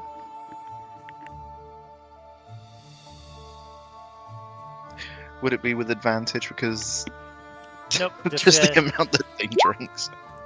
Shit. Ooh. Yeah, you get the a more downside of this. You feel as you take a down this liquid, you almost feel as if this liquid has grabbed the inside of your throat, and you almost can't breathe for a moment as it slides down very slow. You feel every inch of this liquid just going down your throat until it hits your chest, where it almost feels as if you suddenly have a fire brewing within your lungs in a way. That's certainly something right there. Oh, I made you drink it, so now I gotta. Soren pours himself a shot and downs it in one hit. And I will say that while going down, it definitely was not pleasant. You are immediately drunk afterwards, Dane. Like, if you were drunk before, Well- you really are now. You got a buzz. Constitution that was saving throw. I got really 10. interesting and experience, but could go for another one of them. Alright, what does the 10 get me? As you down the shot yourself, you feel it kind of like going down your throat, very slowly in a way. It doesn't seem to like burn as much, but it's got an odd taste to it. You like as it goes down, like it's an experience that you've never really had before. And by the time it gets down to your gut, essentially, you almost feel lighter than air for just a half a moment, almost as if you could fly. But honestly, like, it's very indescribable because you can't liken in the taste to really anything that you've ever experienced before. And by the time you try it, you feel like you've got it figured out. You realize you can't figure it out anymore because you are very drunk. Well, keep going then. As Soren pours 3 shots for Jesus both of us. Christ. Do I have to make a constitution saving throw for each? I mean, you said he poured 3 for, like, total, right? So, or is this, like, 6 shots that have been poured? 6 shots, 3 for both of us. Oh, boy. Well, I thought I heard that correctly. Well, Godspeed, guys. You're talking to a brewer right here. He's willing to get drunk. well, take the first shot, each of you, and let's see where this goes. First Constitution saving throw. Ooh. 13. Oh, you got a 13. I got Yeah. 9. Ew. Yeah, as this next shot goes down, Soren, you are worse off as the alcohol hits you a little bit harder this time. And same as like what you kind of experienced with Dain, like you actually feel almost as if this thing suffocated you a little bit as it went down. It was so viscous, it was hard to throw down all the way, as it almost felt like slime just catching at your throat and just slowly dripping down like a thick phlegm. But you definitely feel a lot more drunker as, like, you're not sure if you can handle all 3 shots, but depending on how your constitution, you might be able to handle it. Meanwhile, Dain, this one went down a little bit smoother than before. Having experienced it before, like, you have a bit of a warmer sensation going down your throat as... having your previous experience, it seemed as if your first shot has made it much easier for more of it to go down, as it slides down a lot quicker. And the flavor, it's actually a little bit nicer this time. You get a little bit of a rose flavor in it, mixed with almost like a hard whiskey. That sounds nice. And you come out of this experience a little bit better than Soren. Can Soren from here on out have one of his constellation skeletons appear and help him take the hits? Sure. Like grab it for him and pour it down for him. Sure. Alright. Now describe what this looks like. So he has a human-sized skeleton show up. The one that always has the what are those things? The doot things. The trumpet. Yes, he has the one that always has a trumpet. Shows up. Yes. Hang on. The one that always has the trumpet. He shows up and helps him pour the shots down. Just grabs it and then eggs him on, and then immediately puts his head up and pours it down his throat.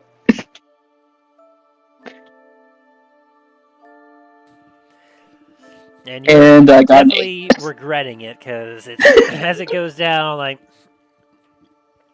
you're able to throw it down all the way, but you were gasping for air afterwards. It almost felt like you could almost choke on this liquid. Similarly, you feel a burning in your chest, and you find yourself struggling to stay on your feet. I'm still on my feet. Barely. Alright.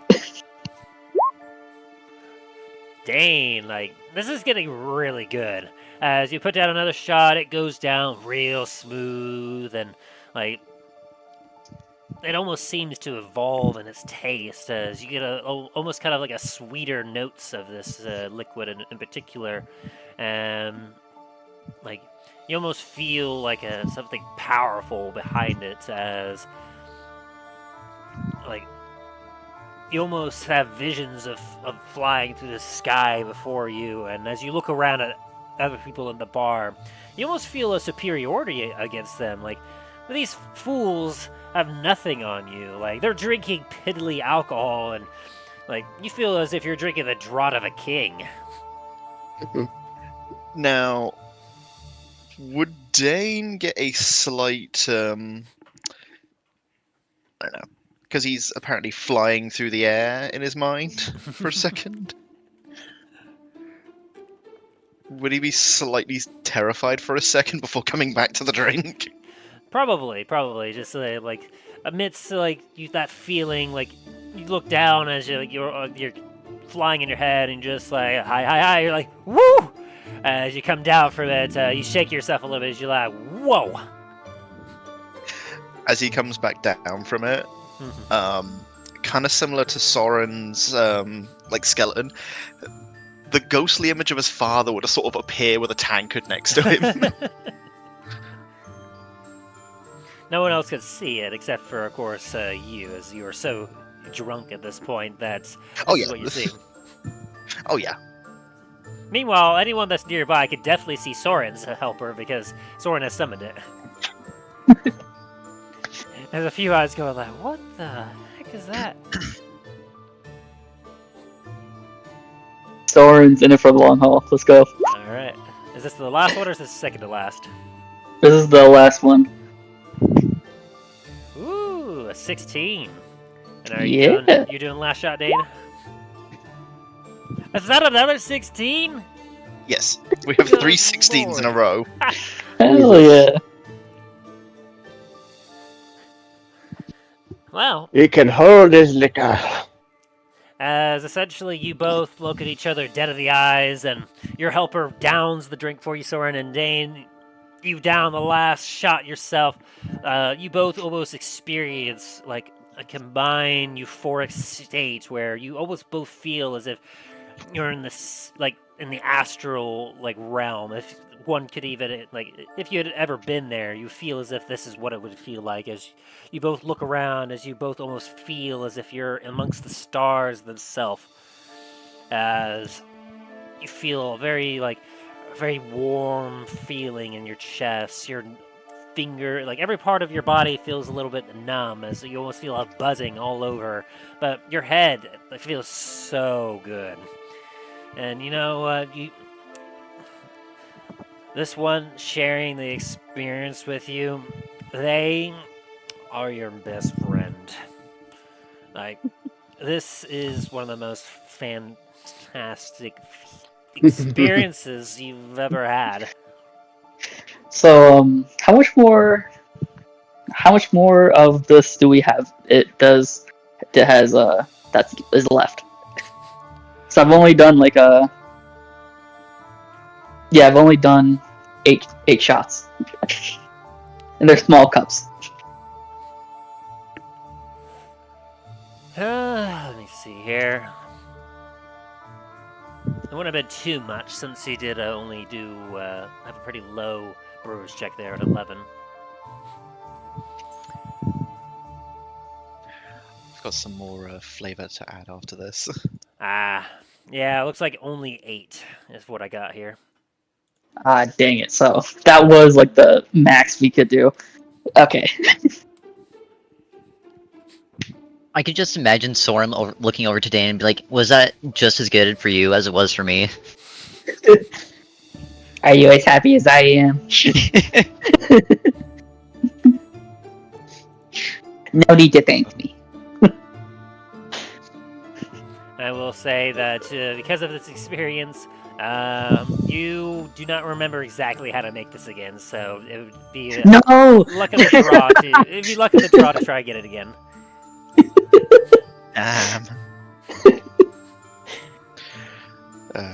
Sorry, no one else sees it, of course. But behind Dain, as he takes that third drink, he makes a motion to clink his glass against his father's, and then more dwarves just start appearing around him, just cheering.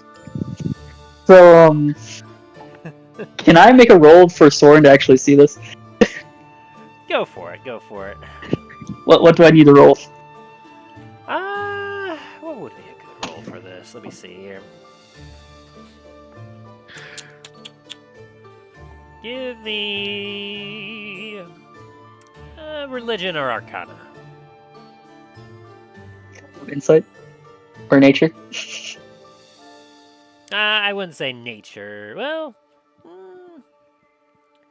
how would you make it nature? How would you convince me that nature would be a good roll? Him tapping into the energies of the planet, nature. I'll allow it. I get a +10 on this. Hell yeah! You both are drinking like crazy. Let's see what happens. Damn it! I got 15. Do I make it? Dain, why don't you make me a history check? With an 11, I'll say, through your blear state, as you are literally passing out, you are able to see something like almost as if you both are sharing the same dream. You're able to see these dwarves that are all around Dain. You're not sure if they are real or not. Soren's gonna pull his 2 of his shot glasses and start trying to clink his glasses to with everyone too. You find there is some resistance, at least with some of them. They're at. Soren starts freaking out a little bit, whoa, what is this? I mean, you don't know if they're real or not. If they feel so resistant, you're like, oh, they must be real.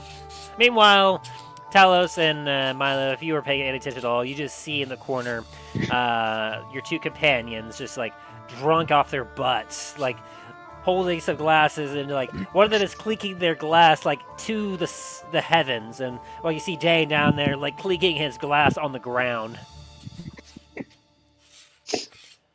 And then you see just Dain bring out the jug of alchemy.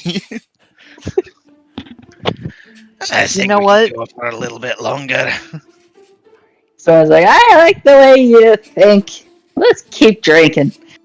I'm just gonna let these guys have their moment here. I'm not gonna intervene.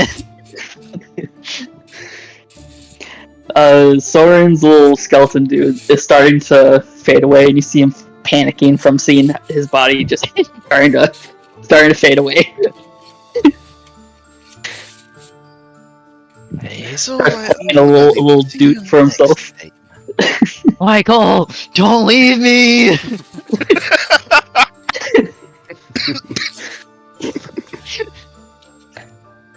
Oh boy. How much longer can Soren drink until he passes out? Funny you should say that. As Dain tries to pour you some alcohol from the alchemy jug, you lean forward to offer your cup to be filled, and you will plop down and pass out immediately. As Soren starts falling, the skeleton tries to catch him, and Soren just falls through his arms. It then puts both of his hands on its head, oh no! What have I done? No! As the skeleton just fades away.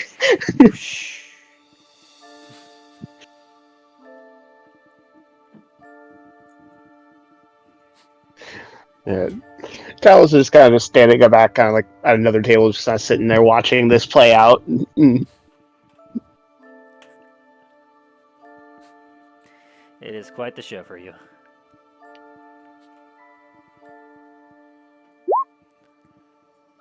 Dain keeps going.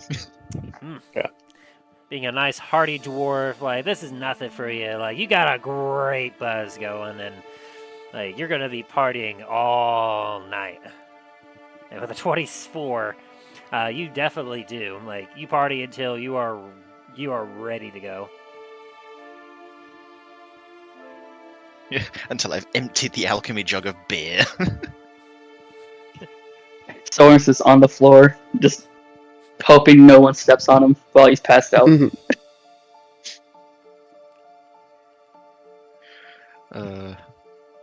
Later on the night, Talos, all you just hear is dunk, dunk, dunk as the alchemy jug hits each stairs and going up towards the room.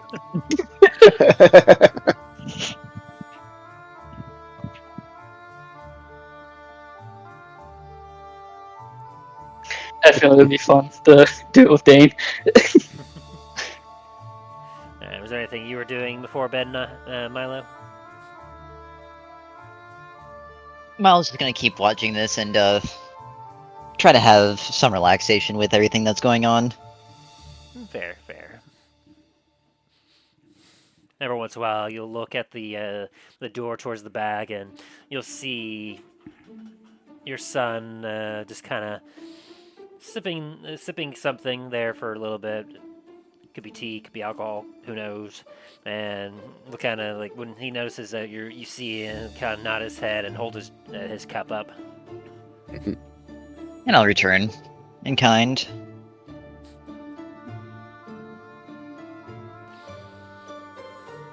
And anything from you, Shax? He's gonna be like kind of jotting some stuff down in his little journal while kind of like casually like taking sips out of his drink, but also kind of keeping an eye on everything going on, both out inside the bar, but also occasionally looking out the window, seeing if anything might seem like if there's anything that might catch his eye from like somebody kind of like if he noticed trying to basically anytime he looks out the window, he's trying to notice if anybody's like kind of scoping the place out.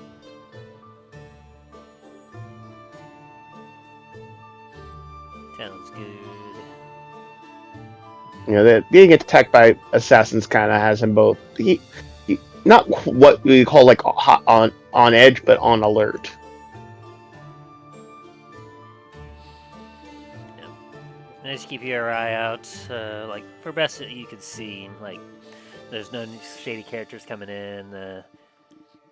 Everything seems to be relatively calm and accounted for.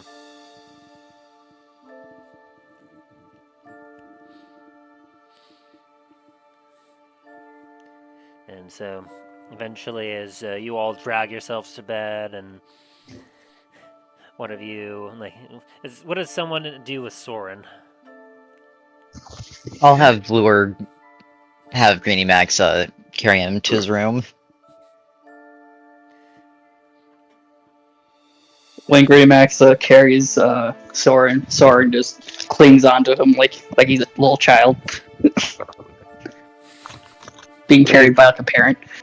And I don't want to go to school, Mommy. I want to stay home and bake cookies with you. 5 more minutes, please. Soren like sleepily pulls out one of his empty cups and tries to put it to Granite Max's mouth. Keeps his lips very pursed closed and just. And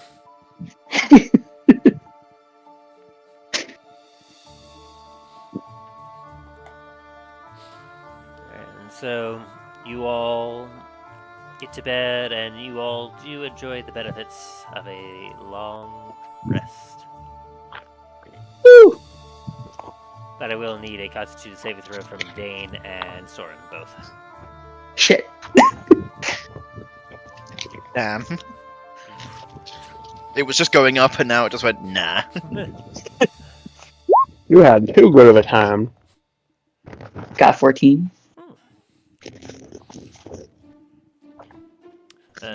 Fortunately, neither of you will be getting any negative effects from your night of debauchery.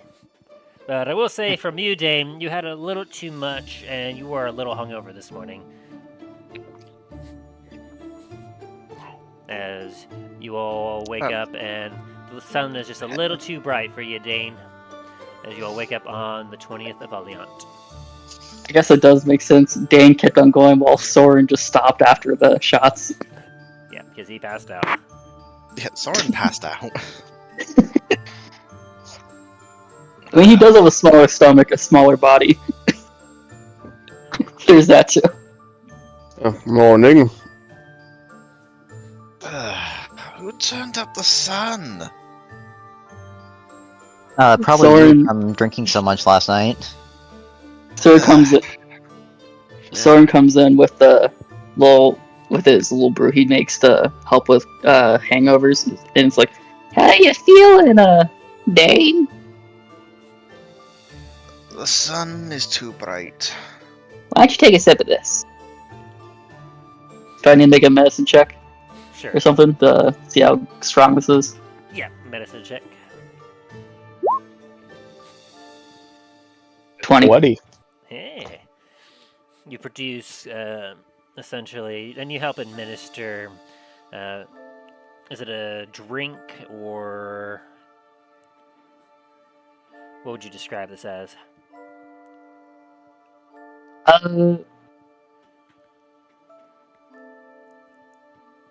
It would be a drink. It's heated. Like, you have to breathe it in first and then drink it.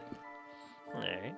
So you give proper instructions and you help him imbibe it, and after drinking it, you still got a little bit of a hangover going on, but you find that it is significantly reduced in its effect. Well, thank you for turning down the sun there. I'm feeling better now. Yeah, it's I no longer try my like best. light bright. Yeah, you're no longer going mugwai. Not light bright, light bright.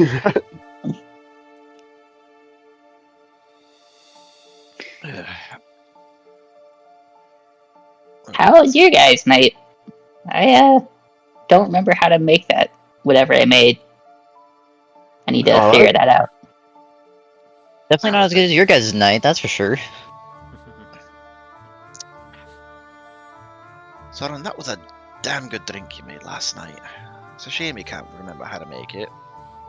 I'm that I going to think- try and remember.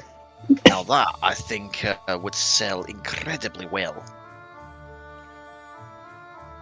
Well, from what I remember, I think it's already been made before, so I just need to remember how to remake it, which I shall attempt to this tonight. As Soren puffs his chest up, points up to the sky, I swear it.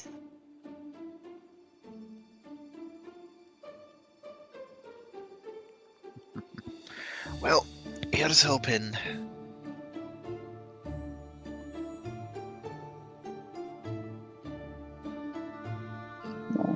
Well, I was thinking we could probably check out the head up to your manor, that manor of yours, Milo.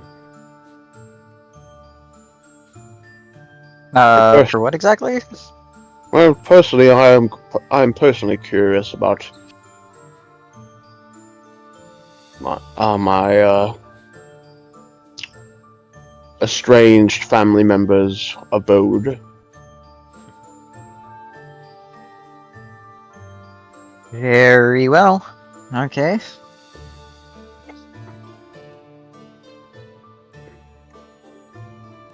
So as you gather up your gear, you head downstairs.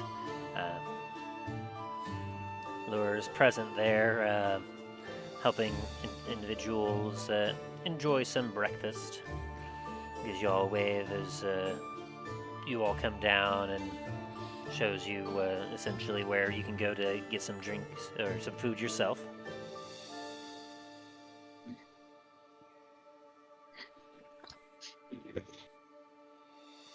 Lure, do you know where Garrett went by chance after last night? Can't quite say for sure. I know that he was back in the kitchen hanging out for a while, and then at one point he was gone. I presumed that he probably went to your manor at some point. Very well.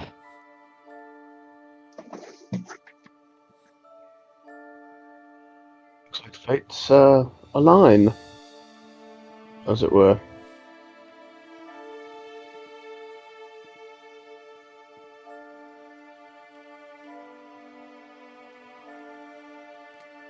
So after eating a nice hearty breakfast, I assume you all head out for the day? Yee. Aye. Sounds about right. So, as you all make your way out through the town, are you being kind of sneakier about this, Milo, or are you just being business as usual?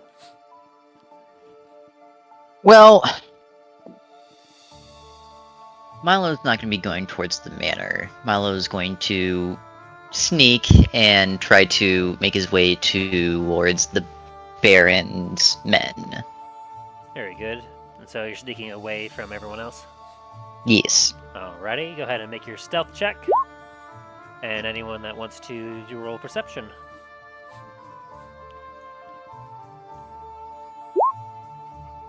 And well, he's gone again. Ooh, Talos, you see him. Milo, which way is the? You see which him, way is it? sneaking around a corner, and like Milo, you hear him call to you specifically, and you know for a fact he sees you. Ask Soren. I just give him a thumbs up and turn over to Soren. I'm leading the way, Soren. Oh, yeah, I can do it. I can go. As Milo will hide again after realizing you was spotted. Yeah, because after talking to you specifically, by talking directly to you, the others would have been able to look and be like, "Oh, there you are." And Soren loses you again. Alright, I guess he's gone. Let's go this way. Soren takes big, long steps towards the mansion. Alright. So, Milo sneaks off to make his way back through the labyrinth of the city until he could eventually make his way back to the Baron's abode. Meanwhile, as you essentially make your way through the warehouse areas of the... Or, let's see, okay, so you're there. Okay, so the rest of the party makes their way through the financial district and some warehousing districts until eventually you make your way to far corner of the residential areas of one of the residential areas that houses the manor. And as you make your way there, fortunately, you should have a decent memory, Soren, right? Right? How's your history, Soren? I was really hoping you weren't going to ask me that. That's why I was like, Soren's going to head over to the mansion. Well, I would need either a history or a survival check from you, because you haven't really been to Antiva before. Dad, God. Wow. The moment you said survival, I'm like that. The survival instincts kick in, like feral mode activate. You see Soren's eyes go just bloodshot red as his mouth just starts foaming as he starts sprinting towards the mansion. Like, this is interesting. As you all follow him, it's not too long before you find yourself at the gateway, really, of a grand manor.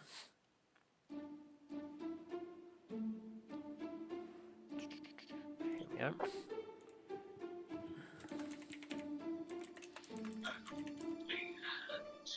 From what you can initially see, it's a very decent-sized manor. Small yard, walled off with a decent-sized gate at the front of it. Closed and locked for what you can tell. And Inside the walls, you can see some greenery, some shrubbery, trees, very small trees, mind you. And the entrance of the manor seems to have a nice set of double doors, rounded off rounded off walls that go to the walls of the rest of the manor. It's got an interesting shape to it. It's not exactly standard for what you can tell. It's got itself a very large wooden porch that honestly you could have a small party on it probably. You can see several bits of furniture here and there, but nothing of too terrible value, or it's just standing outside in the plain view. And you don't see any lights or anything else on, not really indicating as if anyone is currently around. And what do you do? Here come those who seek to transcend. As brutes, Soren opens the door. It's locked.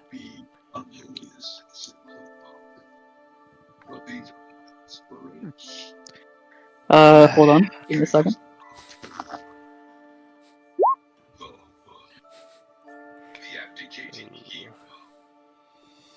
Soren does not. He resents that. He does not do anything with the door. He just sits there and yells, "Garrett!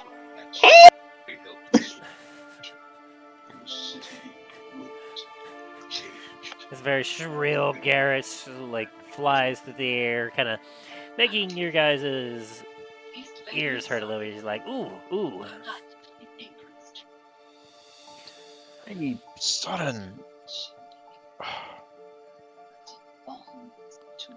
Soren just looks at you with another broken pair of thieves' tools and is like, with tears in his eyes. Do you know how much this cost me? We'll get you another set, or forge you one. Don't you have mend? Soren just immediately just oh, I do. And immediately just mends them back together. As the voice of Milo just screams through the ethos. Every townsfolk is like, huh? Huh? Must have been the wind.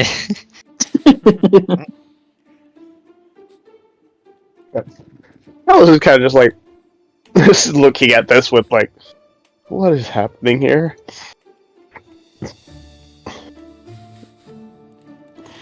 You alright? The doors open at the front of the manor as kind of a scraggly-haired Garrett kind of sees you, and then he proceeds to stealth with a nat 20. As, you see for a moment Garrett, and then he suddenly almost seems to vanish, and then you miraculously watch as suddenly the door in front of you opens as the gate just. I guess we go. Hopefully, get nat 20 so Soren does not freak out over a door just opening, and he doesn't. He freaks out. Is there a ghost in there? I think we're being invited in. You ever read any horror stories? We don't go into the haunted house. We leave it. Actually, it's kind of my job to deal with that kind of stuff. So yeah. This is mine. Soren starts walking away. I pick him up like a kitten. It's like, you're coming with us. Soren starts flailing around like, I want to go in. I just start walking forward while holding him out at arm's length, but like how you would hold a flailing cat by its scruff while continuing to walk forward.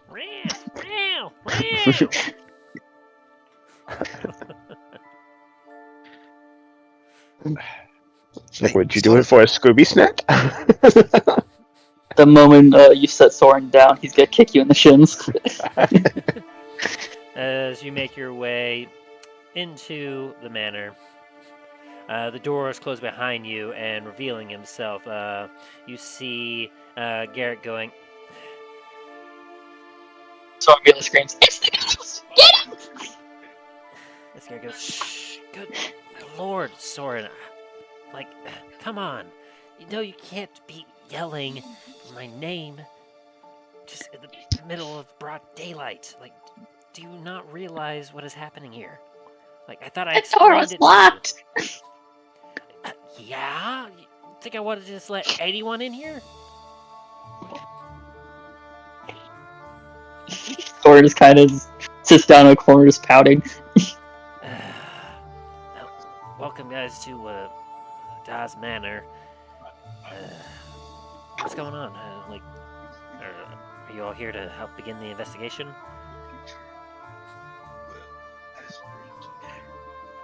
I guess so. Soren wanted to come over and, well, Talos did as well. Well, I imagine and hope that all of you want to. I mean, I assume like you all are here to like help Da, and like he explained the situation to you, right? Somewhat. Not real details, but Well, essentially, there's someone that obviously murdered the prominent individual that runs this island, and I'm trying to figure out who did it so we can get rid of them, and the families that control the island don't try to murder each other anymore.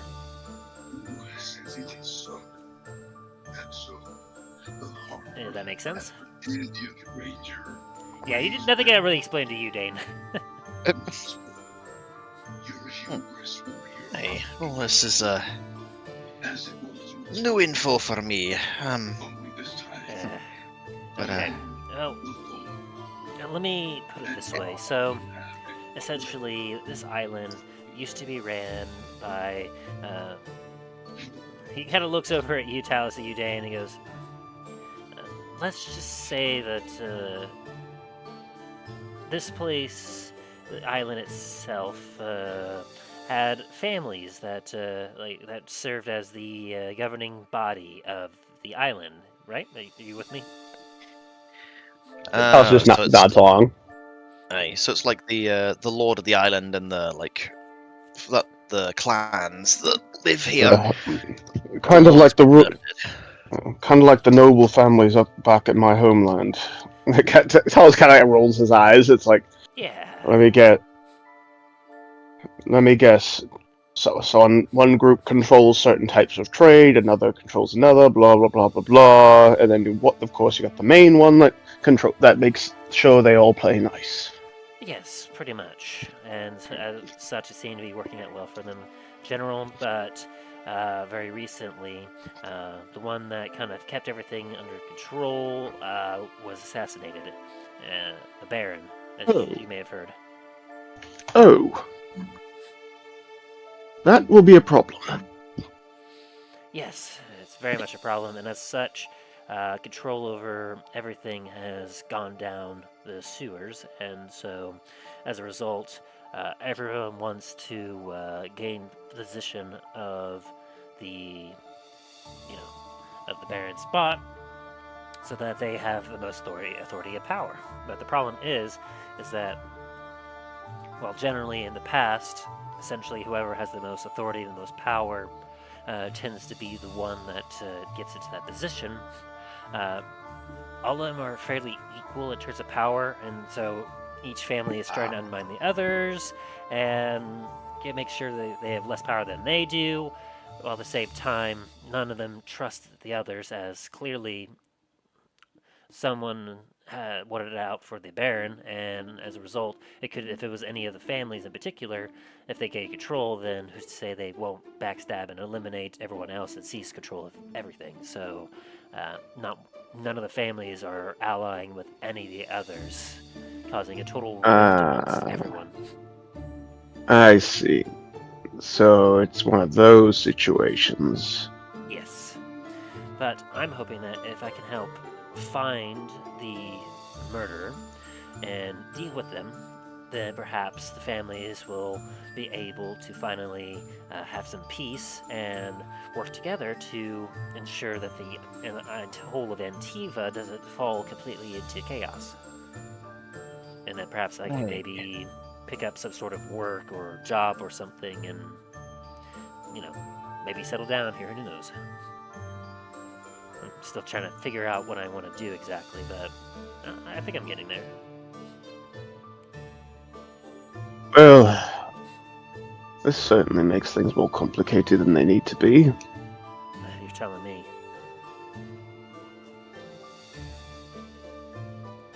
And so that's where we are.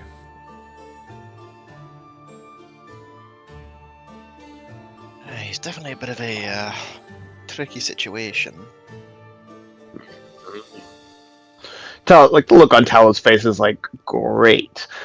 Like that. Like having to deal. Like he already understands like the whole like enough of at least political like with the time he's had to deal with some of the other like nobles in his homeland. But the fact that this is clearly a criminal empire and having to deal with their version of politics, it would make things even more like wonderful.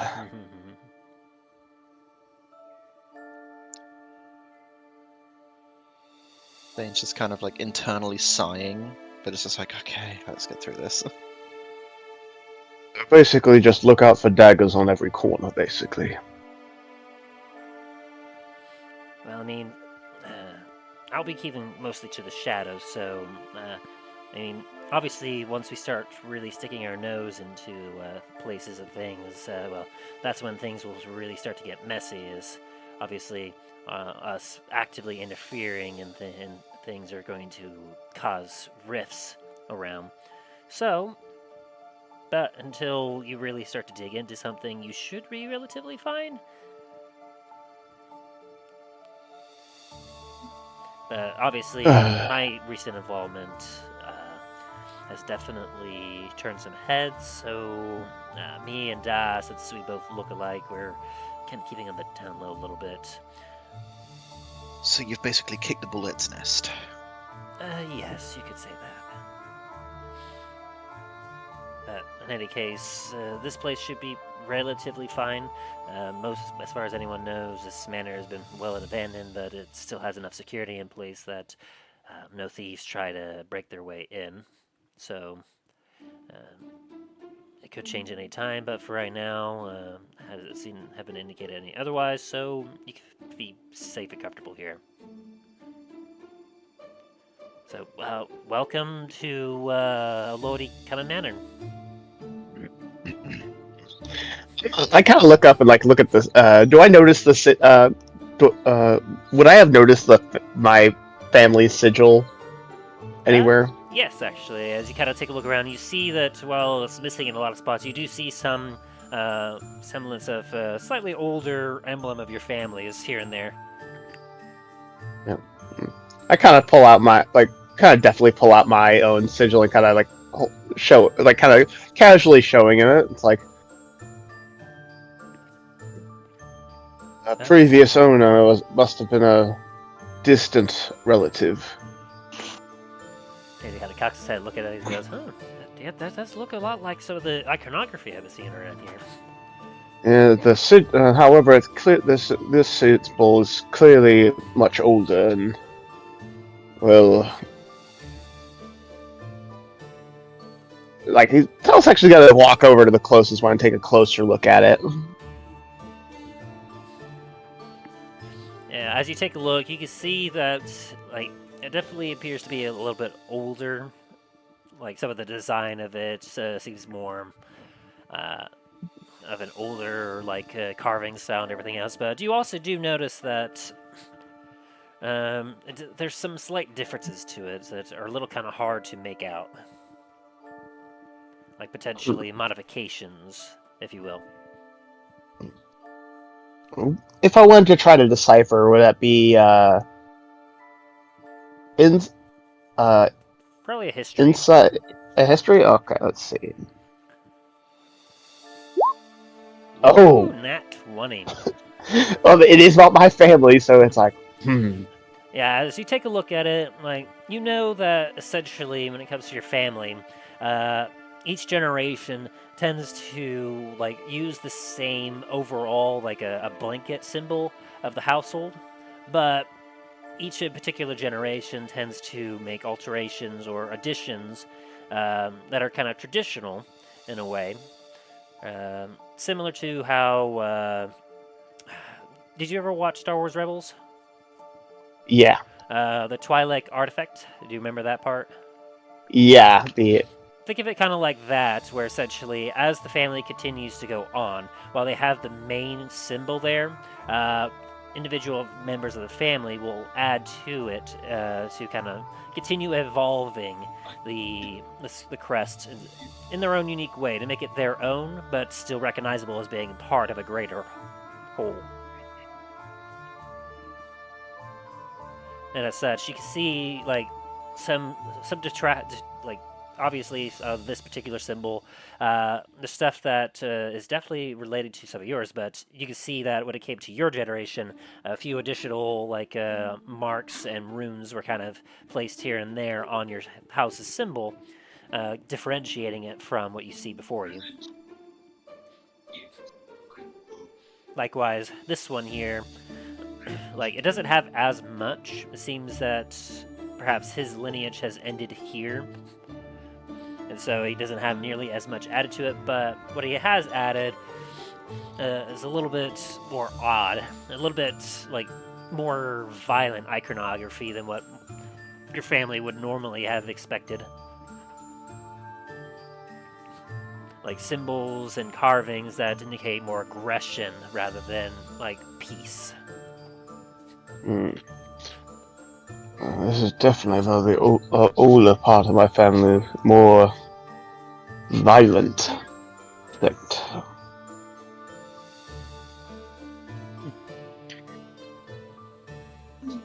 Hey, it Might have definitely been looks what- like your crest is a lot different than theirs. Yes, over the generations, each newer generation that usually does little additions, but this one is clearly more of the very older and well, I wouldn't consider respected, but more of the fat side of the family that seems that we don't really tend to talk about. Ah, I get it. Everyone has at least one in their family. Looks like I found mine. He might have actually been the very one that head was sent to me. But these are Hey, yes. Head? As Garrett kind of looks at you concerned. I tell him that like how this was a while obviously like a while back. I explained to him like basically when I first was kind of informed of like how long it's actually been for me and everything and certain stuff like that. It's like yeah, it was a bit of a shock, and I've already spoken to my sisters about it. And I've spoken to my sisters about it, and they were concerned, but not like overly concerned. So, if it was this section of the family, they may have had debts that he decided to try to skimp out on. And since since they probably got wind of another of my family in the area, they probably wanted to send them whoever owed them wanted to probably send a message. You Dragonborn are fascinating people. You know that? Not so many of us over on this side of the world. I mean, I have hardly seen any of you. I mean, even Soren and I really didn't see any Dragonborn back when we were like running with some guilds. Yes, there's even surprisingly even fewer of us over near. You can see more of us over near Baldur's Gate, but still not around the Sword Coast, but not as many numbers as other places. are still considered quite rare. Well, in any case,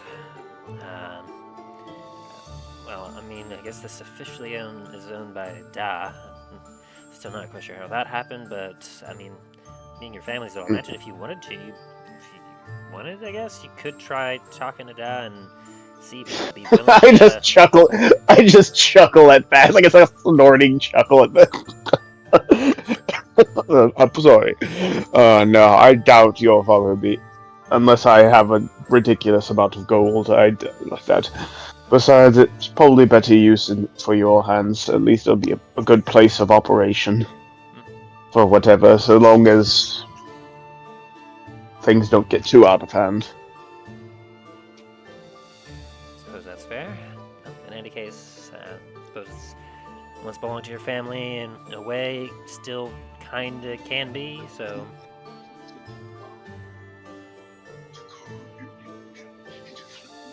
but say casa, su casa, I guess they say.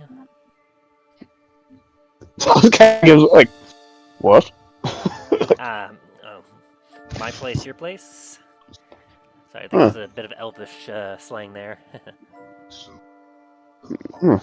Must be a different dialect. I'm not used to that. Well, granted, I've only fully learned to speak Elvish very recently, so there's probably some things I still haven't figured out. But yes, If you want the have tour, I it. can certainly give you a tour. Certainly.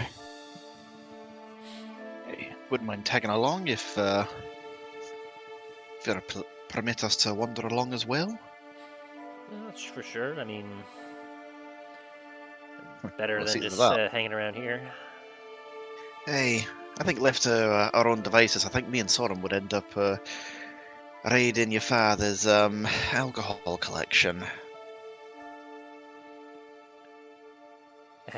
Well, he's kind of scratches back and says, I mean, to be fair, I mean, I've already had a good sample of that.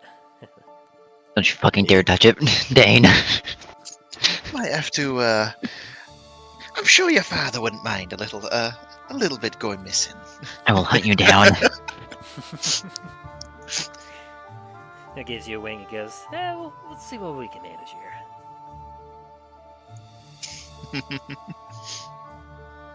That's, as you can see here, this is the main foyer. Got a couple stairs over there that lead up.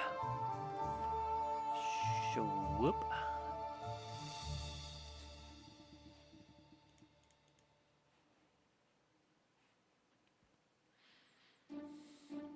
Off in that direction is the dining area and kitchen where one can enjoy the fine dining of the rich, I suppose.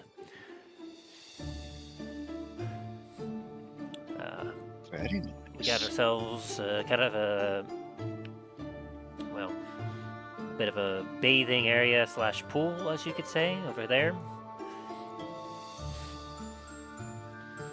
I guess you could call it like almost like a public bathing area, but yeah. Over yonder we have a main banquet area for parties and entertaining.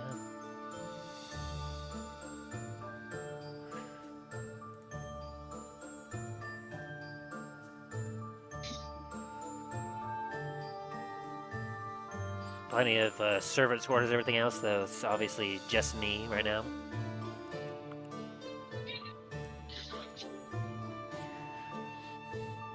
Upstairs, we got ourselves some more stuff. Something that maybe you, Dane, and you, Talos, would be interested in. There was a kind of a guard's quarters here. Got ourselves a small armory and bedding and whatnot to house a small platoon of individuals that will guard the place.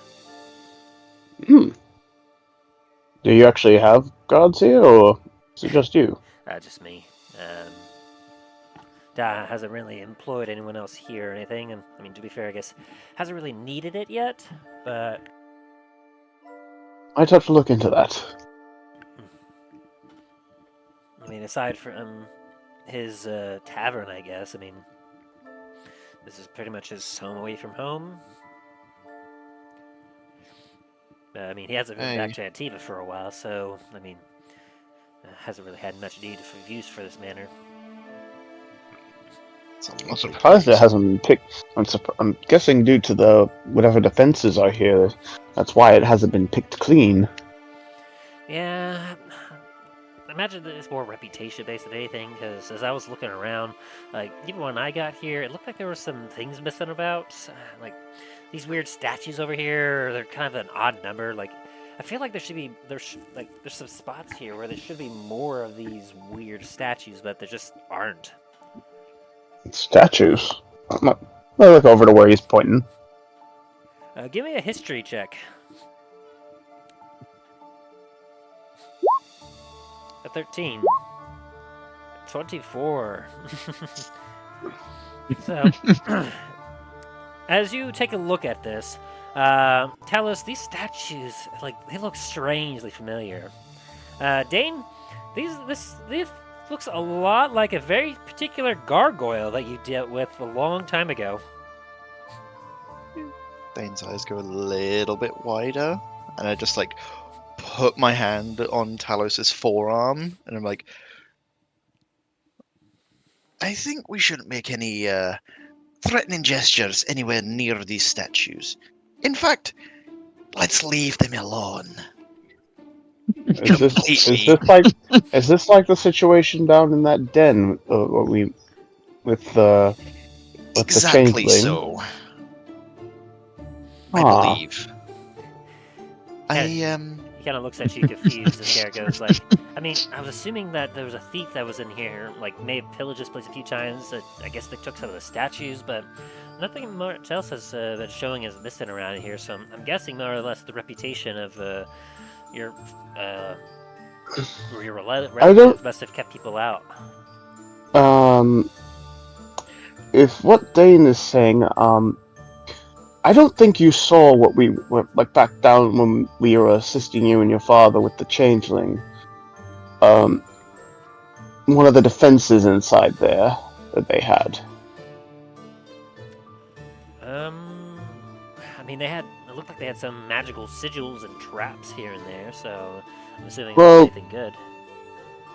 One of them was a living stone. Oh, like, elemental? More like it looks like it's a statue, and then suddenly it's walking forward trying to crush you. Except for goes, wait, are you talking about that one thing that you randomly touched, like, first thing as we got into their lair and it came to life and attacked us? That's what I'm thinking. I'm not sure if that's what Dane's thinking, but that's what I'm thinking. Wait, are you saying you think that these statues... As he looks at it again. Nah, they couldn't be. I mean... Let's not test that theory. That's just for safety's sake. Let's not test that. Sure. I mean, don't get me wrong, though. No offense. I mean, this place is nice, but I don't imagine your uncle could afford something like that. I mean, I can imagine, like, Strigadeer, he's been doing his thing for a while. Someone did kill him, so it might have been that he might have had enough excess because of debts, and they came to collect one too many times and then realized he was bluffing, or caught him out without protection. I suppose that's Because fair. his head was cleanly severed. Hey, I'm just getting. Unless the statue did him in. Yeah, let's just not touch it then. I was kind of like, I yeah, think that's for the best. Let's stay clear of all these statues. it's like, do not touch. No touchy.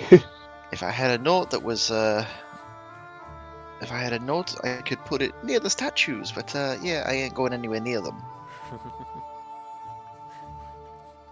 And so, yeah, he kind of gives you, finishing up a tour of the place. You all get a decent view of, like, exactly what this place provides, and you're like, yeah, honestly, it's not a bad place to just kind of hang out and live. Like, it's got the amenities, got water access, places to relax, places to, like, hole up. Like it's definitely not the Citadel, but when it comes to, like, a decent place to just kind of, like, be, I mean, it definitely could be worse. It's definitely a lot secure than, like, you can definitely feel a little bit of like paranoia in here, Talos, as you're looking at some of the way the rooms are set up and everything else. That essentially, like some of the ancient ways your family has learned to kind of like set up defenses and whatnot. You feel a lot of that, and what it should be a place of like living in comfort. But this is more of like almost every possible way without letting it be very noticeable is meant to give somebody an edge to get away. Yes. Like Talos is kind of just like, what did this person do to piss off somebody to be this paranoid? Smirching my family's good name. Piss off someone who controls an entire, well, an entire island, especially one with a lovely atmosphere such as Antiva. I'm not surprised he needed all this protection. Mm-hmm.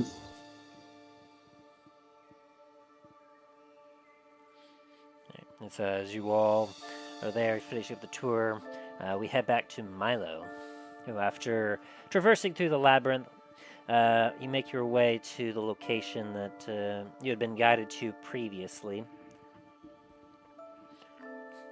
And as you get close, a hatch door opens up in a different spot than what you're used to, but you know what it's all about. And as you enter, you can see two of the guys that you spared there to greet you, and about 10 other individuals with like very nervous looking amongst themselves as they have their hands on their blades, as like they look like they're ready to go down and fight you, but the other two are just kind of just like easy.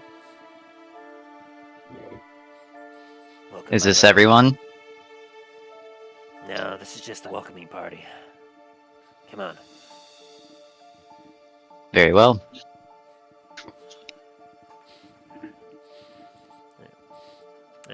As he leads you deeper, you find yourself kind of in a definitely not as elaborate room as what the Baron had, but still, nevertheless, it's still decent. As you go in, you can see there's lots of different tables and empty bookshelves, but some books are on the table, everything else.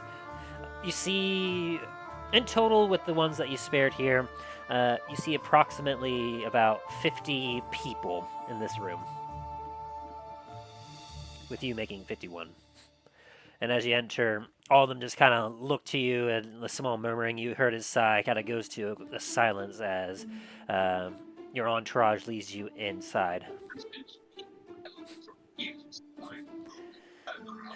Well, here we all are.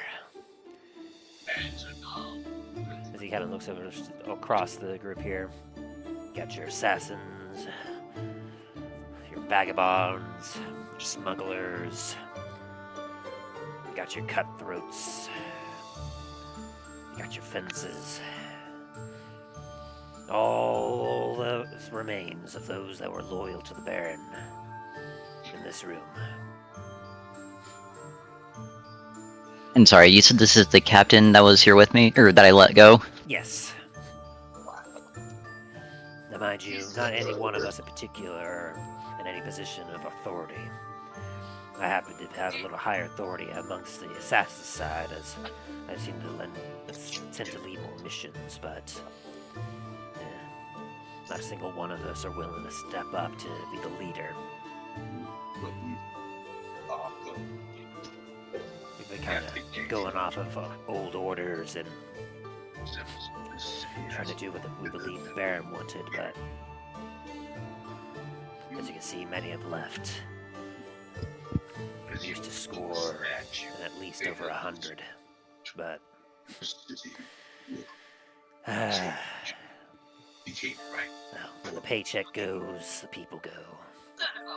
We don't know exactly where the rest have went off to, but we are those that remain loyal, and will remain loyal to this position until the end. As I told you all, Milo's here to make a proposition.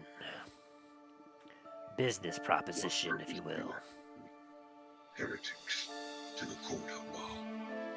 He was honorable enough, thief and all, Or death. to allow me and my men live after we tried to take his life. So, he's at least earned our ear. As you're gonna hear some murmurs of affirmation. Now, I can't guarantee anything, but make your case here. See if the rest of them all approve.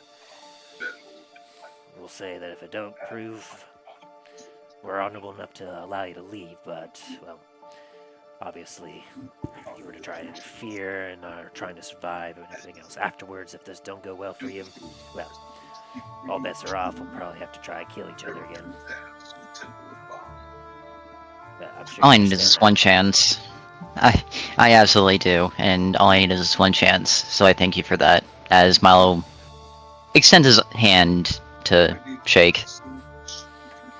He reaches out and gives you a small shake. He kind of does a bit of a twist of your arm to look at, like, to feel the inside of your sleeve, because when he does the shake, he goes for your wrist rather than your hand. Which is fair. Yeah, because you. And he would... Yeah. Before Milo would have came into here, he would have put all of his weapons into Merce, as to appear unarmed. Mm-hmm. Although you still have at least one weapon up your sleeve. It's undetectable unless you expose it. Fair enough. You know what I'm talking about. Oh yeah. Crack. As he kind of steps back and gives you a nod. The rest of everyone kind of puts down what they're doing, and they all kind of like give a semicircle around you, surrounding, just to kind of cross their arms, standing straight as they all give you their attention. Malo's gonna take one deep breath in, kind of just prepare himself for this. Gentlemen, I come before you today, not as an enemy, but as a friend. I had dealt with the Baron before, and we had a very pleasant agreement between us. It was heartbreaking for me to hear of his passing, and fear of what Antiva would become afterwards. As I'm sure most of you feel the same way. However, I'm here to try and take his place. As you say that, there's a little bit of murmuring as a few start to kind of look at each other, and they see a few like have some scoffing looks on their face, as if like, "Are you serious?"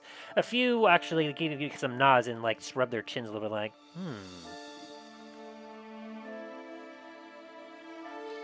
While I know I haven't worked for the Baron as much as most of you,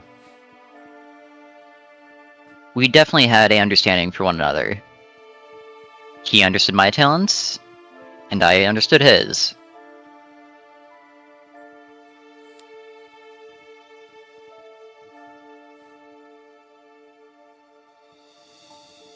I come here in order to give all of you a new chance. You believed in what the Baron... And I am here to try and continue his legacy.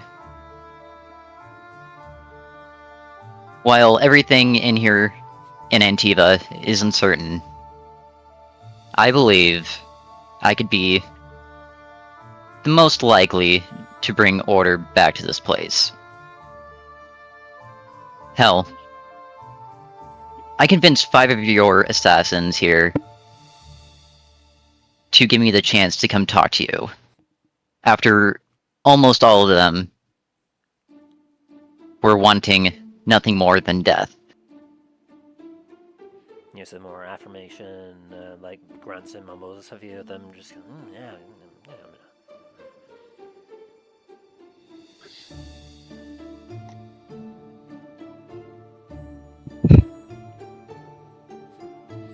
Amongst the crowd, you kind of hear someone like kind of speak of it.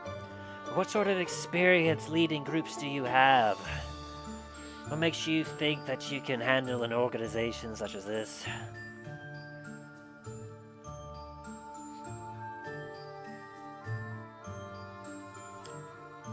Milo's gonna kind of reach in his bag and pull out a very old parchment of paper. Have you ever seen this before, as Milo shows him, or shows all of them, the symbol for the deceived embers? Do a general history check for them all. A mixture.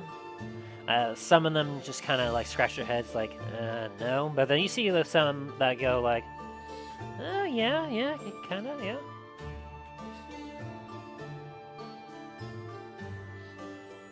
I got a 10, so it was 50-50. Fair enough.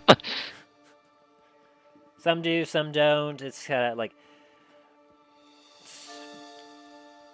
It's not necessarily like a guild that would have reached Antiva by any means. Essentially, like the remnants and the rebirth of it happened on Dundras, kind of in secret, as essentially, Strigadeer was attempting to rise up very quickly out of the ashes and take control of a lot, especially with the help of Maldraxxus. But news of that wouldn't have necessarily reached some of the grunts of and lower-ranking members of the Baron's men. I know most of you won't recognize this, but to those who do, you know the things that we were capable of. And I believe I could do the same I did for them, but better here.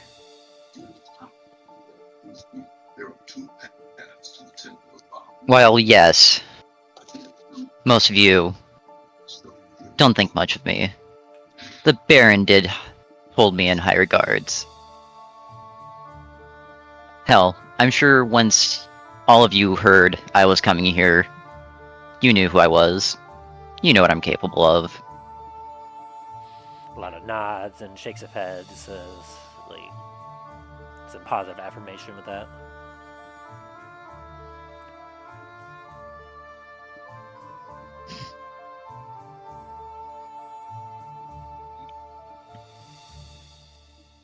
I really should have thought about this a little bit more, fuck! And your balls deep in now, you gotta keep going.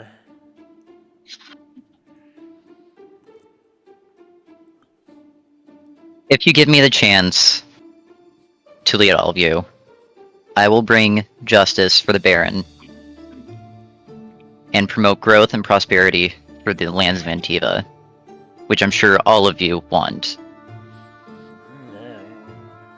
A lot of head shaking affirmations. Those are starting to look at one another. One of them speaks up. It's like, do you have a plan for how you're going to accomplish this? Or are you just coming in here just thinking you can just wave your dick around and somehow get the other families to fall in line?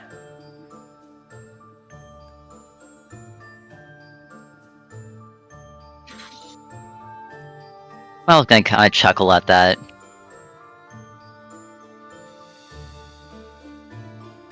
You know,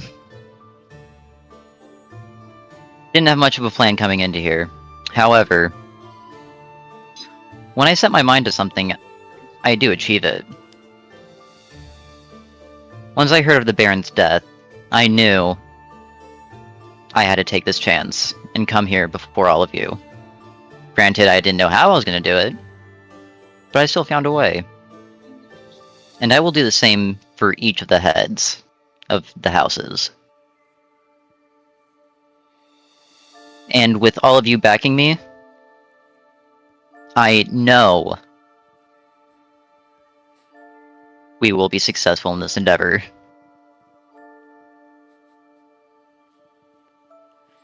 Give me a persuasion. Suddenly, from your side, the captain of the assassins steps forward, faces to you, and then raises a fist upward in a salute.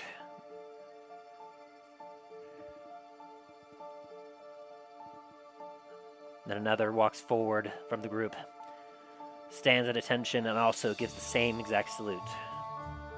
One by one, more and more step forward until all surround you with salute. As the captain of the assassins looks at you and goes, well then, Baron, it seems as if you have gained our attention and our support. We're definitely curious to see where you're going to take this. It's better than the mucking about we've been doing trying to clean things up here.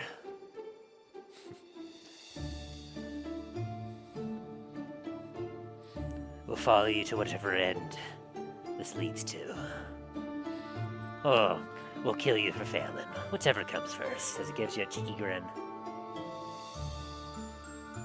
Yeah, I spared your life once. I'd hope you do the same for me. As Milo gives a cheeky grin as well.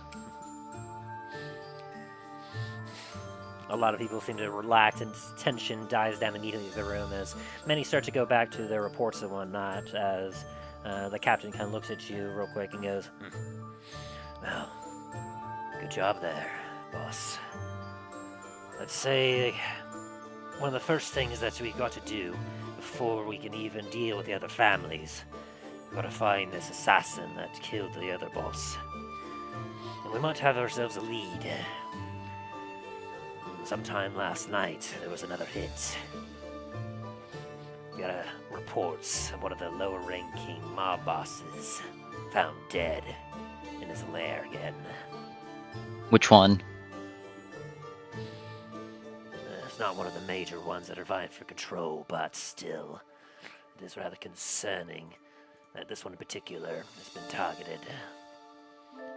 Let me double check here. My notes.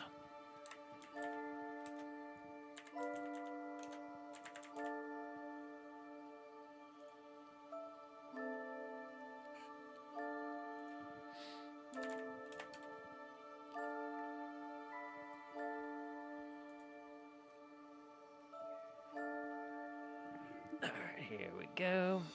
The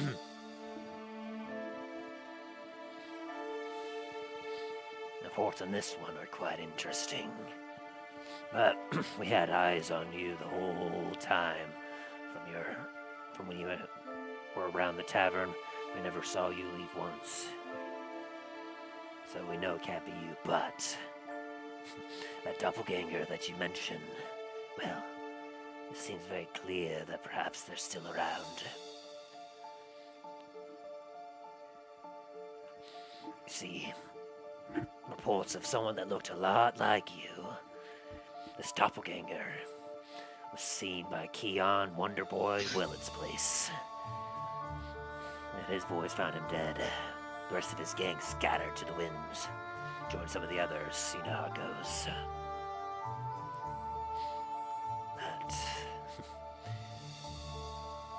suppose if you wanted to go investigate the area where he was murdered, or whatever plan you have else, it seems that for now, game's changed. And we're about to have some fun. And as he says that, and the mystery deepens on who this mysterious assassin is, that is where we're going to leave the episode for today. As you all... let me see here, double check my notes.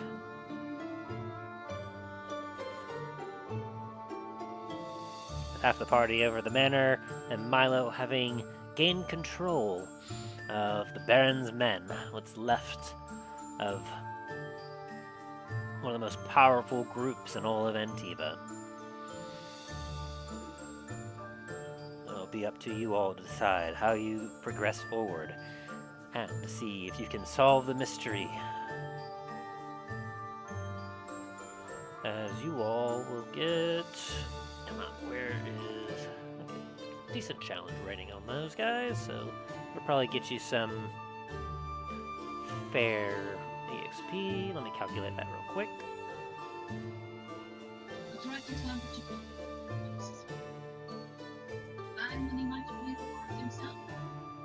Oh, come on. It's not wanting to work out for me. Give me just a sec.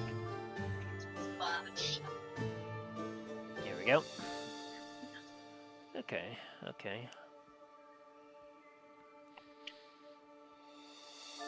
Alright, so you all, from the combat and roleplay and everything you did, you have earned yourself a nice, juicy 2,000 experience points.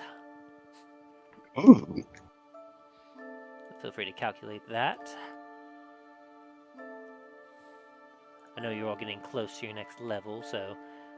oh, dang, I don't know if I was keeping track of what level you all, or what experience points you all are at.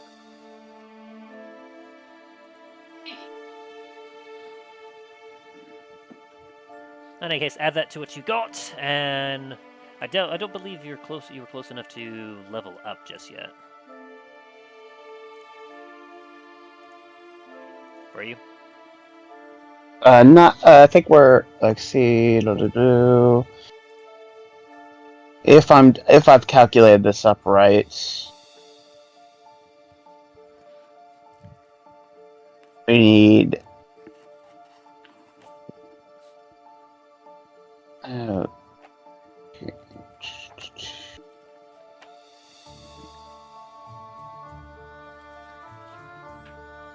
So obviously, you all were at level 16, right? Yeah, we're Yes. still at 60. Yeah. Yeah, you were 16, and you needed a total of 195,000 experience points, or you were at 195 at least, and you needed to get to 225,000 to get to 17.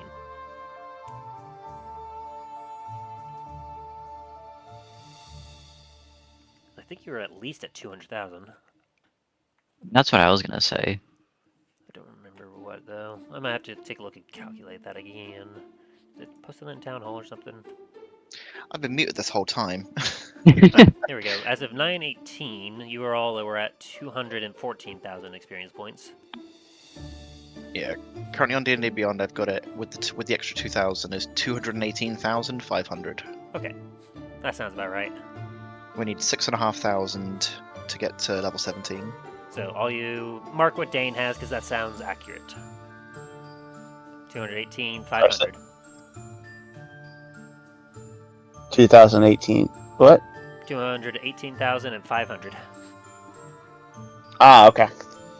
So. Yeah, that's right. For mine, once I got those, Perfect. my thing was taking forever. Anyway, so, and as you all, in your own separate areas, prepare your own investigations to figure out the mystery of this assassin and how to unite the families of Antiva and bring order once again to this chaos of an island.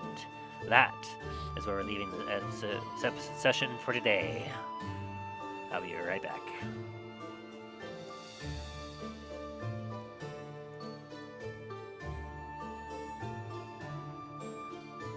So, as our heroes prepare to bring order to this island, what new dangers await our heroes? Will they be able to figure out the mysterious figure that is causing chaos and death all across the island? Find out on the next exciting episode of The Adventures in Dundras.